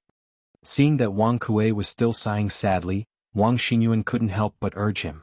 Wang Hong also hurriedly said at this time, yes, father. You brought so much money this time. With money, where can't we find masters in the martial arts world? If these people are gone, then they are gone. Right now it's more important to escape. Your son is only 32 this year. I haven't lived enough. I don't want to die so young. This guy, it was fine if he didn't open his mouth. Once he opened his mouth, he could anger people half to death. Wang Kuei was so angry that he almost couldn't catch his breath.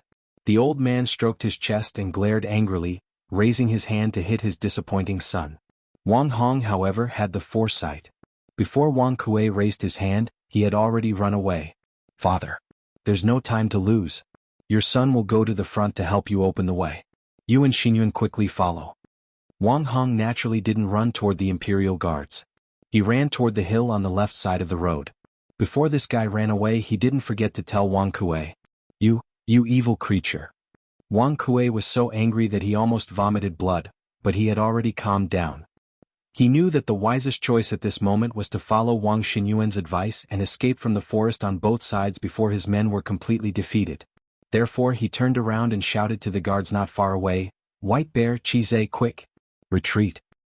Yes. Soon, under the escort of several guards and killers, Wang Kuei and Wang Xinyuan successfully climbed up the hill. After meeting up with Wang Hong on the hill, they went into the dense forest. Not only were the hills on both sides of the road overgrown with weeds, the trees were also dense. Coupled with the fact that it was dark at night, it would be difficult for the Imperial Guards to find them if they were to sneak in like this. In the field, Han Lijing also noticed the abnormality here. He could vaguely see a few figures darting into the forest beside the road. He knew something was wrong and quickly shouted, "Someone is escaping. Erhu, I'll leave this place to you. I'll go after them." After saying that, without waiting for Zhao Erhu's agreement, Han Lijing jumped up the hill on the left side of the road. At the same time he put the Modeo back on his waist and took the bow and arrow from his back. After that, he knocked the arrow and shot 3 arrows in a row in the direction of the footsteps in the forest. Whoosh whoosh whoosh. The sky was dark and the forest was dense. Han Lijing didn't care whether the 3 arrows hit their targets or not. He ran in the direction of Wang Kuei and others while continuing to shoot arrows into the forest from the quiver. Chapter 1961. I didn't think that the mighty king of Wei would end up as our prisoner. Lord Wei's schemes are as wondrous as Kongming's. On the streets to the north of Source Peak City, Sky Eagle and Xian Yi were galloping wildly on their horses. Li Tai was riding on the same horse as Xian Yi. Sky Eagle couldn't help but feel heroic as he looked at Li Tai on his horse. Before they came, they actually had a certain degree of suspicion towards Zhao Dian's plan. However, due to Zhao Dian's usual prestige, even if they had doubts in their hearts, they had to carry out Zhao Dian's plan. But now, their measly 100-some people had managed to capture Li Tai from the Imperial Army. Tianying couldn't help but admire Zhao Dian's plans.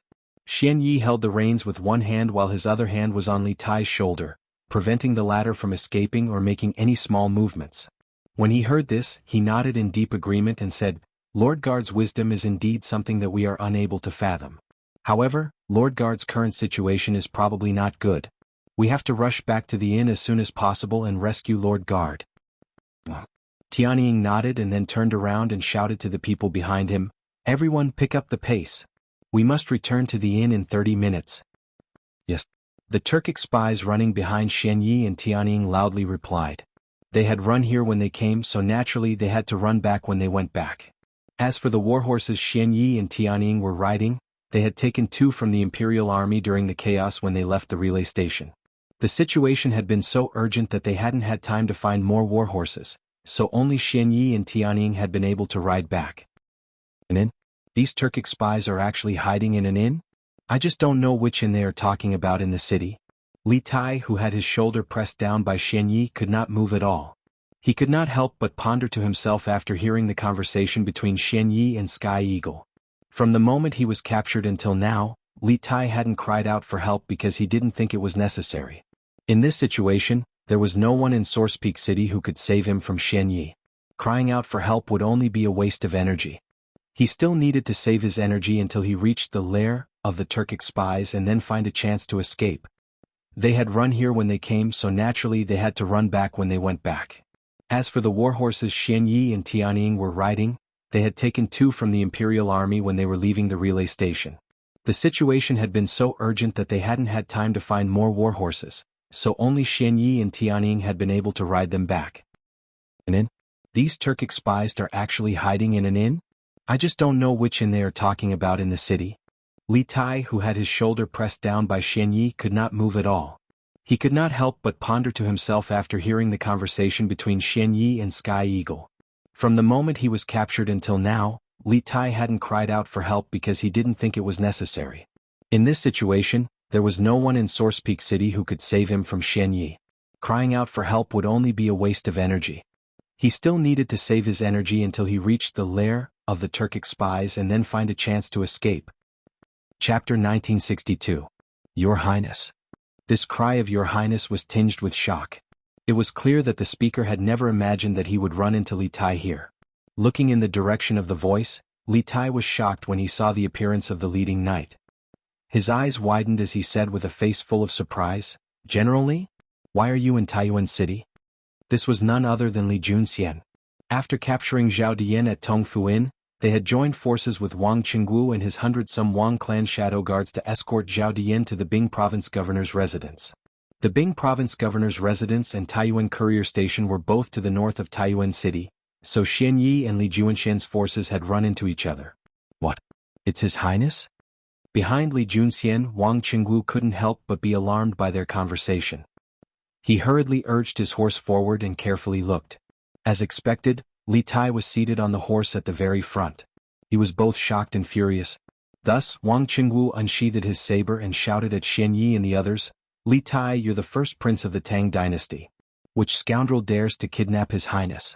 If you know what's good for you, immediately release His Highness and dismount. Otherwise die." Although Wang Qingwu had fought with Xian Yi during the day, the light in the night was poor. Moreover, Xian Yi's men were all dressed in black and had their faces covered. Without fighting, it was very difficult to identify them. Otherwise die. The moment these words were spoken, the Wang clan shadow guards behind Wang Qingwu and the 10-some cavalry led by Li Junxian unsheathed their weapons and began to confront Xian Yi's men. Commander Wang? Commander Wang, I hope you've been well since we last met. Wang Qingwu didn't recognize Xian Yi, but Xian Yi recognized Wang Qingwu. Xian Yi couldn't help but feel happy.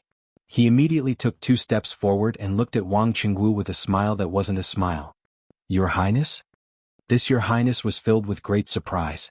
Clearly, the person who spoke had never expected to meet Li Tai here.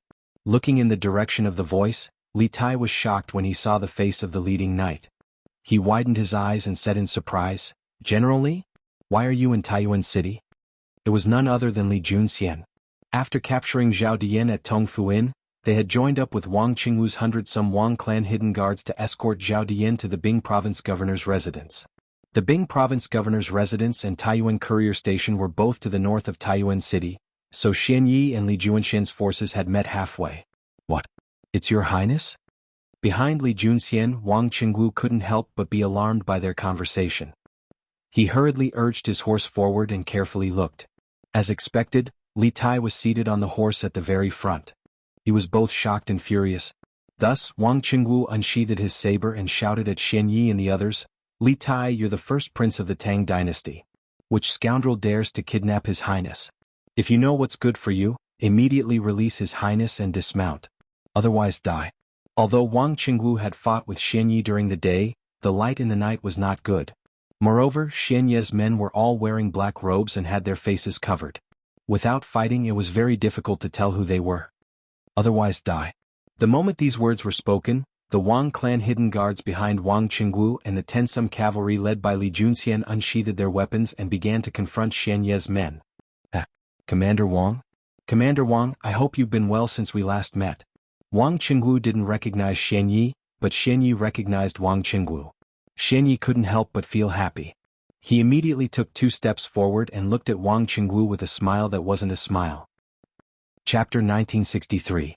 Don't kill me. Don't kill me. Everything was done by my father and Wang Xinyuan. It has nothing to do with me.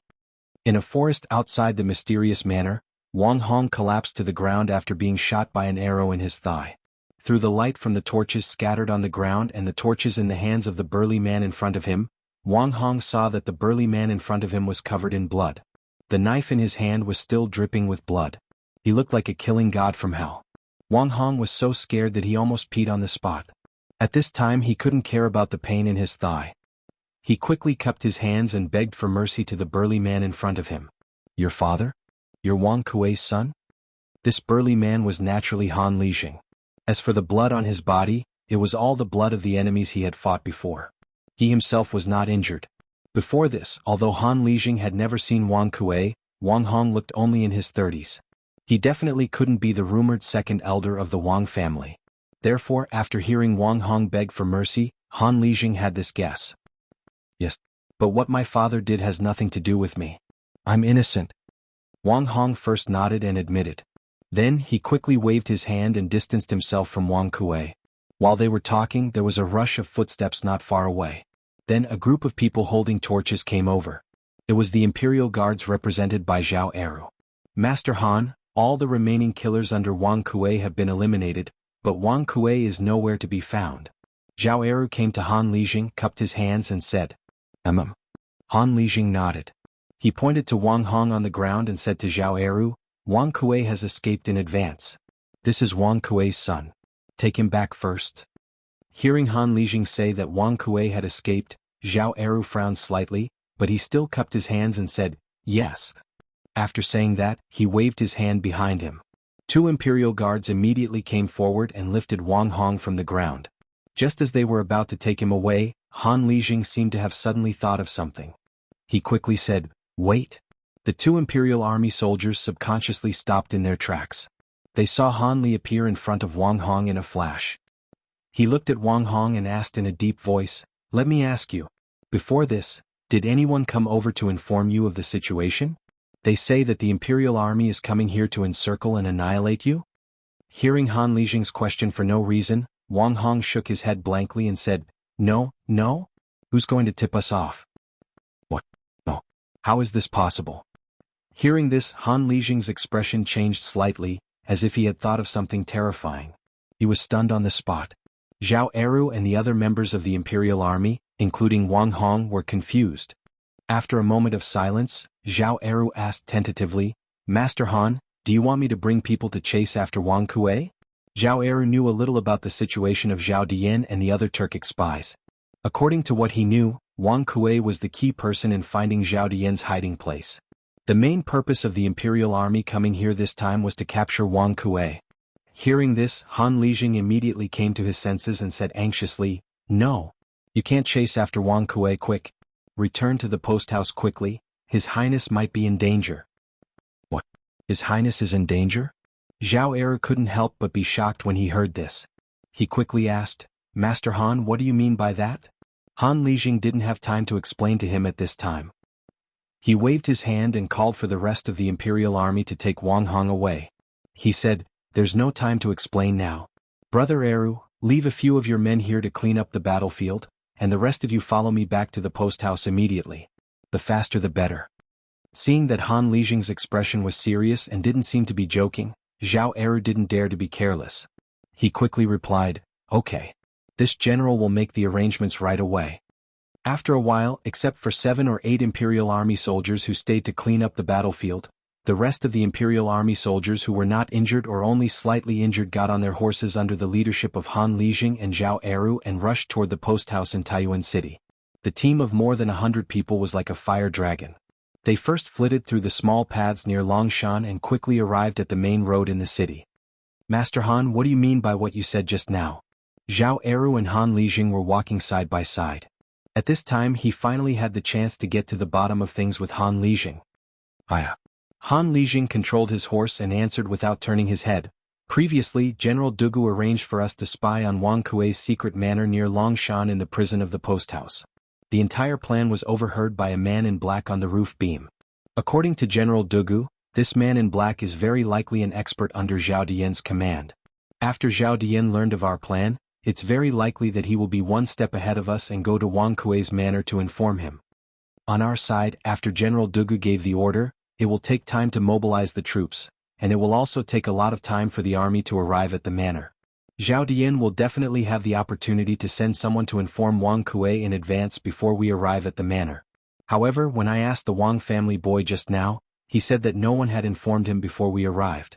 This means that both General Dugu and I have misunderstood. Zhao Dian never thought of informing Wang Kuei from the beginning to the end. To him, Wang Kuei is just an abandoned pawn.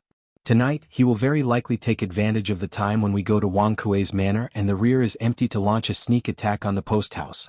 What? Zhao Dian and the others might launch a sneak attack on the post house? After listening to Han Lijing's analysis, Zhao Eru's eyes widened. A thick layer of fear and uneasiness quickly covered his face. Zhao Eru took 2 deep breaths and said anxiously, this matter should not be delayed. Why don't you let me choose a group of light cavalry and hurry back to the post house? Nothing must happen to His Highness. In a place like the city where the terrain was not open, the marching speed of a group of 100 cavalry was definitely not as fast as that of a group of 10 cavalry. Therefore, Zhao Eru wanted to choose another small group of people to go back to the post house first. Han Lijing was also a veteran who had been on the battlefield and obviously understood this point. He nodded and said, "This old man will also go with you. I hope everything is not too late." The distance from the post house to Wang Kuei's manor near Longshan was actually not close. Even if they rode fast horses, it would take a long time to make the trip. Not to mention that the Imperial Guards had also spent a lot of time fighting with Wang Kuei's killers outside the mysterious manor. Han Lijing now had a very bad premonition in his heart. It was very likely that something had happened at the post house. Chapter 1964. Wang Clan Ancestral Home Main Hall. Wang Bing, Wang Yu, Princess Tong and the Wang clan's 3rd, 4th and 5th elders were all gathered in the main hall. Usually they would have returned to their rooms to rest, but today Wang Kuei's sudden escape had brought the entire Wang clan to the brink of death. The slightest carelessness could plunge the Wang clan into eternal damnation. Thus, all the core members of the Wang clan, including Wang Bing, were waiting in the main hall for news from Wang Qingwu. The atmosphere in the main hall was extremely oppressive. The maids and servants standing to the side didn't even dare to breathe too loudly. At this moment, a middle-aged steward walked in and whispered into Wang Yu's ear. "Master, the people we sent to Tongfuin have returned. Let Qingwu in." Wang Yu, who had been faintly fatigued, was jolted awake. He hastily sat up straight and said to the steward. His voice was rather loud, such that everyone in the main hall heard him. Wang Bing, Princess Tong and the other 3 Wang clan elders all turned their gazes in Wang Yu's direction. The steward had an awkward expression on his face. He first clasped his hands towards everyone in the room, then said, "My apologies. Commander Wang did not return. Only half of the people who went came back." "Only half came back? What's going on? Could Wang Qingwu have been ambushed at Tongfuin?" Wang Yu frowned and asked subconsciously. He knew that Wang Qingwu had brought over 200 of the Wang family's hidden guards to investigate the situation at the Tongfuin, but only half of them had returned. This meant that it was very likely that the other half had encountered some mishap. For over 100 Wang family's hidden guards to encounter mishap, it could only mean that a powerful force had set up an ambush for Wang Qingwu in the inn. The steward hurriedly shook his head.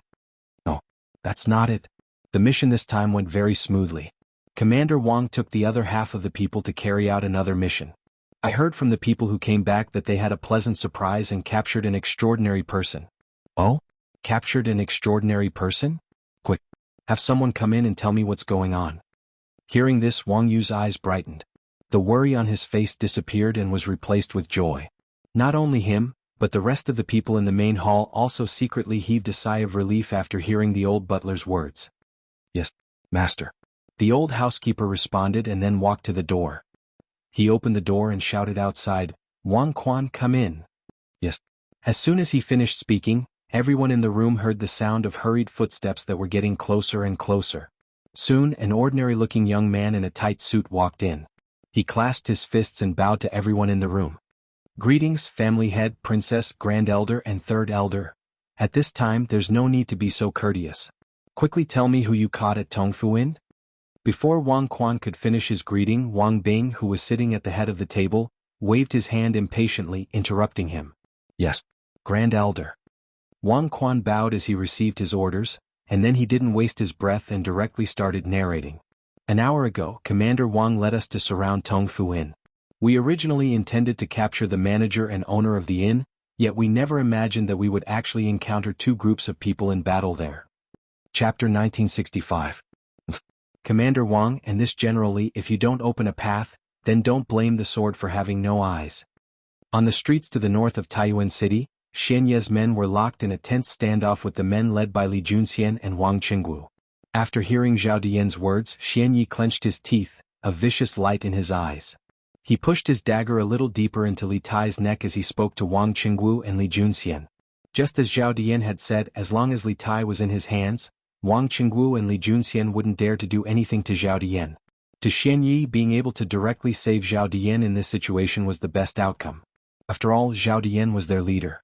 If Zhao Dian couldn't return to the grasslands safely, then only death would await them. But it was clear that they couldn't win against more than 100 people, and this wasn't even considering the fact that Wang Qingwu and Li Junxian were 2 Grandmaster experts. Whether it was one-on-one or in a group battle, they were no match for them. Thus, Xian Yi could only act shamelessly and use Li Tai's life to threaten and hold down Wang Qingwu and the others. "You dare." Wang Qingwu was furious when he saw this. He raised the saber in his hand and pointed it at Xian Yi. Saber intent suffused the air, and a shapeless gust of saber wind directly slashed apart the air between Wang Qingwu and Xian Yi. Fortunately, there was no one standing in front of Xian Yi, otherwise, this gust of saber energy would have been able to heavily injure them. Xian Yi's brow creased. He hadn't expected Wang Qingwu to attack him in this situation. Did Wang Qingwu not care about Li Tai's life? At this critical moment he didn't have time to think. He hurriedly raised his true qi, tapped his feet lightly and dodged to the side with Li Tai. You. Xian Yi was just about to say something when his voice abruptly stopped. Because the saber aura that Wang Qingwu had just sent out had stopped abruptly when it was about to approach the position where he and Li Tai were standing. It was clear that Wang Qingwu's saber intent had been extremely restrained. He had no intention of harming Xian Yi. Retracting and releasing at will. Wang Qingwu's control over saber intent actually reached the level of freely withdrawing and releasing. Humiliation. Xian Yi felt humiliated. He recalled his actions just now. He was like a clown being toyed with by Wang Qingwu. Do you really think I don't dare to kill him? A cold glint flashed across Xian Yi's eyes. He tightened his grip on the dagger in his hand and shouted angrily at Wang Qingwu. Wang Qingwu looked at Xian Yi with a mocking expression, pretending to be relaxed as he said, "If you really dared to make a move, you wouldn't have taken His Highness out of the way just now." You. Xian Yi was furious, but he was rendered speechless by Wang Qingwu's words. "Commander Wang, generally, don't worry about me. As a prince of the Great Tang, I will never lower my head to a Turkic spy." Li Tai felt a slight pain on his neck, but he didn't cry out in pain. The children of the royal family matured early. Moreover, after studying under Li Zishuan for more than a year, his mind had matured a lot. Li Tai knew very well that the weaker he appeared now, the more savage his enemy would be, and the more disadvantageous the situation would be for him. Thus he followed Wang Qingwu's words and shouted loudly. Chapter 1966. On the northern streets of Taiyuan City, Wang Qingwu and Li Junxian had failed to take back Li Tai from Xian Yi, and the two sides were once more in a stalemate. However, Wang Qingwu and Li Junxian's actions had thoroughly infuriated Xian Yi. Xian Yi had grabbed Li Tai by the neck and lifted Li Tai off the ground. His face was red and he was having trouble breathing. It was clear that he wouldn't be able to last for much longer. The situation was extremely dire. Perhaps just a moment ago, Xian Yi didn't have any intention of taking Li Tai's life. After all, in this current situation, Li Tai could be said to be their protective talisman. If Li Tai died, not only would Zhao Dian die, but they would also be unable to leave Source Peak City. But now, after witnessing Wang Qingwu and Li Junxian's speed, Xian Yi truly did want to take Li Tai down with him. He understood that if he didn't act decisively in the face of two top-class experts like Wang Qingwu and Li Junxian, the two of them might seize the chance. At that time, not only would Li Tai be rescued, they would all die. Gallop! Gallop! At this moment, a flurry of hooves came from the northwest. From the sound of it, there were quite a few people coming. Wang Qingwu and Li Junxian couldn't help but frown. Could it be the other Turkic spies in the city coming to reinforce Xian Yi? Xian Yi's expression changed and he looked towards the northwest with vigilance. He knew that other than the people by his side, the only people left in the city were those who were captured by Wang Qingwu with Zhao Dian. The cavalry that suddenly appeared in the northwest was definitely not one of them. Whoosh! Very quickly, a large army passed through the corner of the street and appeared on the street. When they saw the dense number of torches here, they quickly rushed over. In the blink of an eye, they had already arrived behind Xian Yi's group. Who goes there? 10 meters away from Xian Yi's group, the army stopped. The leader of the army looked over and loudly shouted, "Yes, Your Highness." Under the illumination of the torches, a young man beside the general took a closer look and saw Li Tai, who was being held in the air by Xian Yi, desperately trying to pry Xian Yi's large hands away. The young man's face was filled with shock and he immediately roared, "Who are you, scoundrel? Quickly release His Highness." Li Tai was being held up in the air by Xian Yi with one hand. From his angle, he could see the army coming from the north as well as the two generals at the front of the army. He slapped Xian Yi's arm and hand with all his strength as he said with difficulty, "Fang, Adjunct General. Feiying." The newcomers were none other than Fang Gongting from the Bing Province Barracks and Dugu Feiying, who had gone to the Bing Province Barracks to get reinforcements. On the streets to the north of Taiyuan City, Wang Qingwu and Li Junxian had failed to take back Li Tai from Xian Yi, and the two sides were once more in a stalemate. However, Wang Qingwu and Li Junxian's actions had thoroughly infuriated Xian Yi. At this moment, Xian Yi had grabbed Li Tai by the neck and lifted Li Tai off the ground. His face was red and he was having trouble breathing. It was clear that he wouldn't be able to hold on for much longer. Chapter 1967.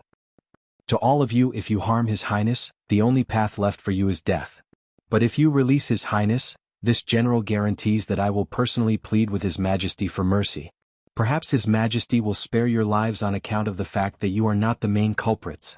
Don't even think that this general will let you go, because if we allow you to take His Highness away, we will find it difficult to escape His Majesty's punishment, and we will all find it difficult to escape death. If we advance, we die, and if we retreat, we die. Thus, if you don't release His Highness, don't even think about leaving this place alive. Dugu Feiying had seen Xian Yi threaten Li Tai with Li Juanxian's life to make him, Dugu Feiying, and Wang Qingwu open a path. After a few moments of thought, Dugu Feiying firmly refused. But Dugu Feiying was not being unreasonable in his refusal. He still patiently reasoned with Xian Ye's group. First, he wanted to make clear his position and situation. In this situation, whether Xian Yi snapped Li Tai's neck on the spot or they allowed Xian Yi to take Li Tai away, they would have to endure Li Er's thunderous fury. This was why Dugu Feiying had said that, if we advance, we die, and if we retreat, we die. Of course, Dugu Feiying had another purpose in saying so much, and that was to stall for time and wait for more soldiers to arrive.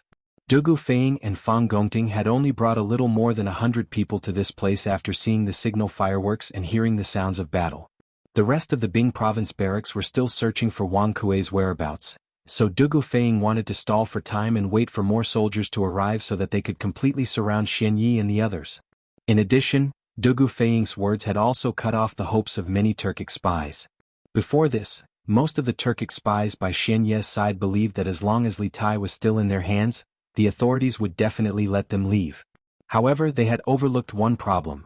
Anyone who dared to let them leave with Li Tai would be punished by Li Er, and it was very likely that they would not be able to escape death. In this case, their plan to take Li Tai hostage and leave safely would be for naught. A pensive look appeared on Xian Ye's face. It was clear that he also felt that Dugu Feiying's words were reasonable. In this situation, both sides were in a deadlock where they would either die if they advanced or retreated. This one does not care if you live or die, but this one can swear on my life that as long as you prevent us from leaving and do not harm our Lord Guard, we will not harm a hair on King of Wei's head. Once we safely leave this place, we will King Emperor Tang this. This way you will be able to report to the Emperor of the Great Tang. General Dugu, what do you think? Otherwise I'll snap King Wei's neck right now. That way we'll all be buried together with King Wei. After a few moments of silence, Xian Yi raised his head and shouted at Dugu Feiying in the north. Although Dugu Feiying had said that if they released Li Tai, he would plead with Li Er for mercy, and perhaps Li Er would spare their lives because they were not the main culprits, Xian Yi did not want to rely on Dugu Feiying's vague promise. He wanted to take back the initiative. This time, it was Dugu Feiying's turn to fall silent. His words earlier had been to show that they were in a desperate situation. As the saying went, the unreasonable feared the reckless, and the reckless feared the reckless. People in desperate situations had no scruples, and such people were the most difficult to deal with. Xian Ye's words seemed to be taking a step back and giving Dugu Feiying and the others a path to survival, but in reality this was not the case. After all, who knew how trustworthy Xian Ye's oath on his life was? What if Li Tai met with misfortune in their hands? Who would be able to bear the responsibility for this? A bunch of traitors who betrayed their ancestors. No matter how heavy their oaths are, they can't be trusted. Li Junxian coldly snorted as he mercilessly jeered. At the same time he made his stance clear. He did not want to release Dugu Feifei. Upon hearing Li Juanxian's voice, Dugu Feiying finally realized Li Juanxian's existence. In Chang'an he had met Li Junxian a few times, but the two of them weren't very familiar with each other. However, he had heard that this mysterious commander of 100 cavalry was extremely skilled in martial arts. In the younger generation only Li Zishuan could contend against him. With Li Junxian holding down the fort, it was no wonder Xian Yi and the others had been unable to escape. Dugu Feiying said to himself. This one has already said what needs to be said. Both of us serve our own masters, so why make things difficult for each other and fight to the death? Xian Yi turned to Li Junxian and chuckled. If General Li doesn't believe me, then there's nothing I can do. But I will count to 5. If you don't open a path, this one will immediately send His Highness King of Wei on his way. If you don't believe me, you can try. After saying this, Xian Yi shot a glance at the pale and heavily injured celestial eagle. Celestial Eagle understood and hastily waved his hand. A group of Turkic spies immediately surrounded Xian Yi. This way, even if Li Junxian, Wang Qingwu, and Dugu Feiying launched another sneak attack, these meat shields would give Xian Yi enough time to kill Li Tai. Upon seeing Xian Yi's intentions, Li Junxian, Wang Qingwu, and Dugu Feiying grimaced. They understood that Xian Yi was about to get serious. If they didn't get out of the way, Li Tai's fate really did look grim. 2. As Li Junxian, Wang Qingwu, and Dugu Feiying hesitated, Xian Yi extended a finger and began to count. All of the Imperial Army soldiers, cavalrymen, and soldiers from the Bing province barracks held their breaths and stared nervously at their leader, waiting for the latter's order. Then they would immediately charge with their weapons in hand. But none of Li Junxian, Wang Qingwu, or Dugu Feiying dared to give such an order, because none of them were confident that they could save Li Tai before Xian Yi did. 3. 4. But Xian Yi seemed to have made up his mind, and he began to count faster and faster. Xian Yi was about to reach 5, and his hand was already on Li Tai's head. Everyone's hearts were in their throats because there was a high chance that Li Tai's neck would be snapped and he would die. Stop. Li Junxian and Dugu Feiying both shouted at the same time. Xian Yi raised his head, glanced at Dugu Feiying and then at Li Junxian and silently waited. Dugu Feiying clenched his teeth and finally made a difficult decision. Just when he was about to speak, Li Junxian spoke first. Release His Highness and this general will let you leave. Chapter 1968. Release His Highness and this general will let you leave. Li Junxian's words alarmed everyone. Not only were Wang Qingwu and Dugu Feiying alarmed, even the Turkic spies led by Xian Yi flabbergasted. No one had expected Li Junxian to agree to let Xian Yi and the others go. One had to know that anyone who dared to give such an order would not have a good ending. Even if Li Tai was saved, Li Er would not show mercy to the one who had given the order.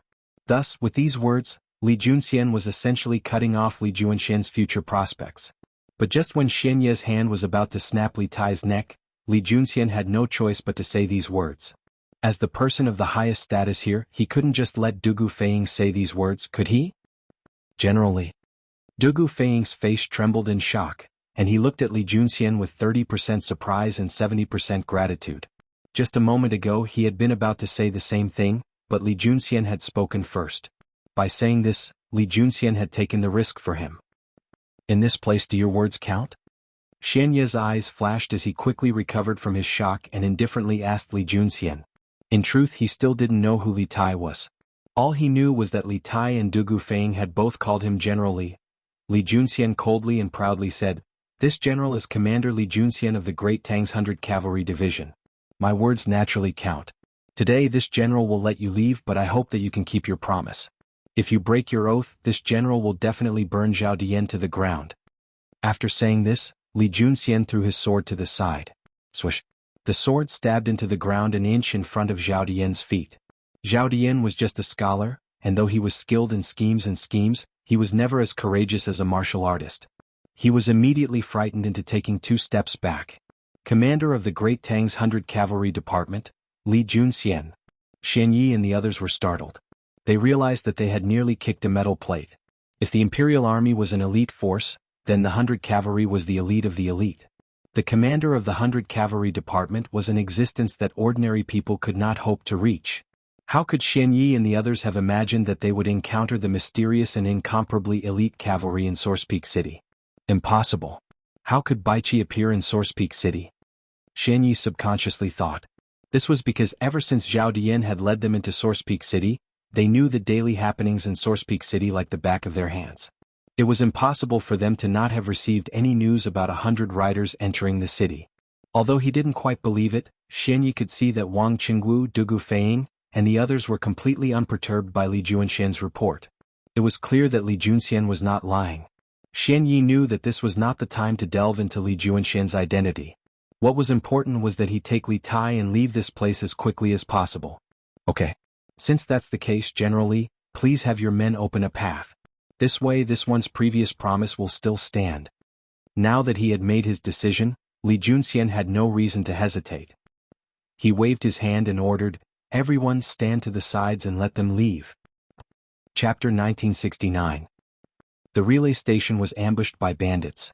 My brother was in charge of the station, but His Highness was kidnapped. My brother is probably heavily injured, so this one must return to the relay station as quickly as possible. I'm afraid that I cannot accompany Advisor Fang in escorting Zhao Dian. After making some simple arrangements, Dugu Feiying clasped his fist to Fang Gongting and Li Junxian, an apologetic look on his face. Dugu Feiying was clearly aware in his heart that unless he had no other choice, it was impossible for his brother to watch as Li Tai was kidnapped by Xian Yi and the others. Now that Li Tai had fallen into the enemy's hands, it meant that Dugu Xan had very likely suffered a mishap. After all, Dugu Xan had already been heavily injured, and the rear of the relay station had been left defenseless. Dugu Xan would have found it very difficult to resist the ambush of Xian Ye's men. Therefore, at the moment he saw Li Tai being captured, Dugu Feiying had already realized that something might have happened to Dugu Xan. However, rescuing Li Tai was more important at that time, so he could only temporarily put aside the worries in his heart. Now that Xian Yi and the others had already left with Li Tai, his feelings of urgency to return to the inn grew. This general will accompany Advisor Fang in escorting Zhao Dian, so there will be no mishap. Feiying, you just need to return to the relay station. Once this general delivers Zhao Dian to the provincial governor's residence, I will personally pay a visit to General Dugu. Although this was Li Juanxian's first time meeting with Dugu Feiying in Taiyuan City, he already knew the situation at the relay station like the back of his hand. He nodded and spoke to Dugu Feiying. Okay, then this one will take his leave. Dugu Feiying gave Li Junxian a grateful glance before turning to leave. As for Li Junxian and the others, they wasted no time, hurriedly escorting Zhao Dian back to the provincial governor's residence. Advisor Fang? You are. After passing through 2 streets, Li Junxian and Fang Gongting ran into a group of men. After some initial wariness, the leader of the group quickly recognized Fang Gongting in the light of the torches. Calling out in alarm, he rushed over and clasped his fist in greeting. Constable Feng. This group of people was the bailiffs of the provincial governor's residence, led by Constable Feng. Dugu Feiying had gone to the provincial governor's residence and the Bing province army camp to pass on Li Tai and Li Juanxian's orders, ordering Wang Liaoyuan and Fang Gongting to search the city overnight for Wang Kuei's whereabouts. Constable Feng had personally led his men to search the city. He had just heard from his subordinates that there were sounds of fighting on the streets to the north of the city, so he had hurried over. He had not expected to run into Fang Gongting's group. As for Li Junxian and the others, they wasted no time and quickly escorted Zhao Dian to the provincial governor's residence. Adjunct Fang? You guys are... After passing through 2 streets, Li Junxian and Fang Gongting encountered a group of men. After some initial wariness, the torchlight revealed that they were the leader. Li Juanxian's group wasted no time, hastily escorting Zhao Dian to the provincial governor's residence. Adjunct Fang? You guys are... After passing through 2 streets, Li Junxian and Fang Gongting encountered a group of people. After some initial wariness, the torchlight revealed that this group was the leader of the group. As for Li Junxian and the others, they wasted no time and quickly escorted Zhao Dian to the provincial governor's residence. Adjunct Fang? You guys are... After passing through 2 streets, Li Junxian and Fang Gongting encountered a group of people. After some initial wariness, the torchlight revealed that this group was the leader of the group. Chapter 1970. General Feiying. You're back? When the Imperial Guard saw Dugu Feiying, he was surprised at first, but then his face darkened. He opened his mouth hesitantly, as if he wanted to say something but didn't dare to. Dugu Feiying glared and was about to get angry when the Imperial Guard stopped hesitating and pointed in the direction of Yiqing Pavilion. The general is seriously injured and on the verge of death. He is now lying in Yiqing Pavilion. General who has already gone to Huichun Hall to invite Dr. Gong's son. What? On the verge of death.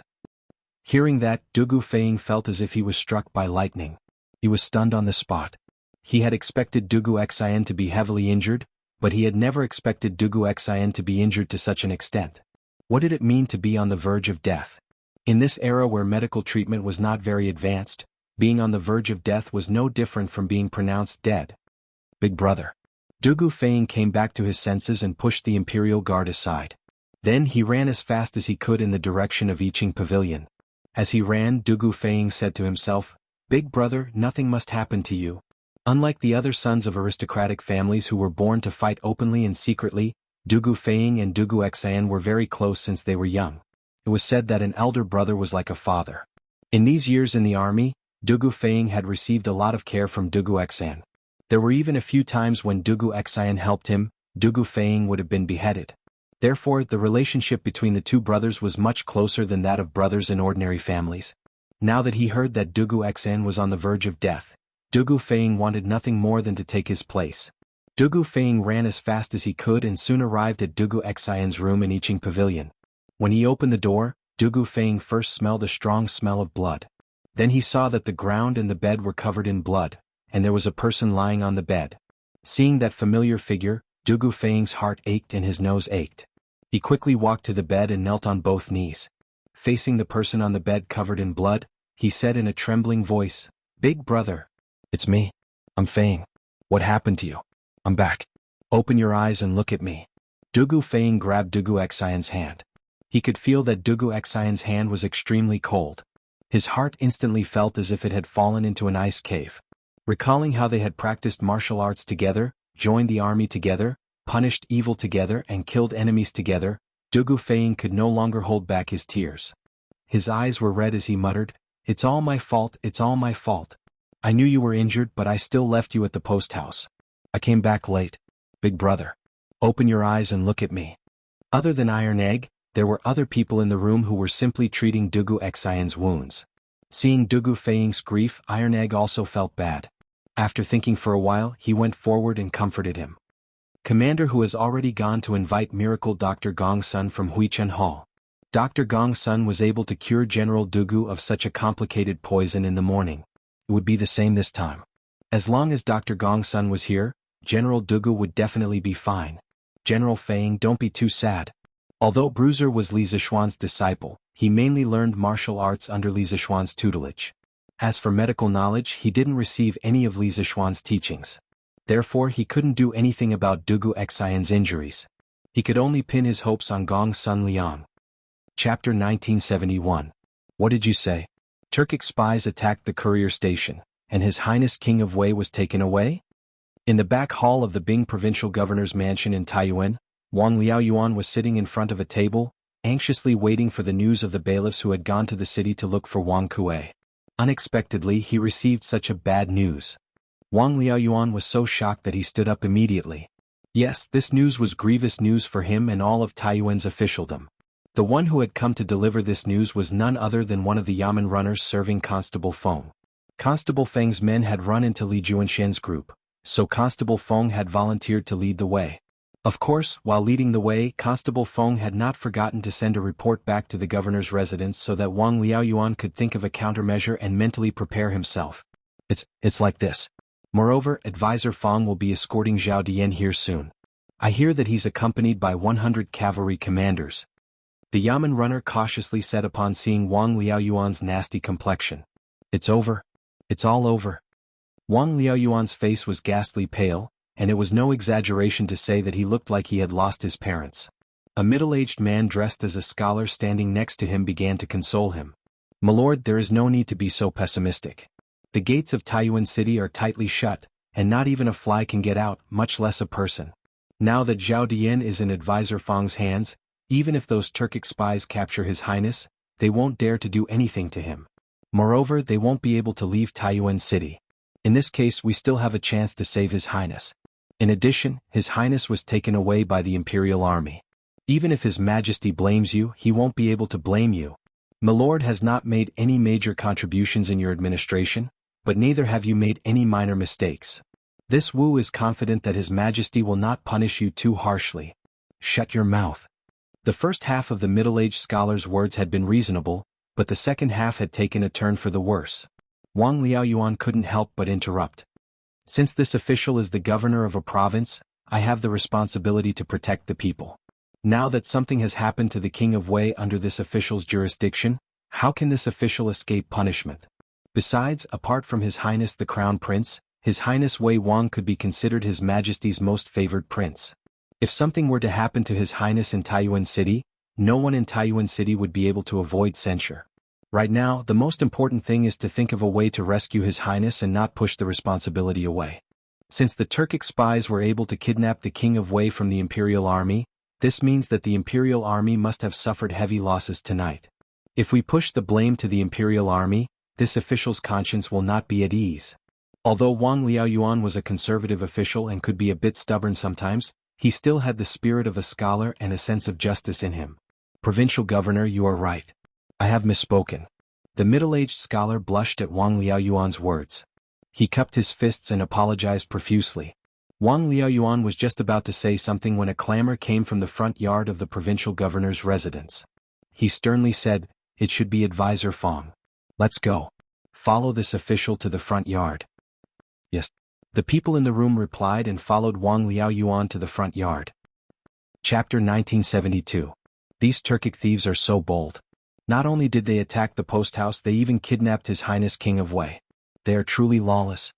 In the Wang clan ancestral home, Wang Yu and the other upper echelons of the Wang clan were first shocked when they heard the news brought back by Wang Qinggu, and then they slapped the table and stood up in anger. Wang Bing's face was as calm as water. He furrowed his brows and said in a deep voice, "These Turkic spies are truly scheming. Taking advantage of the fact that the imperial army is searching for second brother in the city and the rear of the post house is empty, they launched a sneak attack on the post house. This timing is perfect. If this plan came from Zhao Dian, then this Han man called Zhao Dian cannot be underestimated." Princess Tong couldn't help but say, "But according to Wang Qinggu, this Zhao Dian has already been escorted to the provincial governor's residence, and their leader has been captured. What do these Turkic spies have to fear? With so many guards in the city, no matter where they hide, they will be found." Wang Bingqing snorted softly and said, "Perhaps this Zhao Dian also thinks the same way. We thought that after capturing him, the other Turkic spies would not dare to act rashly. But in his eyes, since your highness has fallen into his hands, we also do not dare to act rashly. Even if we find the hiding place of the Turkic spies, it will be very difficult to rescue his highness from their hands. Zhao Dian is certain that we won't dare to risk his highness' life. Previously, most of his men went to attack the post house while he took a small group to guard the inn. Now that I think about it, he wanted to use his highness as bait to delay the 100 cavalry. This person's schemes are profound and his methods are ruthless. They are all different from ordinary people and cannot be underestimated." Wang Yu nodded and said, "Father's words are correct. Finding the hiding place of the Turkic spies is not difficult for the Wang clan and the provincial governor's residence, but the difficulty lies in the fact that they will threaten us with his highness' life. Zhao Dian is just a lackey under Xieli. If he dies, then so be it. But his highness is one of the most favored princes of the present emperor. We cannot let anything happen to him in Taiyuan City. If that's the case, then it will be difficult." Princess Tong frowned and said worriedly, "According to what husband and father said, we can only be in a deadlock with these Turkic spies?" However, Source Peak City was a major city in the north. They couldn't keep the city gates sealed forever, right? The city gates would have to be reopened sooner or later. If he could not save Qin Kai before that, he was afraid that the thieves would secretly move Qin Kai out of the city. Besides, Qin Kai had never suffered much since he was young. Who knew what kind of suffering he would suffer in the hands of those bandits? What if I can't take it? At this point, Princess Tong expression became sorrowful and she was on the verge of tears. No matter what, she was still a member of the Tang imperial family. Normally, Li Tai would have to call her grandaunt. Although she and Li Tai had not seen each other many times, Li Tai had come to her husband's territory this time, and something had happened here. As his she felt uneasy. "Madam, you don't need to worry too much. This old man has heard about his highness in recent years. He was able to lead Yanhuang College's teachers and students to the north to build a telegraph relay station. This shows that he is not as delicate as you think." Seeing this, Wang Yu hurriedly comforted Princess Tong. Then he stood up and said, "Tonight's matter is of great importance. Whether it is for public or private reasons, the Wang clan cannot stay out of it and watch with folded arms. This old man must now make a trip to the provincial governor's residence to discuss the matter of rescuing the Prince of Wei with Provincial Governor Wang." Chapter 1973. This old man had clearly told him not to use martial arts for 7 days, but it hasn't even been a day yet. Not only did he use martial arts, but he also injured himself all over. He doesn't know how to take care of his own body. This old man will not save this kind of patient. Even if I save him, it will be in vain. Within Rejuvenation Hall, after hearing Hu Longjiang's complaints and pleas, Gong Sun Liang's face darkened and he angrily rebuked. In the morning he had made an exception for Dugu Xan out of respect for Wang Yu, but now, Dugu Xan had disobeyed his doctor's orders and used force on others. As a doctor he was naturally furious. After all, no doctor liked patients who disobeyed their doctor's orders, and Gong Sun Liang was no exception. Secondly, Gong Sun Liang, who lived a very disciplined life and never stayed up late, had already fallen asleep, but he was woken up by Hu Langjiang and the others. Furthermore, Hu Langjiang wanted him to treat Dugu Xian again, so how could he possibly give Hu Langjiang a good look? He was already being extremely courteous by not ordering his subordinates to drive Hu Langjiang's group out of the clinic. Dr. Gong Sun, there is something you do not know. Tonight, a group of bandits attacked the courier station, wanting to harm His Highness King of Wei. There were several top-class experts among the bandits, and General could not bear to see our ordinary soldiers slaughtered by these experts. With no other choice, he endured the pain and forced himself to fight. But he had never imagined that the enemy would outnumber him, and all of them were extraordinarily skilled. Although General fought without retreating, in the end his two fists were outnumbered and he was heavily injured.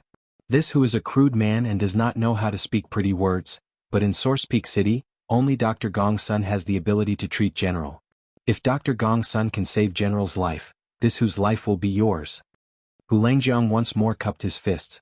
Although they were completely capable of kidnapping Gong Sun Liang and taking him back to the courier station, regardless of whether Gong Sun Liang agreed or not, they would have thoroughly offended Gong Sun Liang. If that happened, Gong Sun Liang would be even less willing to treat Dugu Xian. Thus, unless there was no other choice, Hu Langjiang did not want to use such extreme methods. Dr. Gong Sun, please treat our general. As Hu Langjiang's voice fell, the 4 Imperial Army soldiers behind him hurriedly cupped their fists to Gong Sun Liang. There was one thing that Hu Langjiang was right about. Dugu Xian was willing to go out and fight despite his injuries because he didn't want these ordinary soldiers to be slaughtered by a top-class expert like Fang Xianyi. This was true love for the soldiers, and the Imperial Army would remember this affection deeply in their hearts. Seeing this scene, Gong Sun Liang could not help but feel a little moved. Although Dugu Xian did not follow the doctor's advice and did not take care of himself, which made him, the doctor in charge, very angry after listening to Hu Langjiang's words, he felt that Dugu Xian was indeed a good man who valued loyalty, and a good general who cherished his subordinates. Just as he was about to open his mouth and make an exception for Dugu Xian, the sound of horse hooves suddenly came from outside the clinic. Bang, bang, bang. Gong Sun Liang was puzzled as he wondered why his clinic was so lively tonight, with uninvited guests coming one after another. Soon after, he heard several people walking toward the front yard. Before he could have a servant go out to see what was going on, there was a knock on the door. Is Dr. Gong Sun in? This one is Wang Qingguo, and I have an important matter to discuss with you. Chapter 1974. This old who, why hasn't he brought Dr. Gong Sun over yet? At the same time at the post house, Dugu Feiying was impatient as he looked at Dugu Xian, who was lying motionless on the bed. He paced back and forth in the room and couldn't help but ask anxiously. From the contact this morning, this Dr. Gong Sun has a strange temperament. I'm afraid it won't be easy to invite him. Hu Langjiang and the others must have run into a wall in the rejuvenation hall. Iron Egg was naturally extremely anxious. Calculating the time, if nothing unexpected happened, Hu Langjiang and the others should have brought Gong Sun Liang back to the post house by now. But things did not go as planned, which meant that Hu Langjiang and the others did not have a smooth trip. Thinking of the treatment process of Dugu Xian in the morning, Iron Egg guessed. Hearing this, Dugu Feiying's expression became even more anxious. He stood still and happened to stop in front of a table. He could not help but slam his fist on the table and say in exasperation, "This group of idiots at a time like this, don't they know how to think of some special methods? Even if Dr. Gong Sun does not want to come, we have to kidnap him. Big Brother's life is in danger, and the later we treat him, the more dangerous it will be." It was not that Dugu Feiying liked to take advantage of power and bully others, but the person lying on the bed in front of him was too important to him. He was simply too worried. Although Iron Egg understood Dugu Feiying's mood at the moment, he also understood that the method Dugu Feiying proposed was extremely unfeasible. Because treating and saving people was not like anything else. As long as Gong Sun Liang was not willing to save him, even if they tied him up and put a knife to his neck, he would not do anything. Iron Egg believed that with Gong Sun Liang's strange temperament, it was completely possible for him to do such a thing. General Dugu's external injuries have been treated by the military doctor. As long as he does not continue to bleed, he should be able to hold on until Dr. Gong Sun arrives. General Feiying need not worry too much. After a moment of silence, Iron Egg comforted. Dugu Feiying nodded in annoyance but didn't say anything. At this time, the two of them had no other choice but to wait because Gong Sun Liang was the best doctor in Source Peak City. Moreover, in Source Peak City, only Gong Sun Liang could cure the poison on Xian Ye's hidden weapon. Stop. Who are you? At this moment, a shout came from the gate of the courier station. The courier station had just experienced a fierce battle. The commander was injured and unconscious, and Li Tai had also been captured. Morale was at its lowest, and the courier station was at its quietest. At the same time, the Imperial Army was at its most vigilant. Dugu Feiying and Iron Egg, who were in the room, heard the shout clearly. Dugu Feiying's face flashed with vigilance. He frowned and said to Iron Egg, "Brother Iron Egg, please take care of my big brother for me. I'll go out and take a look." Subconsciously, he thought that someone had come to sabotage the post house again. He couldn't help but wish that it was the same group of Turkic spies from before. Then he could directly avenge Dugu Xan. No problem. General Feiying, be careful. Although Iron Egg was very curious about who had come, he understood that Dugu Xan could not be left alone. Therefore he did not hesitate and nodded in agreement. Yes. Dugu Feiying replied with an then pushed open the door and went straight out. Chapter 1975. According to Li Tai's plan, there were 2 groups of 8 people left in Taiyuan City to gather supplies for the teachers and students on Dragon Mountain. There were 4 teachers and 4 students in the 2 groups. Of course, Iron Egg and Li Tai were not included. They were both members of the same group. After tonight's incident, Mo Chue felt that it would be safer to settle all the students of the academy in Dragon Mountain. He had gone up Dragon Mountain to take a look. The terrain there was easy to defend and hard to attack. The Imperial Guards had placed numerous open and hidden sentries on the mountain path. It was impossible for the Turkic spies to kill their way to the top of the mountain without 1,000 or 800 soldiers. In comparison, although the post house was located in a bustling city, the Imperial Army couldn't defend against the sneak attack of over 100 experts tonight. This was because the walls surrounding the post house weren't tall and couldn't stop an expert like Xian Yi. If the other party wanted to sneak in, it would be very difficult for the several hundred Imperial Army soldiers in the post house to stop them. Therefore, Mo Chue wanted to move all the students to Dragon Mountain tomorrow. Firstly, it was safer there. Secondly, the Imperial Army could arrange most of their forces on Dragon Mountain and did not have to continue to disperse their forces. As for the safety of himself and the other teachers, Mo Chue could not care less about it now. These students with unlimited potential were the future of Yanhuang College and the future of the Tang Empire. He could not watch them get into trouble here. This was also what Mo Huai, Li Gang, Yen Silu, and the others had repeatedly told him before he left Dragon Mountain. No matter what, the safety of the students of the academy had to be the top priority. Since Mr. Mo has made up his mind, I will personally escort the rest of the students to Dragon Mountain tomorrow morning. Dugu Feiying looked deeply at Mo Chue. Seeing the latter's firm and resolute eyes, he paused and clasped his hands solemnly. He understood that Mo Chue had already made up his mind. There was no need for him to persuade him. It was impossible to persuade him. Mr. Mo Chue? Bruiser opened his mouth, but when he met Mo Chue's gaze, he swallowed the words that were already at the tip of his tongue. Li Junxian could see all their actions and expressions, and he was filled with admiration for this pure teacher-student relationship and selfless devotion. But he had not forgotten his goal. Glancing at the motionless Dugu Xen, he stepped forward and sternly asked, "Brother Feiying, can I examine Brother Dugu's injuries?" Hearing this, Dugu Feiying hurriedly turned sideways and extended his hand. "Of course, General Li, please." Even though Li Junxian wasn't a famous doctor, not even a physician, he was still a supreme expert of the Grandmaster realm. Perhaps he could use his Jinshi to regulate his meridians and alleviate Dugu Xian's injuries? Li Junxian nodded. With a grave expression, he stepped forward and sat on the edge of the bed. He extended his right hand and placed it on Dugu Xian's pulse. A gentle stream of Jinshi flowed through the meridians on Dugu Xian's wrist and into his body. It was like a gentle spring rain that silently moistened the body. Just as Dugu Feiying had thought, Li Junxian was no physician, nor had he read any medical books. But since ancient times, medicine and martial arts had always been closely related. Those who practiced martial arts mostly knew how to treat simple external and internal injuries.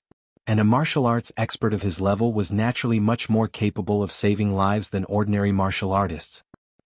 Chapter 1976.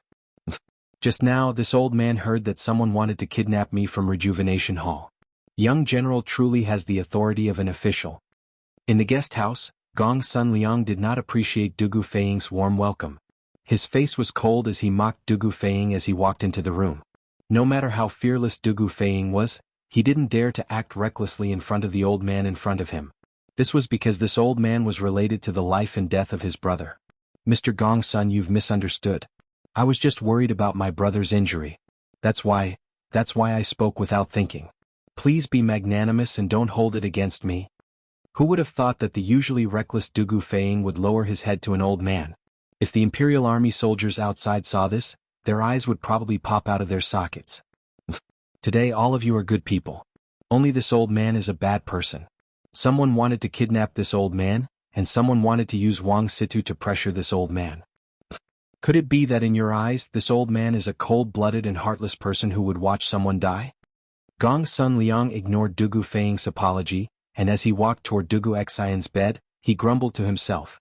This old man was naturally referring to the actions of Hu Langjiang and Wang Qingwu in Rejuvenation Hall. And who else could this Wang Situ he spoke of be but Wang Bing? Sir, of course not. Dugu Feiying instinctively wanted to say no, but fortunately he reacted quickly and stopped the carriage. Otherwise, if he said yes, the old man might have just turned around and left. If an old man like you isn't a heartless person who would watch someone die, then no one is. Although Dugu Feiying was all smiles, he couldn't help but mentally curse. Everyone in the room except Li Junxian couldn't help but twitch their lips upon hearing this conversation, but they didn't dare to say anything. The impression that Gong Sun Liang had left on them this morning was truly too poor. In sincere words. Gong Sun Liang glanced at Dugu Feiying but did not intend to dwell on this issue. He sat on the side of the bed and began to check on Dugu Xian's injuries. In fact, Dugu Feiying and the others had really misunderstood Gong Sun Liang in this matter.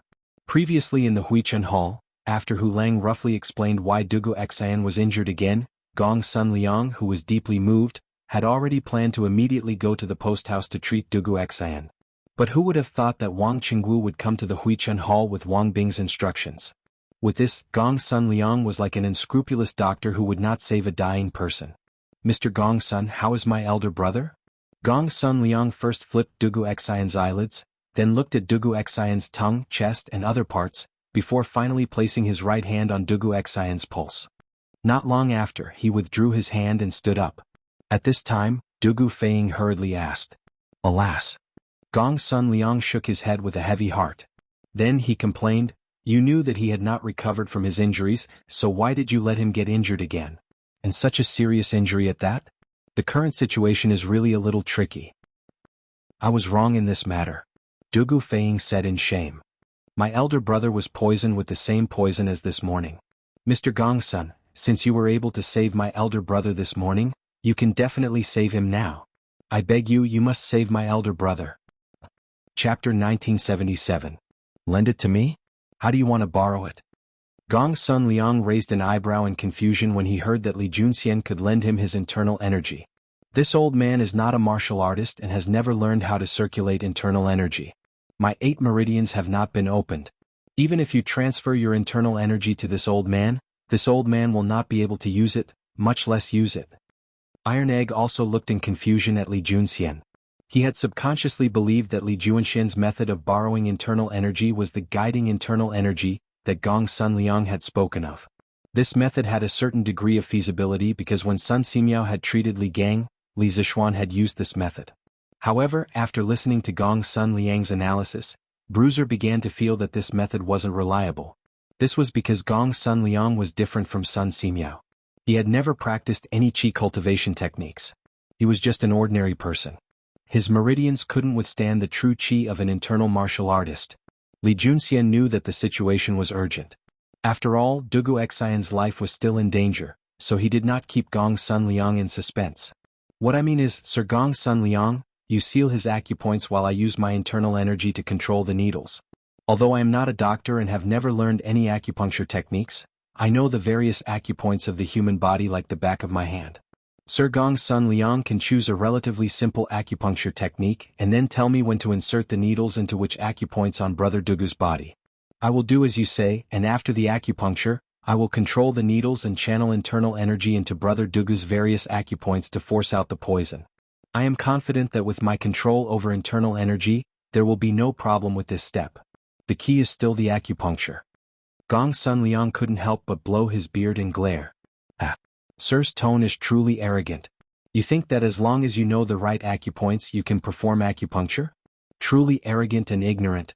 It must be understood that when a doctor performs acupuncture, the position, angle, and strength of each needle, as well as the twisting, tracing, flicking, scraping, shaking, and shaking are all extremely important.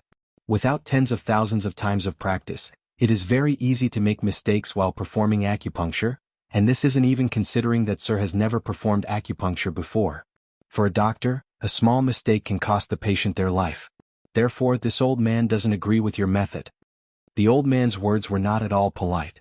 After all, Li Junxian was the commander of 100 cavalry. Not only did no one in Chang and dare to offend him, even the provincial governors of other provinces did not dare to speak rudely to him. But this Gong Sun Liang was not even willing to give him any face, leaving him with cuts and bruises all over. And this was under the condition that Gong Sun Liang had no idea who Li Junxian was. Of course, even if he had known Li Junxian's identity beforehand, he would not have shown any mercy. After all, the method Li Junxian had proposed just so happened to be within his field of expertise. He would not allow anyone to touch his bottom line in his field of expertise. The atmosphere in the room suddenly froze. Dugu Feiying gave Li Junxian an apologetic glance. After all, he was the one who had invited Gong Sun Liang, and Li Junxian had good intentions. There was no reason for him to suffer Gong Sun Liang's rebuke. Li Junxian did not notice Dugu Feiying's apologetic gaze. He stared at Gong Sun Liang and sternly said, he looked straight at Liang Liang and sternly said, when using needles, a doctor truly should be extremely careful and not make the slightest mistake. I fully agree with this. But in Brother Dugu's current situation, only by using needles to force out the poison can we save his life, and there is no time to lose. I presume that Sir Gong Sun agrees with this. Gong Sun Liang expressionlessly nodded, clearly agreeing with Li Junxian's view. Seeing this, Li Junxian continued, but the problem lies in the fact that Taiyuan City does not have a doctor who understands acupuncture and also has the energy of the inner sect. What this general said just now was merely a temporary measure. Although it is somewhat risky, I will do my best to follow Sir Gongsuan's instructions and use every needle. Moreover, there is no better method. If we leave Brother Dugu alone, he's doomed. Dugu Feiying couldn't help but deeply frown. Just as Li Junxian had said, there was no better method than this.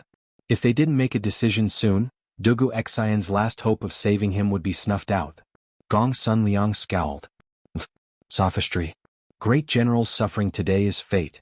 This old man's needles are only used to save people, not to kill. Then will Sir Gong Sun just watch as Brother Dugu is poisoned to death? At this point, Li Junxian stopped being polite and harshly said, Sir Gong Sun has practiced medicine and saved countless lives over the years, earning the reverence of all the people of Taiyuan City. This general can understand why Sir Gong Sun is unwilling to bear the stain of treating people to death. This general can understand, but this general cannot just watch as Brother Dugu dies. Today, as long as Brother Feiying nods his head and is willing to accept this general's treatment method, this general is willing to do everything in his power. If an accident occurs, this general will bear the crime of treating someone to death. When the time comes, if Brother Feiying wants to kill me or torture me, I, Li Junxian, will do as you please. Hearing this, Gong Sun Liang's face flushed red and he flew into a rage. This was because Li Zishuan's words had indeed hit the nail on the head. As a doctor, and the most respected doctor in Source Peak City at that, he did not want a case of someone dying from his treatment. This would not only ruin the reputation of the Rejuvenation Hall, but it would also ruin his, Gong Sun Liang's, reputation. Gong Sun Liang pointed at Li Junxian and was about to curse him when Dugu Feiying hastily said, General Li's words are too serious. We are both clear about my brother's current situation. The situation is critical and urgent. Although General Li's method is not the best method, it is indeed the best and only method at the moment. I am willing to make this decision for my brother. I hope that General Li and Mr. Gong Sun can abandon the prejudice in terms of the rescue method and cooperate with each other to make full use of our strengths. Feiying is not an unreasonable person. Whether or not my brother is cured, the two of you will not need to bear any responsibility. On the contrary, the entire Dugu clan will be grateful to the two of you for saving him. I beg of you. Dugu Feiying solemnly clasped his fist at Li Junxian and Gong Sun Liang. He knew that these two had their own difficulties and positions, and he also knew that Dugu Xian's condition could not be delayed any longer. He had to treat him as soon as possible. These two people were the ones in Taiyuan City most likely to save his big brother. If Dugu Xian did not survive in the end, he would not hold a grudge against them. After all, Gong Sun Liang had just saved Dugu Xian's life this morning, and Li Junxian had ordered the soldiers to release Xian Ye's group a little more than an hour ago. This was tantamount to helping him take the blame. Thus, these two had already done him a favor, and if they were willing to work together to save Dugu Xian, it would be yet another great favor. How could Dugu Feiying repay kindness with enmity? Sensing the sincerity in Dugu Feiying's words, Gong Sun Liang calmed down and gave Dugu Feiying a profound glance. "Young general, are you sure?" Dugu Feiying firmly nodded. "I'm sure. I ask that Sir Gong Sun Liang act once more." Gong Sun Liang couldn't help but take in a deep breath. As if he had made an important decision, he nodded. "Okay. Since that's the case, this old man will join hands with this junior. The juniors nowadays dare to charge, to act, and to take responsibility. Very good." He was naturally speaking of Li Junxian. Li Junxian's words just now had left Gong Sun Liang rather shaken once he had calmed down. "Sir Gong Sun Liang is wise and righteous. I ask that Sir Gong Sun Liang not be stingy with his instruction during the acupuncture treatment." Li Junxian clasped his fist. Gong Sun Liang nodded in agreement, and then he turned to the young boy next to him and said, "Xiaobao, take out the needles." "Yes, master." Chapter 1978. This old man will be using the Tai 5 Elements Acupuncture Technique's Yang Restoration Acupuncture Technique. This acupuncture technique is rather complicated and difficult to learn, but it is the most suitable for the great general's condition. If someone with profound internal energy performs the acupuncture, not only will it have miraculous effects on treating and expelling the poison, it will also heal a portion of the internal injuries, killing two birds with one stone. While Xiaobao was taking out needles from his medicine box, Gong Sun Liang sternly explained the situation to Li Junxian. Li Junxian couldn't help but frown. It wasn't that he wasn't confident in himself, but that he had never touched acupuncture before. From what Gong Sun Liang had said, it was clear that the Tai 5 Elements needle returning to Yang acupuncture method was not some elementary acupuncture technique. For a beginner in acupuncture like him, it was rather unfriendly. If he were to stab incorrectly or use the wrong method, wouldn't he be harming Dugu Xian's life? Tai 5 Elements Acupuncture Technique? This acupuncture technique should be very difficult, right? General Li has never used acupuncture on anyone before. "Sir Gongsun, can you switch to a simpler acupuncture technique?" Iron Egg couldn't help but ask. This old man already said that this is the best acupuncture technique for the great general's condition. How can I switch it out just because I want to? This is the path that General Li chose himself. You haven't even started, yet you want to shrink back? If you want to shrink back, there's still time. Gong Sun Liang coldly snorted, and then he glanced at Li Junxian. Dugu Feiying had a troubled look on his face. He was worried about his big brother's safety, but he was also conflicted about who he should speak up for. But after some hesitation he said nothing. Since he had chosen to trust Li Junxian, there was nothing else he could say. After all, Li Junxian had chosen to perform acupuncture on Dugu Xian, taking an enormous risk. There was no need for Li Junxian to take this risk. Use this acupuncture technique. After a few moments of hesitation, Li Junxian firmly said, "Since Sir Gongsun believes that this acupuncture technique is the most suitable, then this acupuncture technique will be used. This junior will not shrink back." Shrinking back at this time would be giving up on treatment and allowing brother Dugu to die from the poison. This junior cannot do this. But this junior truly has never touched this acupuncture technique before. In a little while, I hope that Sir Gongsun can instruct me. Good. What a loyal and righteous junior. Gong Sunliang couldn't help but look at Li Junxian with a hint of praise in his eyes. At this time, the boy took out the needles and handed them to Li Junxian. Li Junxian naturally took them, but Gong Sunliang turned to the boy and said, "Xiaobao, take out another set of needles. Your master wants to use them." "Ah? Master, aren't you?" "Oh, okay, wait a moment, master." When Xiaobao heard this, he was puzzled at first, but when he met Gong Sunliang's eyes, he quickly corrected himself. Gong Sunliang nodded, then turned to Dugu Feiying, who had the same confused expression, and said, "Little general, quickly send someone to the kitchen to get a large piece of pork for this old man. This old man will need it later." Pork? Hearing this, Dugu Feiying couldn't help but be stunned. However, he quickly regained his senses and hurriedly nodded. Good. I'll go to the kitchen and get it for you." Saying so, Dugu Feiying directly used his light movement skill and left the room. He was actually going to personally fetch the pork for Gong Sunliang. Everyone in the room was confused except for Gong Sunliang and Li Junxian. Gong Sun Liang had a confident look on his face while Li Junxian had a pensive look on his face. Many thanks. After a few moments, Li Junxian's eyes flashed as he seemed to understand something. He clasped his fist at Gong Sun Liang in gratitude. Gong Sun Liang silently smiled. As he spoke, the door was pushed open from the outside. Following that, everyone saw a blurry figure rush in from outside. After the figure stood still, everyone focused their eyes and realized that it was actually Dugu Feiying who had just gone to the kitchen to get the pork. How could he be so fast? Everyone couldn't help but be alarmed. Iron Egg even suspected that Dugu Feiying hadn't gone down the stairs at all. Instead, he had jumped down the stairs, taken the pork from the kitchen, and then used lightness arts to fly back up. Otherwise he couldn't have been so fast. This was enough to show just how anxious Dugu Feiying was to save Dugu Xn. Sir Gong Sun, do you think this piece of pork will do? Dugu Feiying asked Gong Sun Liang as he held up a piece of pork butt. Of course it still had the skin on it. It's fine. Gong Sun Liang's lips twitched, and then he nodded and pointed at a square table. Place it on the table. Okay. Dugu Feiying obediently placed the pork on the table. At this time, Xiaobao handed over a second set of silver needles to Gong Sun Liang. Gong Sun Liang took them and walked over to the table. He glanced at Li Junxian and sternly said, "Since everything is ready, there's no time to lose. Let's begin." Okay. Dugu Xan nodded and took the silver needles to Dugu Xian's bed. Everyone was still confused. They still didn't understand why Gong Sun Liang had insisted that Dugu Feiying bring over a piece of pork. But this question didn't last for long as Gong Sun Liang quickly gave them the answer. Since you are already familiar with the acupuncture points of the human body, this old man is not worried that you will stab the wrong place. The greatest difficulty for you will still be the acupuncture technique. This old man will now tell you the names of the acupuncture points you need to stab into in the Huanyang acupuncture technique. This old man will demonstrate the technique, angle, and strength of each acupuncture point to you on this piece of pork. You can copy it like a cat drawing a tiger. With your comprehension ability, there shouldn't be any major mistakes.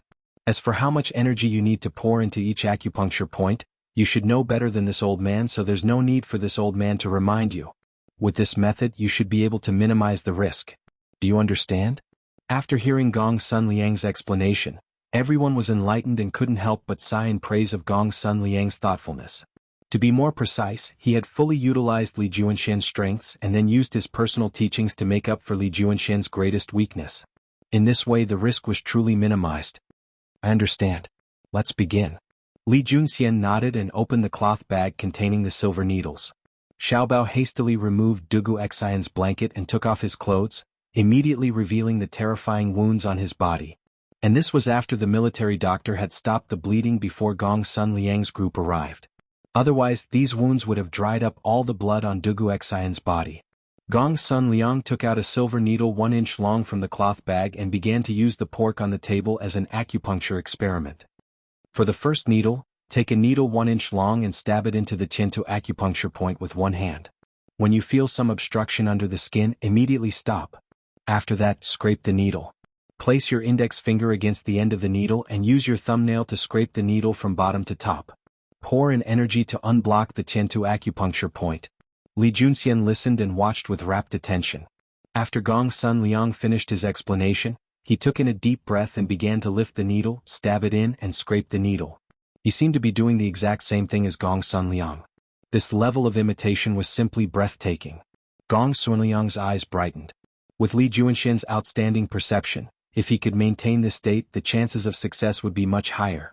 They might even be able to save Dugu Xian today. Chapter 1979. Big Brother. You have to wake up. As Li Junxian raised the silver needle and prepared to stab it into Dugu Xian's body, Dugu Feiying's heart leaped into his throat. Whether or not Dugu Xian could be brought back to life depended on this last needle. At the same time, Dugu Feiying couldn't help but pray that Li Junxian would make a mistake with this last needle. Otherwise, everything would be for naught. Under the eager gazes of the crowd, Li Junxian focused his mind and stabbed the silver needle into Dugu Xian's tai point. Then he lifted the needle and rubbed the handle, performing a series of acupuncture techniques in a single breath. He was no longer as unfamiliar as he had been at the start. He was like a veteran doctor who had practiced medicine for many years. What came next was the most crucial step. Li Junxian took in a deep breath and gathered all the remaining energy in his body into his right arm. At this moment, Li Juanxian's right arm was like a vast and turbulent river. His right palm was like a dam on the river, and on the dam were many sluice gates that controlled the flow of the river. What Li Junxian needed to do now was to control these 18 sluice gates and use the 18 needles to precisely irrigate the 18 acupuncture points on Dugu Xian's body. This was no simple task, as the 18 acupuncture points all required different amounts of true energy. Li Junxian had to divert a portion of his energy according to the amount of true energy required by each acupuncture point. If he wasn't a grandmaster, he would have never been able to control his true energy so precisely. With a buzzing sound, the 18 silver needles on Dugu Xian's body began to vibrate at different frequencies. It was as if 18 dancers were dancing on Dugu Xian's body. Not only did they have different postures, but they also had different postures. They began to dance gracefully on Dugu Xian's body. After 10 seconds, Li Junxian began to feel that his energy was running out. He groaned as beads of sweat appeared on his forehead. Due to gravity, these beads of sweat rolled down his face and dripped to the ground. But Li Junxian had no time to worry about such things. He was completely focused on controlling his true energy and had no time to worry about anything else. In 10 seconds, Li Junxian had run out of true energy and so had his psychic energy. After all, he did not have the transcendent psychic energy of Li Zixuan. Multitasking and pouring 18 streams of true energy into the needles was extremely taxing on his mind and psychic energy. Dugu Feiying, Iron Egg and the others were also worried. They could naturally see that Li Junxian was struggling, but they could only worry. If they recklessly interfered, not only would they interrupt the treatment, they would also cause Li Junxian and Dugu Xian to suffer a backlash of true energy. Li Junxian gathered what little energy he had left in his body and poured it into the needles. Suddenly, he tasted something sweet in his throat and almost vomited blood. Fortunately, he swallowed the blood back down, or else he really would have been discouraged. Li Junxian grunted and decided to make a desperate bet. He poured all the remaining energy in his body into the 18 acupuncture points. If he could force out the poison in Dugu Xian's body, that would be for the best. If he couldn't force it out, then Dugu Xian would be powerless to reverse the situation. Generally, how are you? Fush. After pouring all the energy in his body into the 18 meridians, Li Junxian put down his right arm, his body swaying as he staggered backward. Dugu Feiying swiftly rushed forward to support Li Junxian. But at this moment, the unconscious Dugu Xian suddenly sat up, vomited black blood, and then fell back to sleep. I'm fine. Li Junxian waved at Dugu Feiying, and then he turned in surprise to Dugu Xian. Dugu Feiying had naturally noticed what was going on, and his eyes were wide with both anxiety and anticipation. Gong Sun Liang walked up to the bed and took Dugu Xian's pulse. After a few moments, he nodded and stroked his beard. The poison in Great General's body has been purged, and his life is not in danger. But his injuries are too severe, so he has yet to wake up. As long as he rests for a few days, he will definitely slowly recover. My big brother is really fine? That's wonderful. Chapter 1980. Brother Feiying, there's no need to be so courteous. We all serve the imperial court, and in this situation, it is only right that we help each other. Moreover, I have always admired your brother's conduct, and now that Brother Dugu is in danger while protecting King Wei, how can I just stand by and watch? Li Junxian reached out to support Dugu Feiying, his voice somewhat weak as he spoke. These words were not out of courtesy. Although Dugu Feiying and Dugu Xian came from great clans, they did not have the stubbornness and arrogance that clansmen often had. On the contrary, they were rather chivalrous, and in the Tang dynasty the wanderers had flourished for a time. As an official of the court, Li Junxian had a good impression of the two brothers, or at least not a bad one. Moreover, the cavalry and the imperial army had often carried out missions together, so Li Junxian and Dugu Xian could be considered old acquaintances. This old man isn't as foolish as you. Gong Sun Liang pointed at Li Junxian and chuckled. Then he turned to Dugu Feiying and solemnly said, "This old man only charges a fee for treating patients, not favors. Owing favors is troublesome, and money is far more practical. This old man treated the great general's poison this morning because I owed the head of the Wang clan a favor, so I won't ask young general for a fee. But tonight, even if this old man doesn't take all of the credit for the great general's safety, I should at least take half of the credit, right? As for the fee, this old man will give it to you at half price." Everyone was rather surprised by these words. No one had expected Gong Sun Liang to refuse Dugu Feiying's favor and instead ask for money. Sometimes, favors weren't as practical as money, but that depended on the situation. How could the favor of the Dugu clan be measured in money? Although the Dugu clan was no longer as prosperous as it had been in the Sui dynasty, a starving camel was still bigger than a horse. Not only were many of its members in the court, the Dugu clan still maintained a subtle relationship with the imperial household. No one dared to underestimate it. Thus, Dugu Feiying's promise and the Dugu clan's favor could not be bought with money.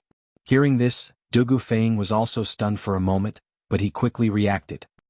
His expression was normal as he politely cupped his fists and said, "Then how much does Mr. Gong Sun think is appropriate?" Gong Sun Liang raised 3 fingers and said, 3,000 strings. After that, as if he was afraid that Dugu Feiying would think that his price was too expensive, Gong Sun Liang hurriedly explained, "Young general, please don't think it's too expensive. In order to treat the general, this old man has done everything he can. Moreover, the general's life should not be worth less than 3,000 strings of coins, right? Mr. Gong Sun, there's no need to say more. My Dugu family can still afford a mere 3,000 strings of cash. I didn't bring so much cash with me when I escorted the academy's teachers and students to the north this time. But Mr. Gong Sun, you don't have to worry. Once the crisis in Taiyuan City is resolved, I will immediately send a letter to my clan and ask them to send the medical fee of 5,000 to Rejuvenation Hall." Dugu Feiying interrupted Gong Sun Liang and said sternly, "Good. This old man naturally believes in the young general's trustworthiness. This old man will begin the treatment for the great general." Hearing that Dugu Feiying had increased the treatment fee to 5,000 strings of cash, Gong Sun Liang smiled so widely that his eyes narrowed into slits. After saying this, the old man bent down and began to treat Dugu Xen. After all, in Li Juanshan's current condition, he definitely didn't have the strength to continue treating Dugu Xen. Creak. At this moment, the door was pushed open from the outside, and an imperial army soldier walked in and cupped his fist to Dugu Feiying. Reporting to General Feiying, Zhao Eru and Master Han have returned. Oh? Did they capture Wang Kuei? Dugu Feiying's eyes brightened as he asked. On the way back, he had already heard from the imperial army soldier guarding the post house that Zhao Eru and Han Li had led people to a mysterious courtyard in the southern part of the city to capture Wang Kuei. The imperial army soldier replied, reporting to General Feiying, only Master Han and Zhao Eru returned with a small group of people. I heard that the rest are still behind. Good. Come with this general to take a look. Dugu Feiying nodded and prepared to leave. Iron Egg hurriedly said, General Feiying, I'll go as well. He was naturally concerned about Han Tianhu's safety and wanted to see if the latter was injured. Dugu Feiying understood Bruiser's feelings. He nodded and didn't say anything. The two of them left the room one after the other. Father, you're injured? A few moments later, the two were on their way to the front courtyard of the post house when they happened to run into Han Li, Zhao Eru, and the others. Seeing Han Li's blood-stained clothes, Iron Egg immediately panicked and rushed to Han Li's side as quickly as he could. Your father is fine. This is someone else's blood. Seeing that his son was fine, Han Li was slightly relieved. He patted Iron Egg's head and turned to Dugu Feiying, who was about to reach him, and asked, General Feiying, you're back? When this old man came over, I saw signs of a fight in the post house. Did something happen? By the way, where is His Highness? At this point, Han Li realized that Li Tai was not among the people who came, and a bad premonition arose in his heart. This was because he had instructed Iron Egg to stay close to Li Tai and protect him. Now that Iron Egg had come out and Li Tai was not around, it meant that something had happened to Li Tai. Could it be that his previous guess was right? His Highness? His Highness was captured by the Turkic spies. Dugu Feiying's face darkened, and the good mood he had gained from Dugu Xian's safety instantly disappeared without a trace. He said in a low voice, What? His Highness was captured? Hearing this, even though Han Li was prepared, he could not help but be shocked. Dugu Feiying gritted his teeth and said, Previously when we left the post house, the Turkic spies took advantage of the fact that the post house was defenseless to launch a night attack and kidnap His Highness. My big brother was also severely injured because of this. By the way, Master Han, why are only the few of you back? Where are the others? Also, did you catch that old man Wang Kuei on this trip? Strictly speaking, Li Tai's kidnapping and Dugu Xian's serious injury had something to do with Wang Kuei, so Dugu Feiying had a reason to hate Wang Kuei to the core. The others are still behind. Han Li still had not recovered from the shock, but after hearing Dugu Feiying's question he still replied, We didn't catch Wang Kuei but we caught his son Wang Hong. When we defeated Wang Kuei's assassins and learned that Zhao Dian did not send anyone to inform us in advance, this old man felt that something was wrong and hurried back with a group of light cavalry. But I didn't expect to be one step too late. Chapter 1981. This is all my fault. I should have sent someone else to the provincial governor's residence and the Bing province barracks while I remained at the relay station. This way the thieves wouldn't have had a chance. Dugu Feiying said in shame. After a few moments of silence, Han Lijing comforted, since it's already happened, there's no point in blaming yourself. Our first priority is to save His Highness. You said that the great general was heavily injured. Would it be convenient for this old man to visit him? Of course. Big brother is in his room. I'll take you there. Dugu Feiying hurriedly said. Commander of the 100 Cavalry, General Li, is also there. He and physician Gong Sun worked together to save Big Brother. Oh? Commander of the 100 Cavalry? Has the 100 Cavalry been in Taiyuan City this entire time? Han Lijing was rather surprised. Li Junxian and the others had secretly entered the city and were hiding there. Very few people knew about them, and Han Lijing had only entered the city this afternoon, so he naturally didn't know. As the two of them spoke, they were about to make their way to Yiqing Pavilion when they heard a clamor in the front yard of the relay station. An Imperial Army soldier rushed over. Reporting to General Feiying, Provincial Governor Wang and the head of the Wang clan have arrived. Provincial Governor Wang and the head of the Wang clan have arrived. Dugu Feiying and Han Lijing glanced at each other and said, they must have come because of King Wei. Let's go. Let's go and see. Han Lijing nodded and the two of them made their way to the front yard. Iron Egg hesitated for a few moments before following. In truth, he had been blaming himself this entire time, and when he saw Han Lijing, he felt an indescribable sense of guilt and self-reproach. After all, protecting Li Tai was the mission his father had given him, and now that Li Tai had been taken away, he was safe and sound, and he felt that he had once more disappointed his father. Provincial Governor Wang clan head, why have you come? Please come in. Wang Liaoyuan and Wang Yu happened to be walking in through the gates of the relay station. Dugu Feiying and Han Lijing hurriedly went up to welcome them, clasping their fists and greeting them. We're here to... This should be the father-in-law of the Marquis of Yong, and Brother Han, right? Wang Yu responded. Just as he was about to explain the purpose of his visit, he noticed Han Lijing standing beside Dugu Feiying. His heart skipped a beat as he recalled the information he had received earlier and asked. Although he had met Li Zishuan when he went to Chang'an, he had never met Li Zishuan's father-in-law. Naturally, he didn't know Han Lijing. That's me. Thank you for your concern, Wang family head. Han Lijing cupped his fists and said politely. He knew the identity of the person in front of him. Of course, he also knew that his son-in-law had a good relationship with the Wang family. Ah, Brother Han is too polite. Wang Yu nodded. He also knew that now was not the time to reminisce, so he said, come, let's go in and discuss how to rescue His Highness. Yes. Everyone knew that the most important thing now was to save Li Tai, so they didn't say much and followed Dugu Feiying to the front hall. Feiying, how are your big brother's injuries? Before they had even taken a seat, Wang Liaoyuan couldn't help but ask. He had originally wanted to ask where Li Junxian was and how the mission was going, but he had already received news that Dugu Xian was also injured. As the chief official of Taiyuan City, if he didn't ask now, he would appear far too unreasonable. Chapter 1982. These were the two Wang clan shadow guards that Li Junxian had sent to follow Xian Ye's group after Li Tai had fled with Xian Ye's group. He had not sent the 100 horsemen because the 100 horsemen were already very few in number. Moreover, Li Junxian had been escorting Zhao Dian to the provincial governor's residence with Fang Gongting, so he naturally didn't want to split up his remaining strength. Moreover, Xian Ye's group had so many people that investigating where they were staying would be a piece of cake for the Wang clan shadow guards. What? These fellows still dared to stay at Tongfu Inn? Li Junxian couldn't help but blurt out in alarm after hearing the Wang clan shadow guards report.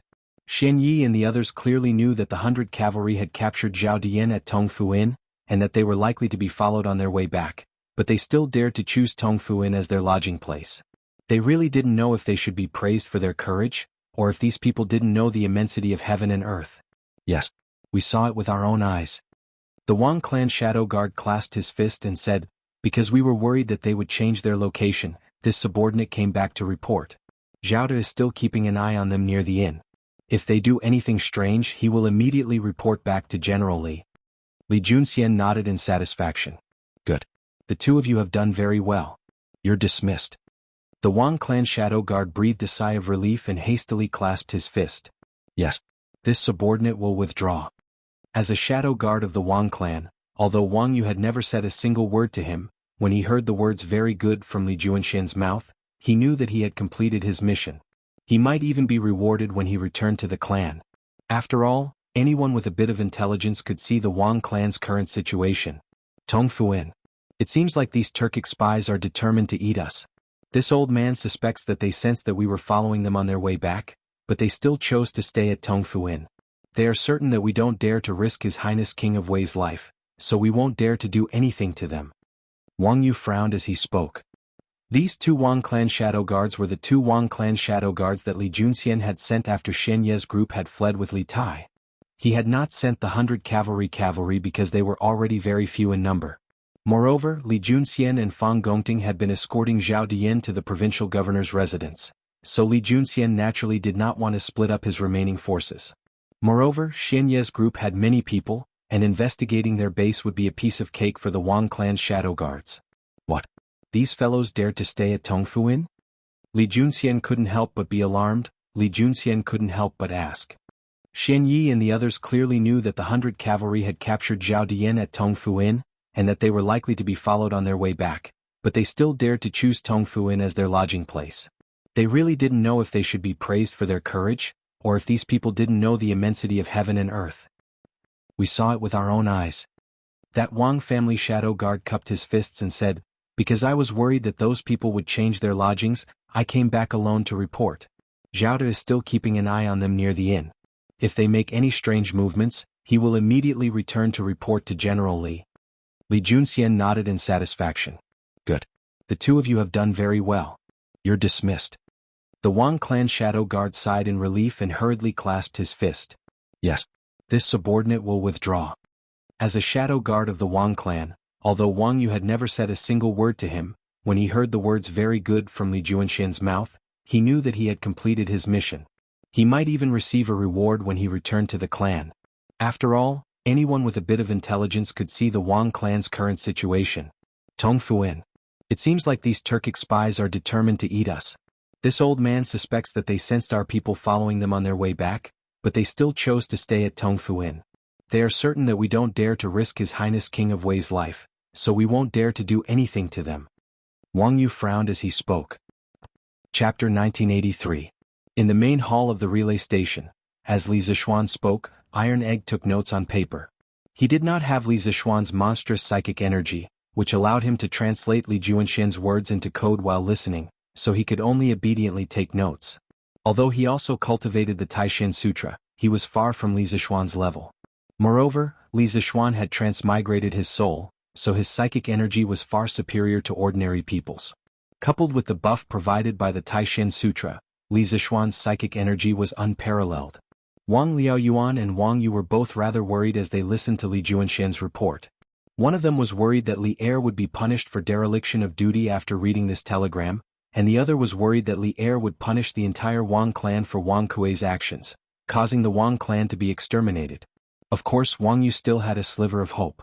He hoped that Li Junxian would highlight the contributions the Wang clan had made in capturing Zhao Dian in the telegram he sent to the imperial court. This way he could make up for his mistakes in front of Li Er. But even after Li Junxian finished reading the contents of the telegram, Wang Yu's hopes were still not fulfilled. Although Li Junxian had mentioned in the telegram that Wang Qingwu and the other hidden guards of the Wang clan had assisted him in capturing Zhao Dian, he had only stated the facts as they were and had not emphasized them.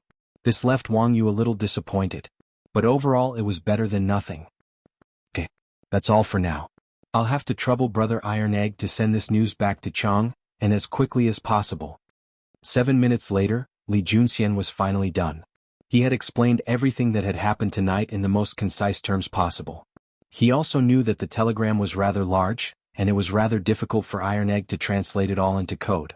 But as the commander of 100 cavalry he was naturally 100% loyal to Li Er. Tonight's events were far too important, and he had to let Li Er know the whole story. Only then would Li Er be able to make the most correct decisions. "You're too kind, General Li. This is what I should do." The thought of Li Tai being kidnapped made Iron Egg's heart ache, but his face remained calm as he hurriedly raised his head. Li Juanxian's eyes were as bright as torches. Although Iron Egg had concealed the pain in his eyes very well, how could it escape Li Juanxian's eyes? He sighed, patted Bruiser's shoulder heavily and said in a deep voice, "Don't worry. Brother Iron Egg, I've heard about the matter between you and His Highness from Mr. Ink Chue. You've already done your best, and this is also His Highness's choice, you can't be blamed. Don't worry, I will definitely save His Highness. Iron Egg froze. He turned to Li Junxian and firmly said, General Li, when you save Chink, please take me with you. All right. After staring at Iron Egg for a moment, Li Junxian finally agreed to Iron Egg's request. Iron Egg turned around and began to translate Li Junxian's instructions into code so that he could send it back to Chang'an. At this moment there was a rush of footsteps outside, and a few moments later an armored soldier walked in. This was none other than Zhao Eru, who had led the army to the secret estate in the southern part of the city to capture Wang Kuei. Reporting to General Fei Ying, Provincial Governor Wang clan head, you're also here? Zhao Eru quickly walked in and was just about to report to Dugu Feiying when he realized that Wang Liaoyuan and Wang Yu were also present. Besides these two, there was another person in the room that he had never seen before, Li Junxian. When he saw that Li Junxian was seated at the head of the table, he guessed that his status was extraordinary, so he didn't dare to ask. But now he wasn't sure if he should continue reporting to Dugu Feiying. If you have something to say, just say it. Dugu Feiying could see the worry in Zhao Eru's eyes and asked, I heard from Lord Han that while you weren't able to capture Wang Kuei, you managed to capture his son Wang Hong. Where is he? Did you bring him back? We brought him back. We brought him back. Zhao Eru hurriedly said. This subordinate was just about to ask General how to settle Wang Hong down. I originally wanted to put him in prison, but this fellow thinks that the prison is too dirty and refuses to go in. General, what do you think? Zhao Eru awkwardly scratched his head. After all, Wang Hong was a member of the Wang clan, and Wang clan head Wang Yu was still present. There were some things that he couldn't say too harshly. Moreover, the masterminds behind the collusion with the Turkic spies were Wang Kuei and Wang Xinyuan. No one knew how much Wang Hong had participated. Dugu Feiying said nothing, only turned to Wang Yu. Wang Yu's face darkened as he angrily said, My clan is unfortunate. We've made a fool of ourselves. I'll have to trouble General Feiying to bring him in. This old man is here today so I can ask him just how the second elder colluded with the Turkic spies.